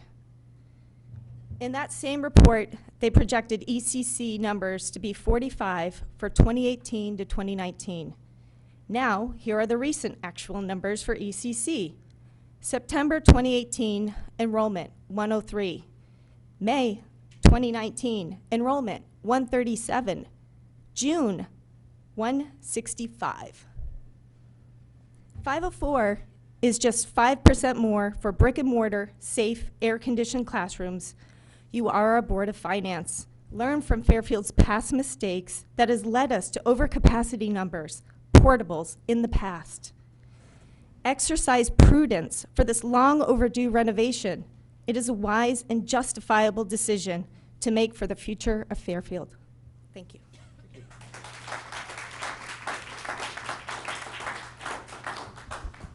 Bill Gerber, 25 Shady Hill Road. I'm on the RTM District 2, but I'm speaking for myself, not for the RTM. This is essentially almost exactly the same Board of Finance as 3.5 years ago. 3.5 years ago, I was in this room listening to this board's strong support of 504 capacity schools. In discussing the 2 building projects on the plate at the time, Mill Hill and Holland Hill, one member of this board talked about how the 504 model has been accepted. He would rather spend the money now than potentially down the road on further additions and more portables, and that with state reimbursement, it could be cheaper to build to 504 now and have the extra capacity online. Another member of this board talked about the real goal not being to max out our space, but to run the schools optimally. He said it's not just about school population. Even if school population dipped, if you took a 15 to 20 year window with the amount of program expansion relating to things like requirements for college, special education, demographics, and other reasons, the next thing you know, a space is eroded from one use into two uses. He explained that town does not expect to go back into a school for anything significant for 20 to 30 years, or even longer, as long as 50 years. About a week after this meeting, the Republican Town Committee put out a press release with some really strong language in favor of 504 capacity schools. For example, comparing to other 504 capacity renovations, they wrote, "Don't the good people of Holland Hill and Mill Hill deserve the same?" And, quote, "I cannot recall one fully vetted elementary school renovation project from the long-term facilities plan that was presented to the RTM for funding that did not ultimately receive approval," unquote. And, quote, "This is called making sound investments in Fairfield's educational system and paying it forward," unquote. Of course, there are logical reasons people who serve on town boards change their minds. For example, a shift in the cost-benefit ratio of a project. Concerns were voiced regarding costs to build on Rock Ledge at the Mill Hill site. The detailed analysis, however, concluded these fears were unfounded. Later, traffic concerns were raised, but a thorough traffic study was done, and these concerns were also shown to be unfounded. More recently, medium-term enrollment projections have become, the focus for objection to 504 capacity schools. 40 years of history, closing schools in the 1980s because we thought enrollment would never recover. Later, finger-pointing about closing those schools, reopening schools at great expense, 60-plus portables, a bipartisan No More Band-Aids campaign, optimal geographic options for, suboptimal geographic options for a new school that had to be built in an area where there were no walkers, only busers. I know that the majority of this board deeply understand these lessons when you made your remarks just 3.5 years ago. It is important for our town boards to show they have institutional memory and are consistent in their principles. 3.5 years ago, this Board of Finance had a 30-year outlook. 3.5 years ago, this Board of Finance understood the historical context of school space in Fairfield. Thank you.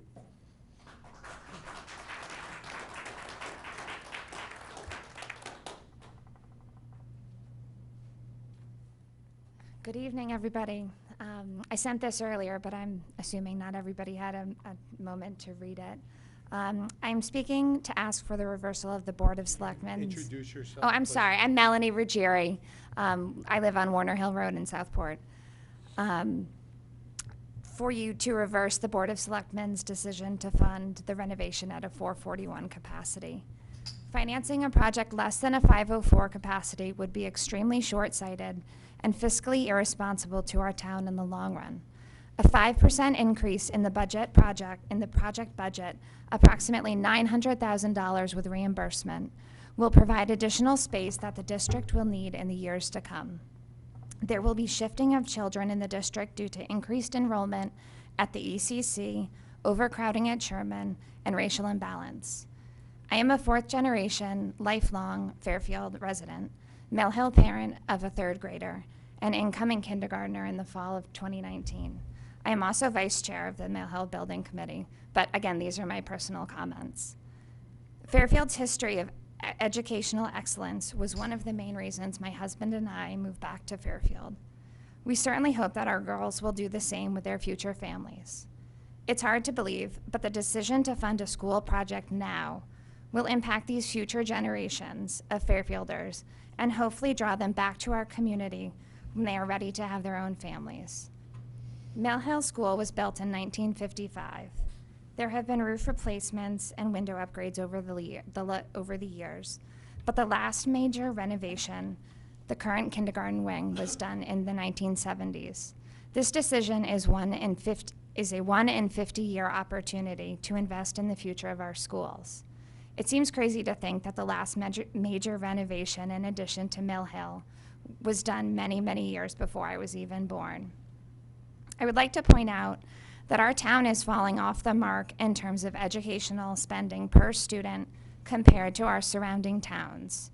According to the Connecticut State Department of Education in 2017 to 18, Fairfield spent $17,529 per student.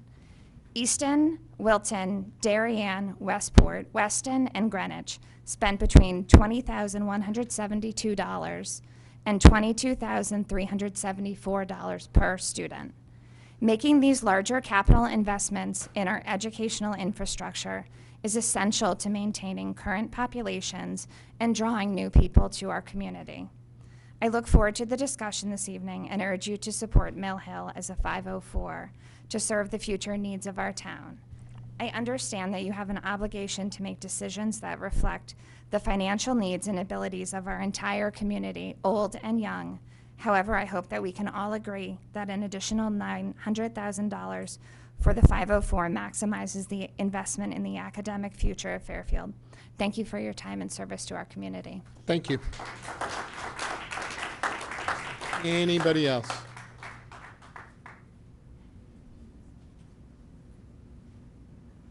Good evening, Frank Patisse, RTM District 10 rep, Osborne Place. I'm also a Mill Hill parent.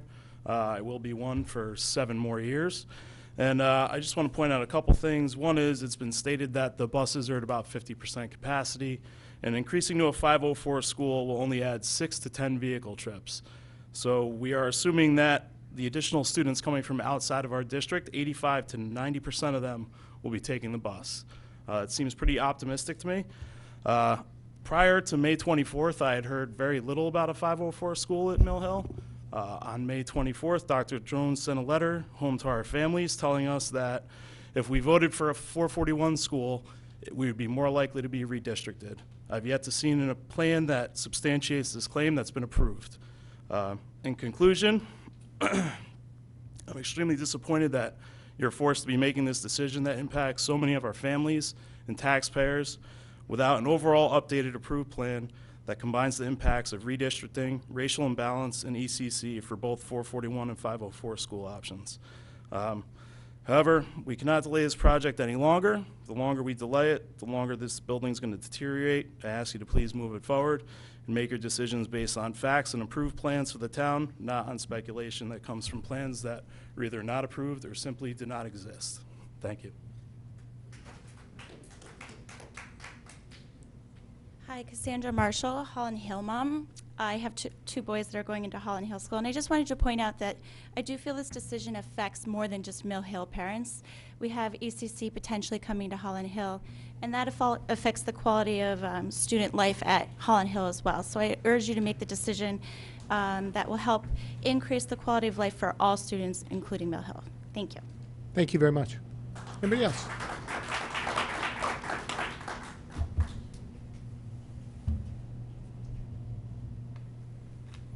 Hello.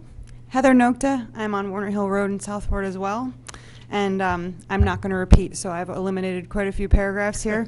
So I'm going to start off a little in the middle. More parents today are aware of ECC, and more parents today are advocating for their children's educational and social emotional needs. This alone is increasing enrollment. The education system here in Fairfield is one of our greatest community strengths and a primary reason to attract residents. So I have to wonder, will they be able to get in? Would they need more neurotypical students to maintain their 50-50 model for success? And will there be enough space for them? Where will they go? We cannot ignore the fact that ECC population is growing, and we should not look at this as a financial burden, but an equitable opportunity to provide necessary and adequate seats for all of our young learners. It will only benefit our community if we provide a supportive educational system and act responsibly by approving a 504. There will be children shuffled around when ECC moves into Holland Hill, North Stratfield, and Stratfield Elementary Schools, which the Board of Ed has talked about discussions, potentially in a clockwise rotation, and let's make sure that there is a safe and healthy seat for each of them. There has to be room for growth in the district to accommodate for children as a whole, not just birth rate projections and real estate statistics. So I super want to comment on a few things that have been said, but I'm going to hold back and restraint. I think that as a member of the Mill Hill Building Committee, we've looked at safety, we've looked at traffic, we have thoroughly analyzed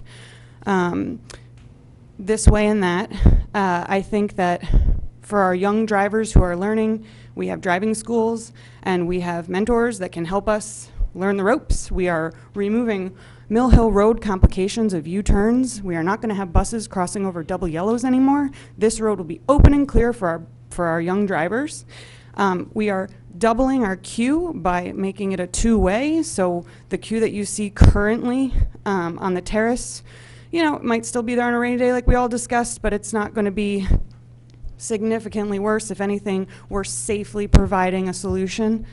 And I guess the last thing I sort of want to say is that I think the slogan of keeping Mill Hill a neighborhood school, well, I'd like to think of myself as a global citizen, but I'm certainly a citizen of Fairfield, not just Mill Hill. And I like to see the big picture, and I like to step away from the microscope. And this is clearly a district issue. So you're choosing to pay now or inevitably to pay more later. Thank you.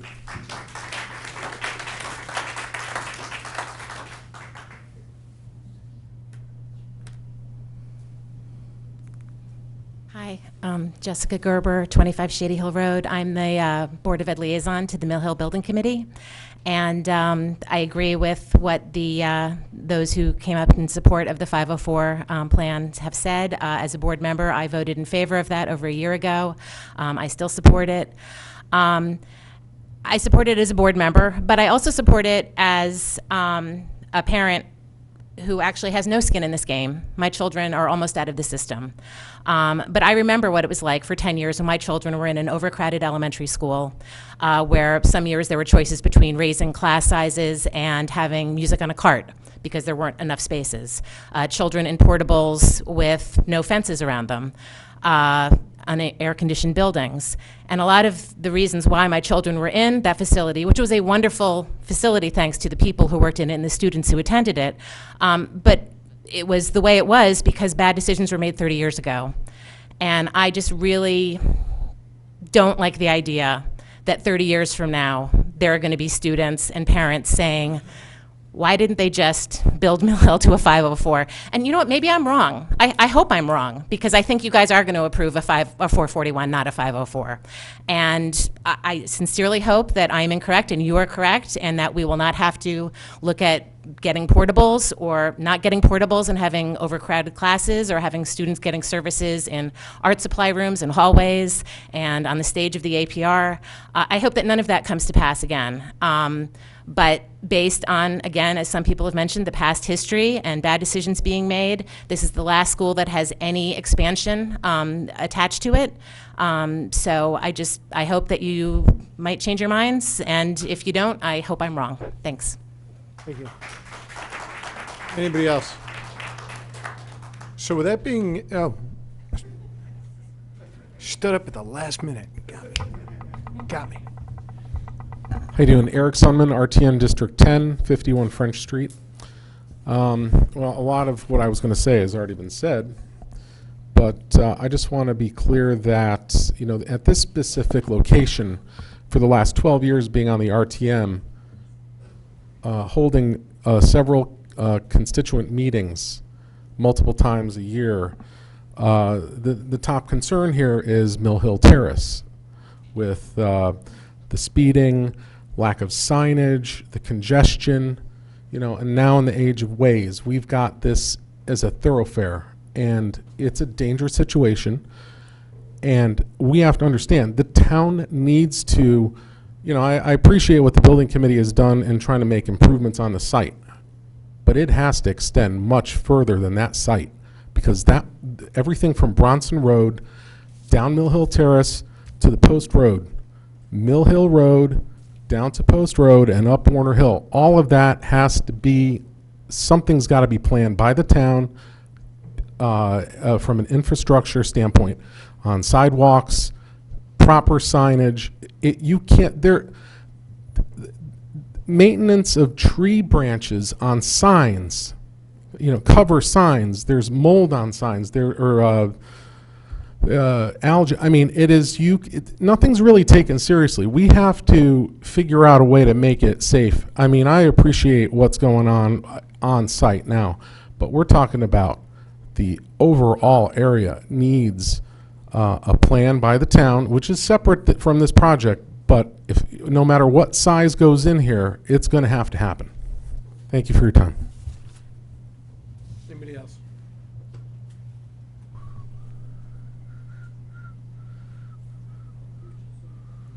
This is going to be the last speaker, I think. Lucky me. Molly Horahan, Warner Hill Road in Southport. Please do not be the board that gambles our students' future and our taxpayers' future. $4.1 million in portable space has been spent between 1986 and 2016. $100 million has been spent reopening schools between 1990 and 2002. We are not asking you to approve a 504 so you can spend money based on projections taken out of thin air that are old. We are asking you to approve a 504 because it is the last available major renovation that is planned for our town. Please build this school to the maximum capacity while state reimbursement is available. At the end of the day, this is about children. It's not about the convenience of moms attending back to school nights. The nature of education is changing. Learning is becoming innovative. The new design adds a tech lab next to the media center, next to the library. What else may be needed in the future? Having the space, the small spaces, the classroom capacity gives us the flexibility to plan for the education and the excellence that Fairfield and Connecticut deserves. Thank you. Thank you.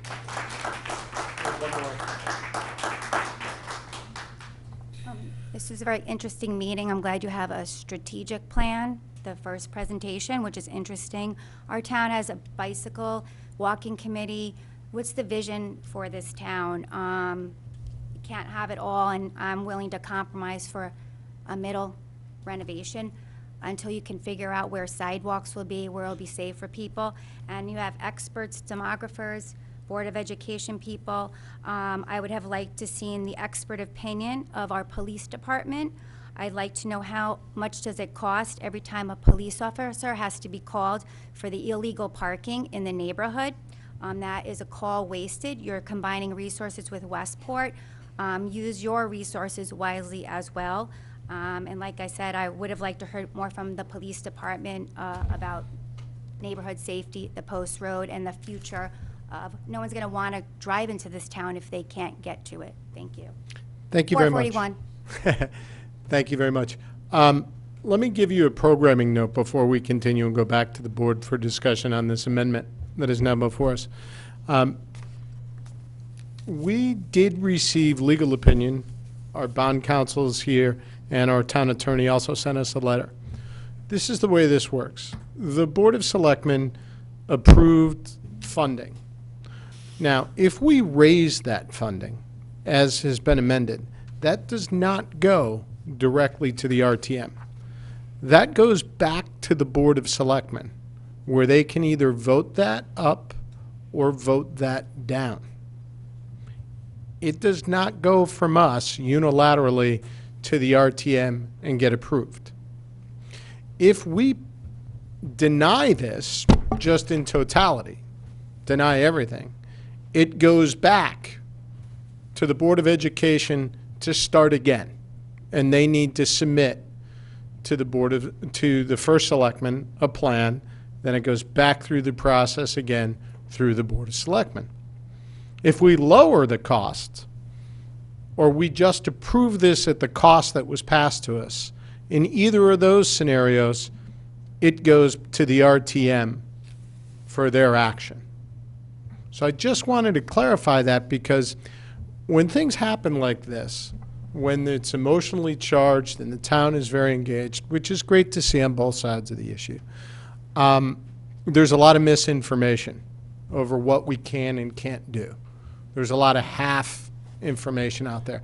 I don't think it's done intentionally. I think it's done with the best of intentions, but it does lead people to the wrong conclusions. And I don't want anybody to have that wrong conclusion as they walk away tonight, whatever the outcome is. All right? And I thank you for the time. I thank you for the thought that went into your comments tonight. It's obviously a very emotional topic for a lot of people. And remember what we try to do. What we're trying to do is be independent and look at the facts as best we can and make the most educated decision that we can based on the information presented before us.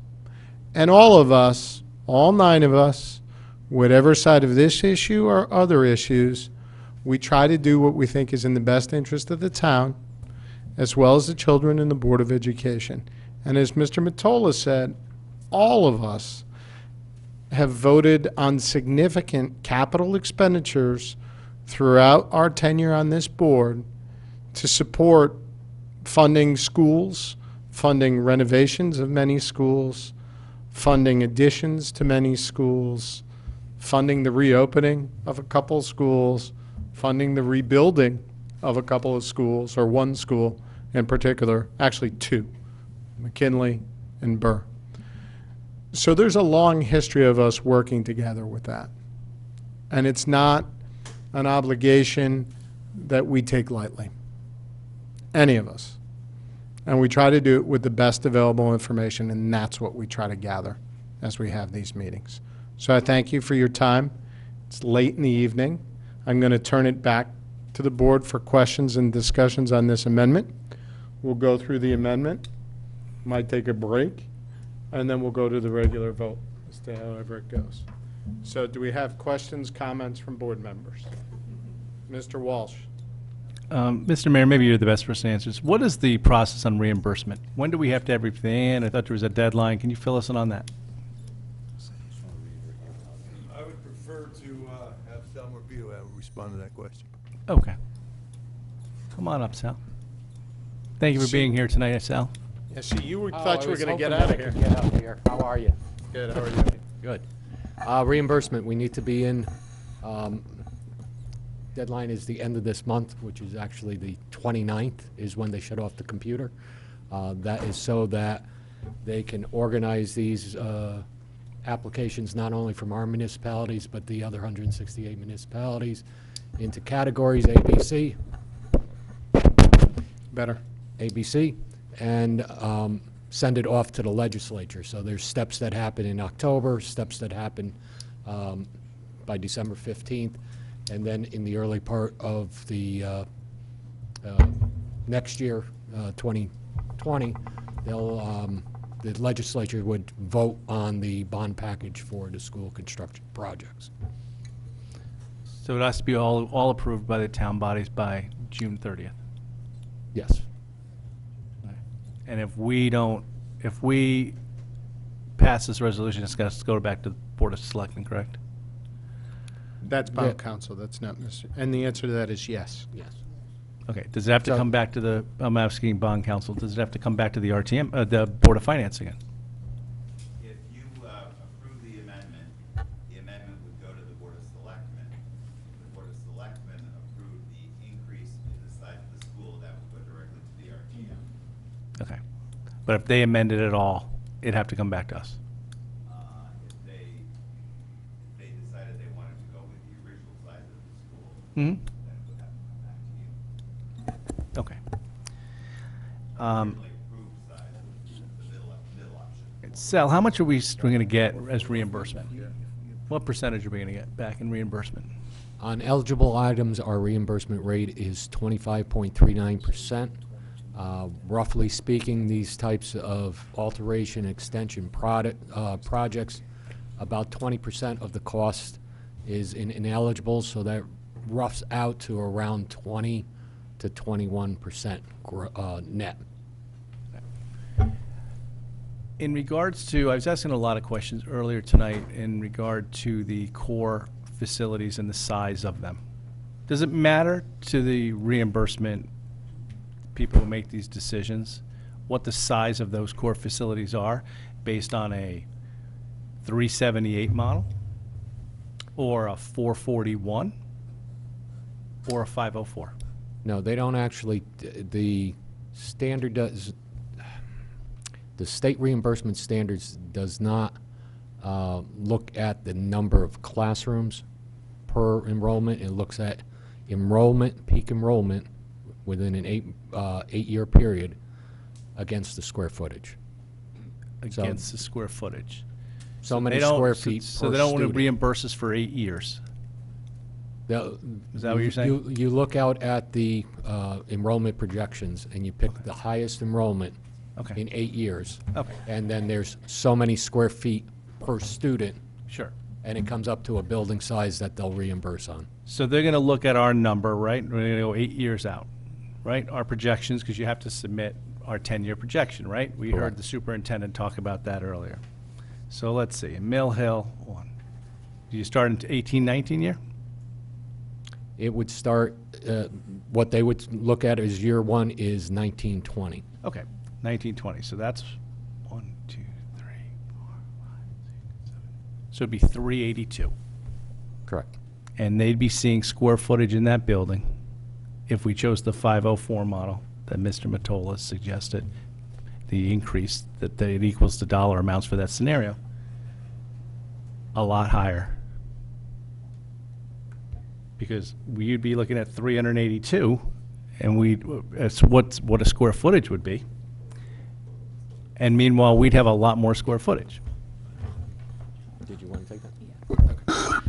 I think what you're asking is a question I had Mr. Morabito check with the state, just to make sure we understood the process. So when we submit, we will submit the 10-year projections. They'll look at the 10-year projection. We'll also submit a letter about the work that the board is doing, and as soon as they have their actual plan for usage to increase the utilization, that's submitted to them as well. So they take that into consideration because they understand the board is doing that work. What's the timing on that? I mean, I presume you must have asked that question. That wouldn't be a good question not to ask. The timing on the submission, we would. Yeah, the timing on how many people are going to be there, how they're going to get there, the plan. The plan that does not exist with the Board of Education, because they have not voted on anything. What they have instructed us to do is we would submit a letter to them on the June 30th with our submission that lets them know the work is underway. And we have that, the 2 years while we're working on the project, and we would, once the board has finished that work, we'll let them know how that utilization will balance out. Okay. It's So literally the- a letter that gets submitted with it to let them know. So it's a time limit that's just undetermined. So if the board takes 5 to 6 years to make this decision, because they don't want to re-district, then we'd lose the reimbursement. No, you don't lose reimbursement. It changes slightly. It's actually, if you didn't do anything and you just sat on it, you're talking about between 2 and 3.5% difference on the eligible. So it's actually, it's not a great deal because it's actually a low percentage on what is eligible. But I think the board has spoken tonight, and again, they may want to come forward to speak to that. I do believe that, we've done a lot of work this year on utilization, and they're going to continue to do that work. If we go with the 441, or we give you funding for a 441, so there's really, we're not voting on a number, actually, pursuant to the things I'm seeing, we're voting on a dollar amount, right? Actually, Then- in your resolution, the number is there. Or it was at the Board of Selectmen on the full number's page, I not- don't know. The number's not there. The number's not there. So was there when you originally saw it? I think so. Okay, why was the number taken out, Bob? The number was not voted on by the Board of Selectmen. They just Ah. voted on the dollars. Why was that? Did they discuss it? They discussed it, and I was not at the meeting, but I read the minutes, they basically were voting for 441, but they did not stipulate the Just to give you a little more background, I guess. Going into the meeting, the board asked for a bond resolution with blanks. And the blanks included the dollars, and we also had a paragraph in there, or a sentence in there actually, for the number of students. The Board of Selectmen made a motion to, for a dollar number, but did not make a motion for the student number. Nor did they, so basically it just got taken out because it just had no definition. So theoretically, if you voted for the dollar amount there, and they built a 504 with the dollar amount, I guess they could actually, they could do that as well. Right. Unless you guys added a number. Does the state have any requirement or standards? I thought there was new standards that had them look at capacity utilization as part of their reimbursement process. Not capacity utilization, they look at square foot per student How about based on grade capacity? level. How about capacity utilization in the entire district? Not OSCGNR. They would, they do press districts that are looking to seek buildings in the classification of magnet schools. Okay. And they're looking to press. The 90%, which is the same one. 90%, yeah. I'm just saying it's actually 90% when they look at the magnets, which is the same number that our board uses percentage. So if you were a wealthier community than us, like Greenwich, you could keep opening schools and just having huge low utilizations, and the state would have to reimburse you. I think if you had really low utilization, you'd Yeah. probably be fighting the state, which is what happened in Greenwich if you were watching when they did their most recent Yeah, magnet that's school. what I'm talking about, Right. because they did press them, and there are standards in regards to that. Well, that's when they're looking that's at why you. you're denying that that's the case, but it is the case. Well, actually, no, because they actually got their funding, because it isn't, there isn't the criteria there. They like the districts to aim for 90%, which is exactly what this district is doing.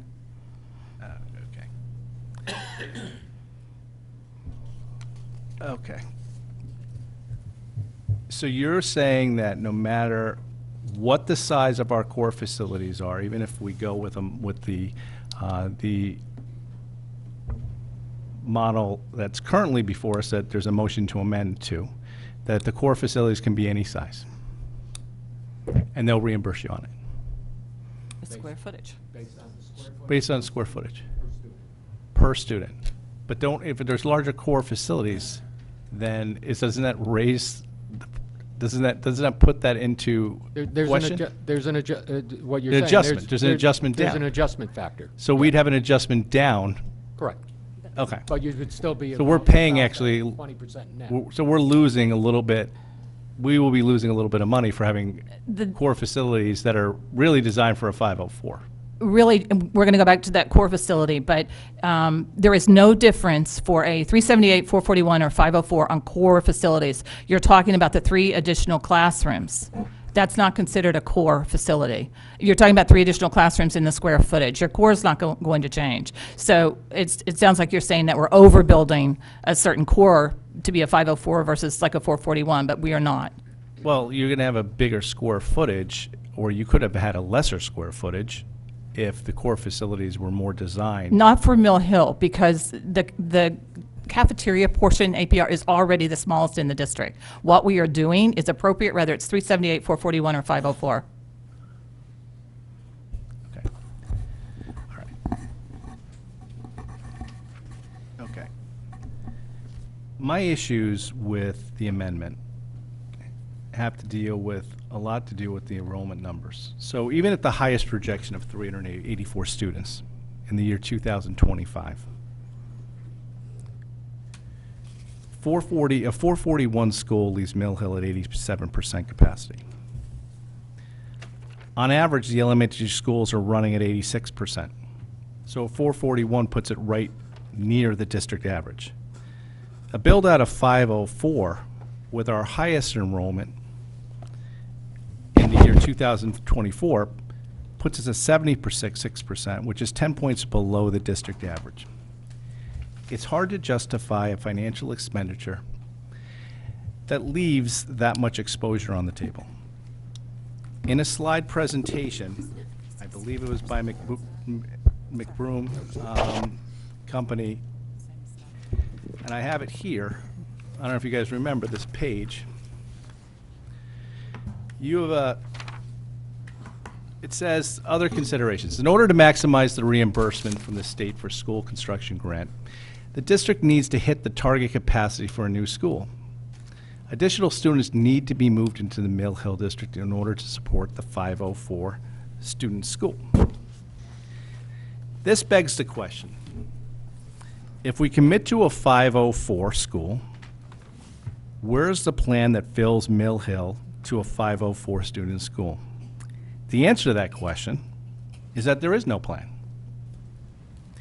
There have been discussions, but there is no approved plan. Ms. Vitale said earlier that they want to move students, or at least you made an assumption that you want to move students from Sherman west to Mill Hill,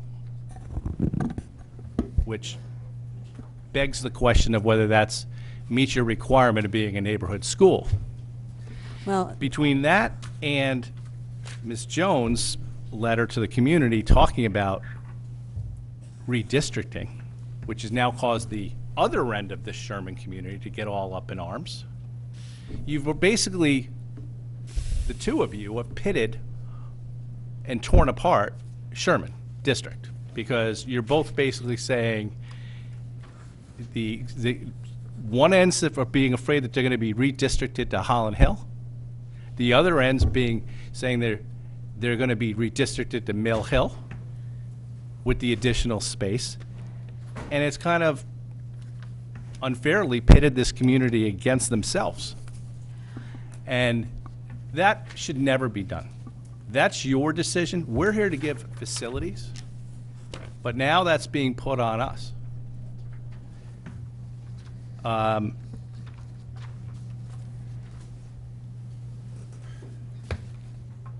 So we're supposed to operate under the premise that a plan is forthcoming. However, let's deal with reality of how this has worked. One, in recent Fairfield history, there has in fact never been a town-wide redistricting unless we have opened or closed an elementary school. Not happening here. We just have a school and we're redoing it. It's about what the size is. Two, redistricting plans take time, public input, and often are years in the making. And they definitely face overwhelming public resistance. Therefore, the lack of this information puts our reimbursement rate at risk. Now, can I just say something? Go Just ahead. in terms of Sherman and the neighborhood school, I think that there was a neighborhood school. Oldfield was closed. That was the neighborhood school. So that neighborhood lost its school. And Sherman is overcrowded, and in past, when schools were overcrowded, we put children in portables. And that is a road that we do not want to go down again. We don't have that flexibility anymore, both from the educational standpoint and the security standpoint. So I just don't want to lose track of, we don't have that as a fallback, and we're not to pit Sherman against each other, but that is a school that is overcrowded and will continue to potentially grow. And looking as the enrollment begins to grow, what do we do? So as a board member, what do we do? We're not going to put them in portables, so where do they go?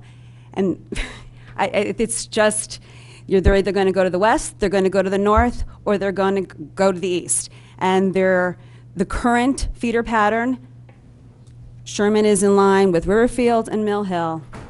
And in terms of the neighborhood school, yes, well, I don't even know. I haven't even done what those children, those families that should have been going to Oldfield, what the difference would be. Because they lost their neighborhood school based on a bad decision by a past board who looked at enrollment projections and thought they were going to go down. And the past board looked at it again and made the wrong decision again in the 2000s.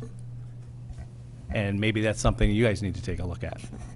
What was the wrong decision in the 2000s? They looked at opening Old Field again. Oh, we had discussions about that. I was on the Yep. board, and it was Yep. cost prohibited. So don't go there, Mr. Walsh. It's- You're totally wrong about that. Well, Wrong. Well, Hang no, on. I'm not wrong about it, actually. No, I'm still saying that Oh, hang on. maybe it's something still that should still be considered, to be honest with you. Spent about $50 million reopening Old Field. $50 million.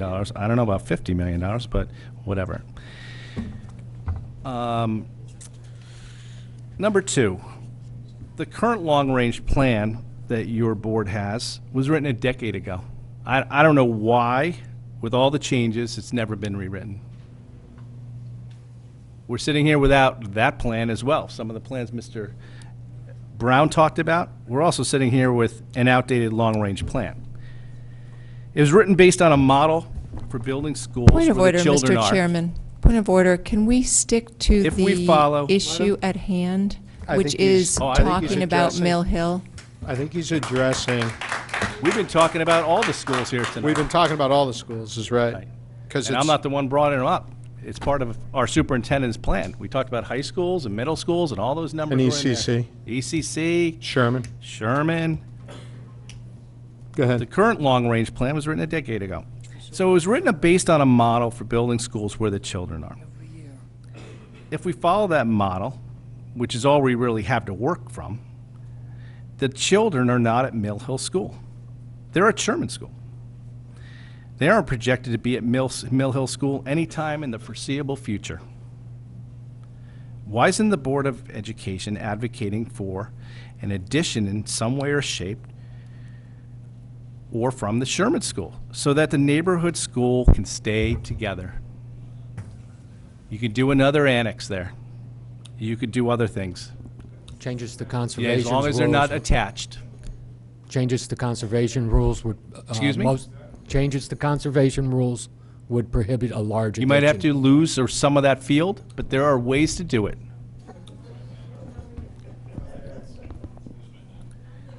Here's an idea. Use the money we don't spend at overbuilding Mill Hill and ask the town bodies to redirect it to a project at Sherman to keep the community together. ECC, a lot of talk about ECC tonight. In 2005, the ECC opened at Ward with a cost of $1,752,000. Since then, based on numbers discussed at the Board of Education at their last meeting, the town has spent the following: $105,000 on a playground, $1,700 on a playground canopy, $43,000 on a fall zone, $48,000 on a fall zone replacement, $15,000 on floor upkeep, $4,200 on a hot water fix, in addition to other general maintenance and safety and security enhancements. An investment in the past 14 years of nearly $3,752,000. We all agree that the ECC preschool is overcrowded. We have all heard from the parents and the teachers at that school, and they all want to stay together in one facility. Why don't we don't have one large building right now, so so why would the Board of Education even be discussing shutting down the ECC at Ward before we need to? You're talking about throwing $3.7 million of taxpayer money out the window.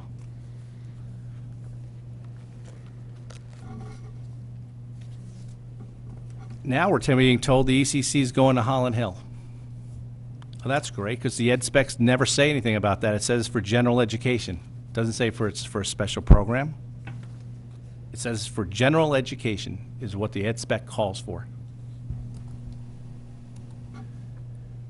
Why would you move the entire program out of a specialized facility where we've invested $3.7 million between two separate elementary schools, taking up 10 elementary classrooms that, according to your argument, for 504, we don't have? I know you've said you've looked at a child's garden. It's not enough space for the entire program. What about half the program? It's our property. Why don't we look at that, if that's what you were planning on doing, as opposed to putting it into Holland Hill? Enrollment at Ward High School was 100 students higher in 2015, and no one voiced concern about taking over the ECC for high school space.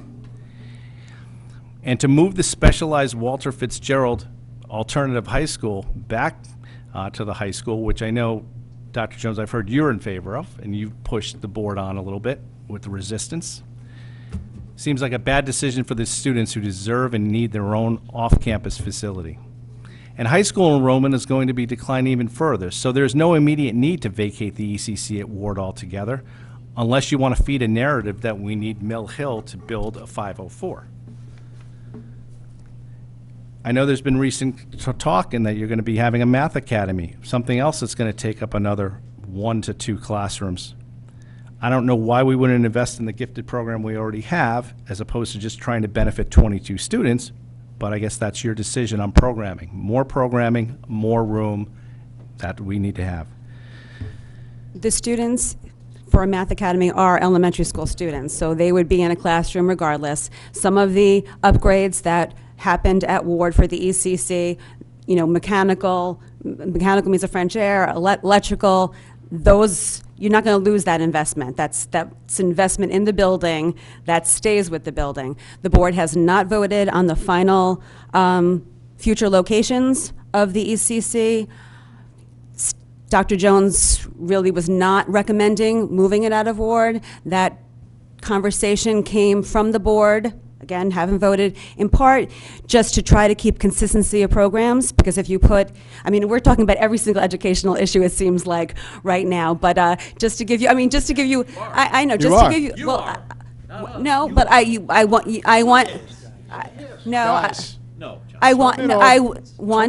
but there is some context into the decisions why we're looking at 2 elementary schools for the ECC.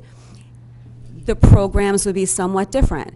If children are going to preschool in an elementary school, it's a more inclusive environment. They're exposed to different opportunities.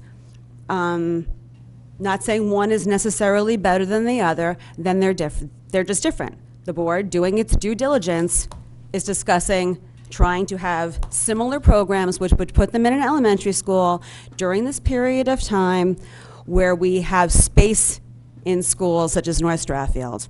And for the short term, Holland Hill. It has not been decided. I suspect quite highly, as I said at the Board of Selectmen, that the option of keeping the ECC at Ward, I think, is still on the table with the Board of Ed for exactly the reasons that you mentioned. Let me comment, and I'm allowing Mr. Walls to talk because we are talking about a very important vote. Excuse me? Sorry? I also allowed you to talk, and I've allowed everybody to talk, because I think a good dialogue is appropriate on matters such as this from both sides. All right? I think, Ms. Vitale, you've been very eloquent tonight, and I thank you for that. And you've also addressed the fact that there's a lot of issues out there. And I think that's part of the things everybody's struggling with, is there's so many moving pieces to this, because there's so much that's left, for a variety of reasons, unresolved, right? And that is, well, they are unresolved. We don't have votes. We don't know where the ECC is going. It's a complicated issue, right? We don't know what a redistricting is going to look like. It's a complicated issue, right? We don't know what enrollments are going to be. They keep on moving around. It's complicated. It's challenging, right? We wouldn't be having these discussions if everything wasn't in play as it is. But it is, and we're trying to ferret it out. Everybody is. So, you know, that's why it seems like everything's on the table, because quite frankly, everything is on the table because nothing's decided it right now. With all due respect, I don't remember past building projects having set redistricting plans and, you know, the level of detail that is being asked for. But in tonight. fairness, one of the things was, and somebody raised it tonight, it might have even been Mr. Gerber. One of the things is when we did Holland Hill, right, the Board of Education actually didn't ask for a 504. They came to us with a smaller school. It was actually Mr. Walsh and I believe, if I recall correctly, it was Mr. Bateson, right, who did a lot of the push. Mr. Bateson wasn't on this board. I believe he was on the RTM at the time, to say we should look at that as a 504, right? And said in doing it in lieu of Mill Hill, right? Because Mill Hill, they had all sorts of challenges with the site, with the traffic, all the things that we're actually talking about tonight. And now we're back looking at that as a 504 without any further idea on what the overall plan is and with everything in play.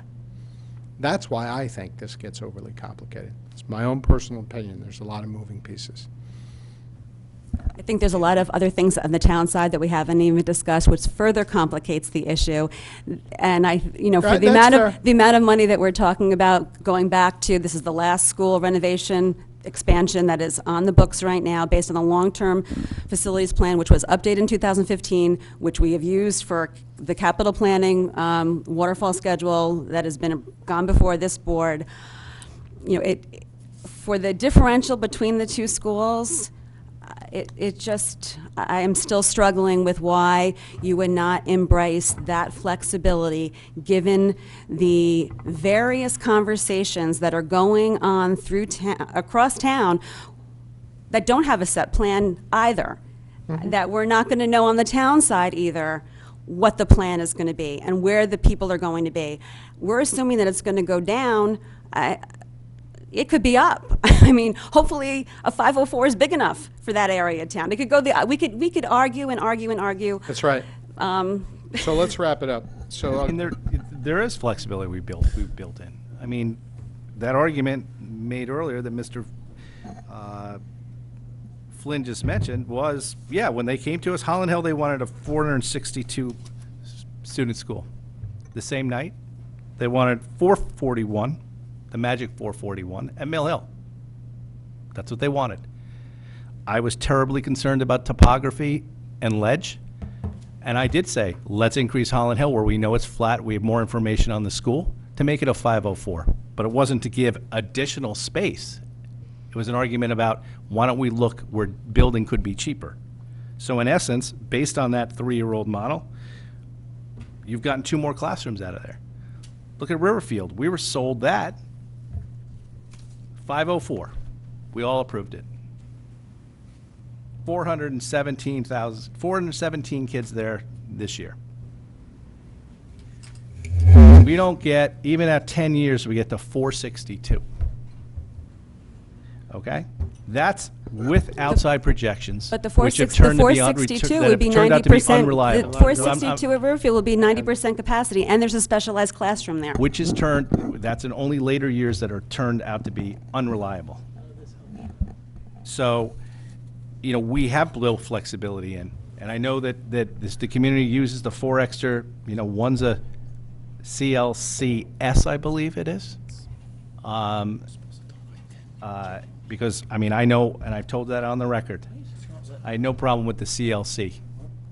You know what? Because I think that we should take, that a decent community takes care of its most needy members of the community first. I have a little problem with the gifted, the math academy, but that's for another day. You almost done, Jimmy? Yeah, I'm going to get there. I particularly held all my comments, if you might have noticed, till the very end, because I wanted to talk about this. Dr. Jones' letter to the community, as I said earlier, about the redistricting, invoked an alarm. And I know she says that she wasn't trying to do that, but that's exactly what it did. The mere mention of that word redistricting invokes alarm, and it was meant to scare parents into thinking they need to support a 504 expansion or Point of order, Mr. Chairman. Redistricted. Point of order on Further about that attack too. It's totally inappropriate. You know it. No, I don't know it. Yes, you do. No, I don't. No matter how long you Knock it shout off. it, you can shout it as much as you want. No, you can it's knock not the it case. off. You can Totally knock it off, inappropriate. John. Oh, you I'd can like to knock call it the off. question too, Mr. Chairman. There are no sidewalks in and around the Mill Hill School. It is a district that is 100% bust. History and basic observations tells us the parents of young children in this town tend to drive their children to school, especially if they've put their child on a long school bus ride across town. Motorists have added to this congestion. The police won't even sign off on the report. The Board of Education doesn't have a viable long-term plan that addresses the need for a 504 at Mill Hill. They have ideas, talking points, and have much discussion and clearly much more to do, but they don't have a plan for the future. The bond resolution for $22 million meets and exceeds the enrollment projections. It provides for renovation of the school, including air conditioning. It eliminates portables. It provides appropriate special education programming space, expands the cafeteria, and builds the building up to code. It's not an overbuild that would risk, it's not an overbuild that would risk loss to the state reimbursement policy.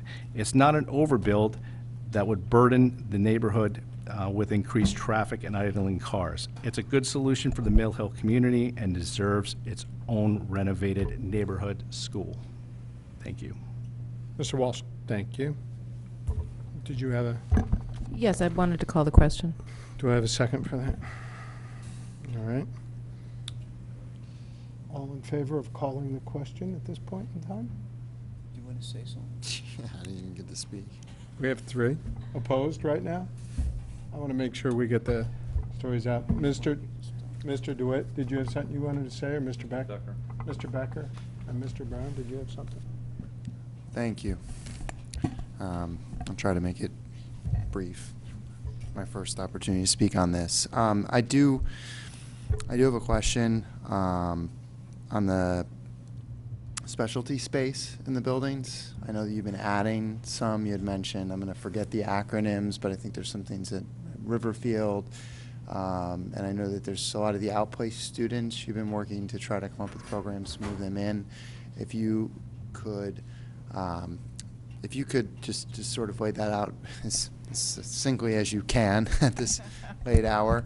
But one of my concerns here in this space is that we're consistently adding those programs, and we want to bring things in, and then we have to put them somewhere. So even if you take the ECC out of the equation, how much more of that do we have left at this point, or are we kind of done with that? Or it seems like every time I turn around, there's more specialty space. It's all based on student need. So if we have students who need a complex learning cohort, when you see the ECC growing the way that it is with special needs, that means those children will be coming to elementary. So in the future years, could you need another CLC in one building or multiple? Certainly. Those are for children who have significant needs. And the CLCS is the social emotional learning, which was a new program for us that's based at Riverfield. Those children previously would have been in an outplace type setting at about $112,000 at least per student, which is the average. So one of the things that also this body had asked us about when you talk about special education is there a way for us to run more effectively and also meet the needs of our families better? That's building some programs in district. It does take a classroom to do that. So beyond the CLCs, the other specialized space would be next year, the 4 early childhood classrooms at Stratfield. Okay. So thank you. So on my end, I'm going to vote in favor of the 504 adjustment. I think that this is the last project in a very long line of projects, all of which, frankly, I've supported as long as I've been in office. I don't like spending additional dollars, but I like to make sure that we plan for the long haul and not just 5 years or 10, but the 20 or 30 or longer window. I think that the Sherman expansion idea has merit, but in a cost per square footage, I just don't see how, how you wouldn't do it over at Mill Hill, quite frankly. I think based on what you just said, what I've seen, when you take the ECC, when you take what's been going on there, I think that regardless of enrollment, which I do, as a young parent, I think is going to ultimately go up. But even if it doesn't, I think we're going to need the space, and so I'd rather just do it in the most cost-effective way. And if it, I don't think I'm going to be wrong, but It'd be unfortunate if I was, but I think we'd be in a much worse situation than the other way at the smaller size and then scrambling for other space long term. And so I'm going to go for the 504 and hope that my colleagues support that. Thank you. Thank you, David. Anybody else? Seeing none? Hey. Thank you. I just want to say thank you to the Board of Ed. I want to thank all the people who came out tonight to support either way. Thanks for all your emails. I'm so impressed by how informed everyone is and how passionate people are. And I do think that I am going to support the 504, mainly because it's not just a Mill Hill issue as we talked about tonight, but it's really a town-wide issue, and I do believe that we have an opportunity to plan for our future in a very cost-effective way while keeping our kids safe. So I am going to support this. Thank you. Anybody else? Mr. DeWitt? Guess I'll give my 5 seconds. I agree the school needs upgrading, and I think we need to do it now. I don't want to delay it at all. But my issues with this amendment are all around data, lack of data. We asked for redistricting, and I'll inform you that when we signed up for 504 for Riverfield, we asked for a redistricting plan. After you guys get done, let's do a redistricting plan. We ask for it all the time. There's been a lot of comments tonight. Oh, I'm not a demographer. Oh, I'm not a redistricting expert. But there's a lot of comments being made about the expectations of what redistricting could be by the superintendent and by the Board of Ed and a lot of people here. So I think that's unfortunate because that's a lot of misinformation. Mr. Mottola talked about all these emails we received on 504. I received a lot of emails on 441 too. And I'll tell you, this is my 13th year, and there's been a lot of schools. And I think this is probably the only school that I've had I wouldn't say 50-50, but so many comments that weren't just the status, let's just pick the 2 paragraphs that the PTA sent me and send it, because I want 504. They were reasoned 441 approaches. Mr. Peterson, I'll give you the dodge on the being a new board, but I'll tell you the dodge that I don't want to give the Board of Ed, and it goes back to the previous administration too. He had a redistricting plan in 2016. They did nothing. I don't know, probably because they didn't know what Holland Hill School was going to be. It's 2019. You don't want to do a redistricting plan because you don't know what Mill Hill is going to be. There's going to be some other change that's just going to keep you from, I don't know, because I don't want to do a redistricting plan. None of this stuff is perfect. You got to move out with a plan. The lack of a plan is a really big problem for me, so I will not be supporting this amendment to 504. Anybody else? Have anything you want to say? Ms. Esmond?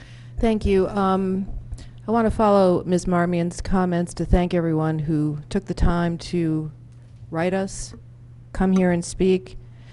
And in that same vein, I do not agree with Mr. Flynn's assessment of this being an emotional decision.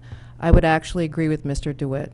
There have been a lot of reasoned, informed, intelligent, impactful, informative comments. Emails I found almost to the last one to be not emotional. They were reasoned and they were rational, whichever side you were on. I do not see anything in the data that's been presented or in the information that we know has come about since that data, and that is projects in town, residential projects in town. I don't see anything that causes me enough concern that this is so vague that we can't decide on this. Financially, I think it's obviously a win to spend dollars now rather than when they're more expensive and to get our reimbursement. But echoing what Ms. Marmion said, I am going to vote on this issue based on the students. quality of life, their quality of their education, their families, and also the fact that time and time and time again, we are told families move here for our schools. So that, I feel that's my responsibility to respond to those priorities. So I will be supporting the 504, and I would urge other board members to do the same. Thank you, Ms. Esma. First of all, you didn't quote me accurately. I didn't say it was emotional decision. I said it was emotional discussion, and I think we can all agree that it got a little bit emotional at times, and rightfully so, because it's a difficult discussion even when it's fact-based. I support neighborhood schools. I think neighborhood schools are extremely important. What I struggle with is I don't see going to 504 here preserving a neighborhood school, because Mill Hill, quite frankly, even if you did nothing, is not over capacity or close to capacity, even at 441. I'm wondering if we're not trying to solve for Y by fixing X. Right? A lot of the discussion we get, and we did get a lot of emails the last few days, most assuredly, were from Sherman School parents concerned about redistricting and what was going to happen there. And really the choke point is Sherman. And I really would like to see us solve that. I've supported the renovation there the first time, supported the renovation there the second time. And in talking with some very well-informed parents and concerned parents, they're supporting 504 from Sherman, but it's because they want to preserve Sherman, not because they particularly, I don't want to say care, I think they care, but it's not their concern for Mill Hill. It's about Sherman School. And as it points out tonight, a redistricting would really be driven, if it impacted that, by the racial imbalance plan and what happens with that, which is beyond the scope of this and hasn't been decided. Not only do I concerned about the neighborhood school, I also can't help but be concerned about the neighborhood of Mill Hill. I did my own reconnaissance over the last several weeks. Hope you didn't see me lurking in the neighborhood, but I was there a few times, watching what the traffic patterns were like, looking at the neighborhood. And I happen to live over on the other side of town by Fairfield Woods and Jennings. And sometimes the traffic there is a train wreck in the morning. I know because I sometimes drop my son off at school. And it's really a train wreck over at Mill Hill. And you can see it when you go over in that neighborhood. And I think that the traffic gentleman and his firm probably did a very nice job on the site. And I think separating the cars from the buses is appropriate and well done. But the issues with the general neighborhood and that general area, and I have a lot of concerns over what we're doing with that by overcrowding that parcel of land with a school that's big and isn't preserving that neighborhood school that I think we really need to solve. I echo the concerns regarding not having long-term plans at the point in time set in stone, just because I'm not sure what we're going to get. I also, as you've said, and chuckled a few times when I got deep into the weeds, the data concerns me, because I don't know that it supports kind of the conclusion that's being presented before us. Whether it be the movement of ECC, not utilizing the middle school opportunity there, I don't understand. The fact that by the time these schools come online, the high school enrollment projections are coming down, so they're available too. And the elementary school projections don't come near the 90%, even before you add in the additional capacity of 441 let alone 504. So without a plan, without the facts, without solving the neighborhood school issue at Sherman, and with the potentially dangerous situation I think we're putting that neighborhood in at Mill Hill, it's a very difficult decision, not emotional, but based on what I perceive as the facts, I can't support it. And that school needs to be renovated. The students there deserve, and the teachers and the staff deserve, a 21st century school. And there does need to be an increase in the capacity there. But man, is it just too dangerous in my view, and it doesn't necessarily solve our problems. I also echo the comments that somebody said, it might have been Ms. Vitale, about Oldfield a number of years ago. That might have been your neighborhood school there. I get it. I do get it. Not right now. I'm on a roll. Just for Sherman, for that community, because a lot of, as we're viewing this as a town issue, Yeah. I don't want the Sherman community to have false hope that they're going to get those extra classrooms, because the FEMA cap alone could be, just. I respect that. I understand that, and thank you for saying that. I noticed that Sherman actually bumps along a little bit over capacity in the 10-year projections here, right? It doesn't go up dramatically. It doesn't come down dramatically. It came down a little bit when they revised the projections recently, right? But it doesn't go, and it doesn't go down. It bumps along at the same level. And false hope, I get it. I'm not trying to do that, but I'm also not trying to, I also don't want to give them false pretense that, hey, if you build Mill Hill, somehow you're magically not going to be potentially redistricted. And I think that's out there now, too. So that's my little soliloquy. I'm sorry for taking up your time, but I did want to explain my own rationale on this. Does anybody else have anything? Mrs. Leclerc. All right, so I've really struggled with this one because I want to provide the right space. And I am still struggling because just like you want to have enough space, you don't want to overbuild. And I did hear you mention like that you could close this neighborhood school. And that is probably the last thing that I'd ever want to see, is closing one of our elementary schools. And so because of that, I really am struggling with adding that extra space, because if it's too much, that it forces us to at some point have to revisit and close a school, then, that would make me really sad.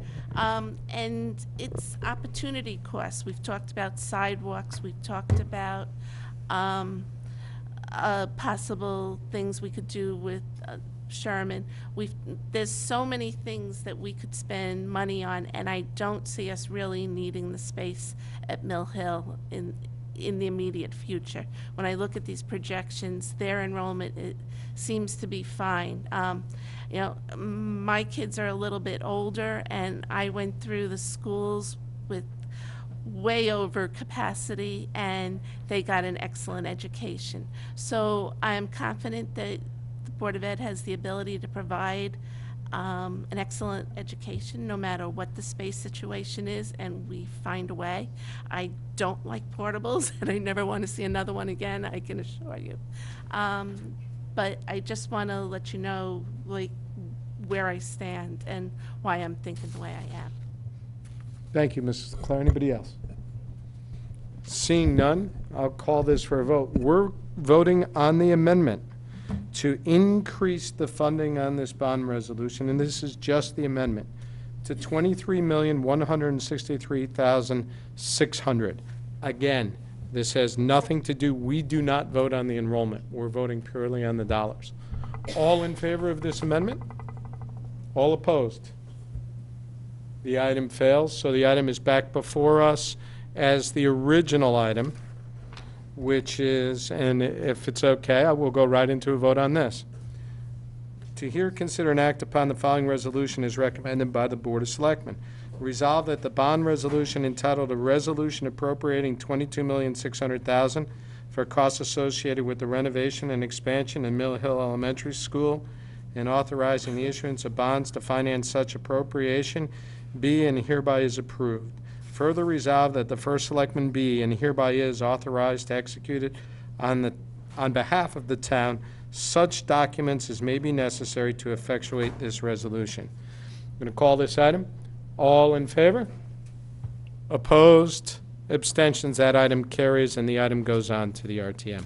Thank you, everyone, for your time, your due diligence, and your patience this evening. I appreciate the discussion. I'm going to take a 5-minute recess, and then we'll wrap up, if you don't mind. Yeah, it's the minutes, but actually this isn't easy as it would sound, right? Because several of these meeting minutes actually had addendums put before them or with them.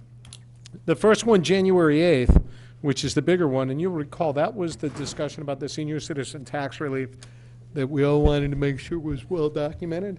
Well, guess what? It was well documented, but then we forgot to copy page 2 and page 3 of the original minutes.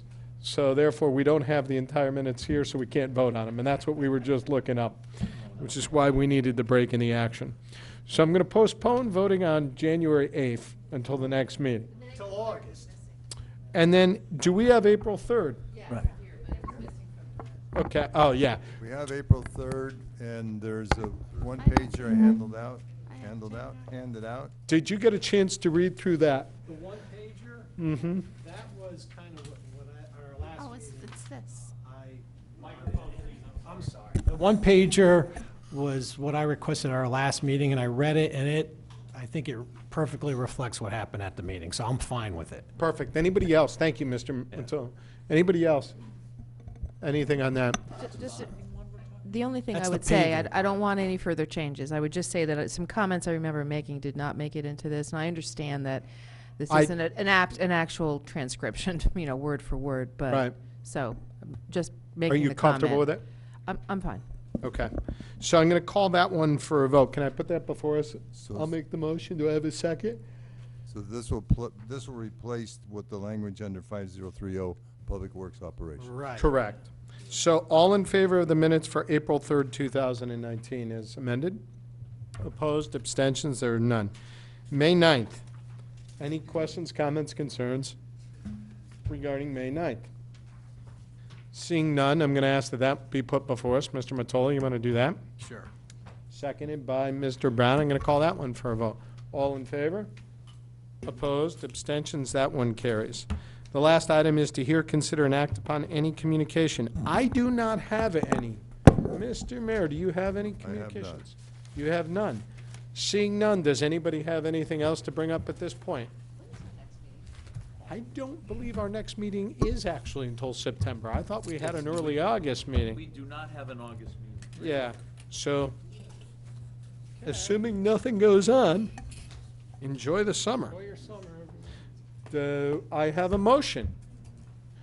Mrs. Asma, do I have a second? We'll go with Mr. Becker. All in favor of adjournment? Opposed, abstentions? We're done. Good night, everybody.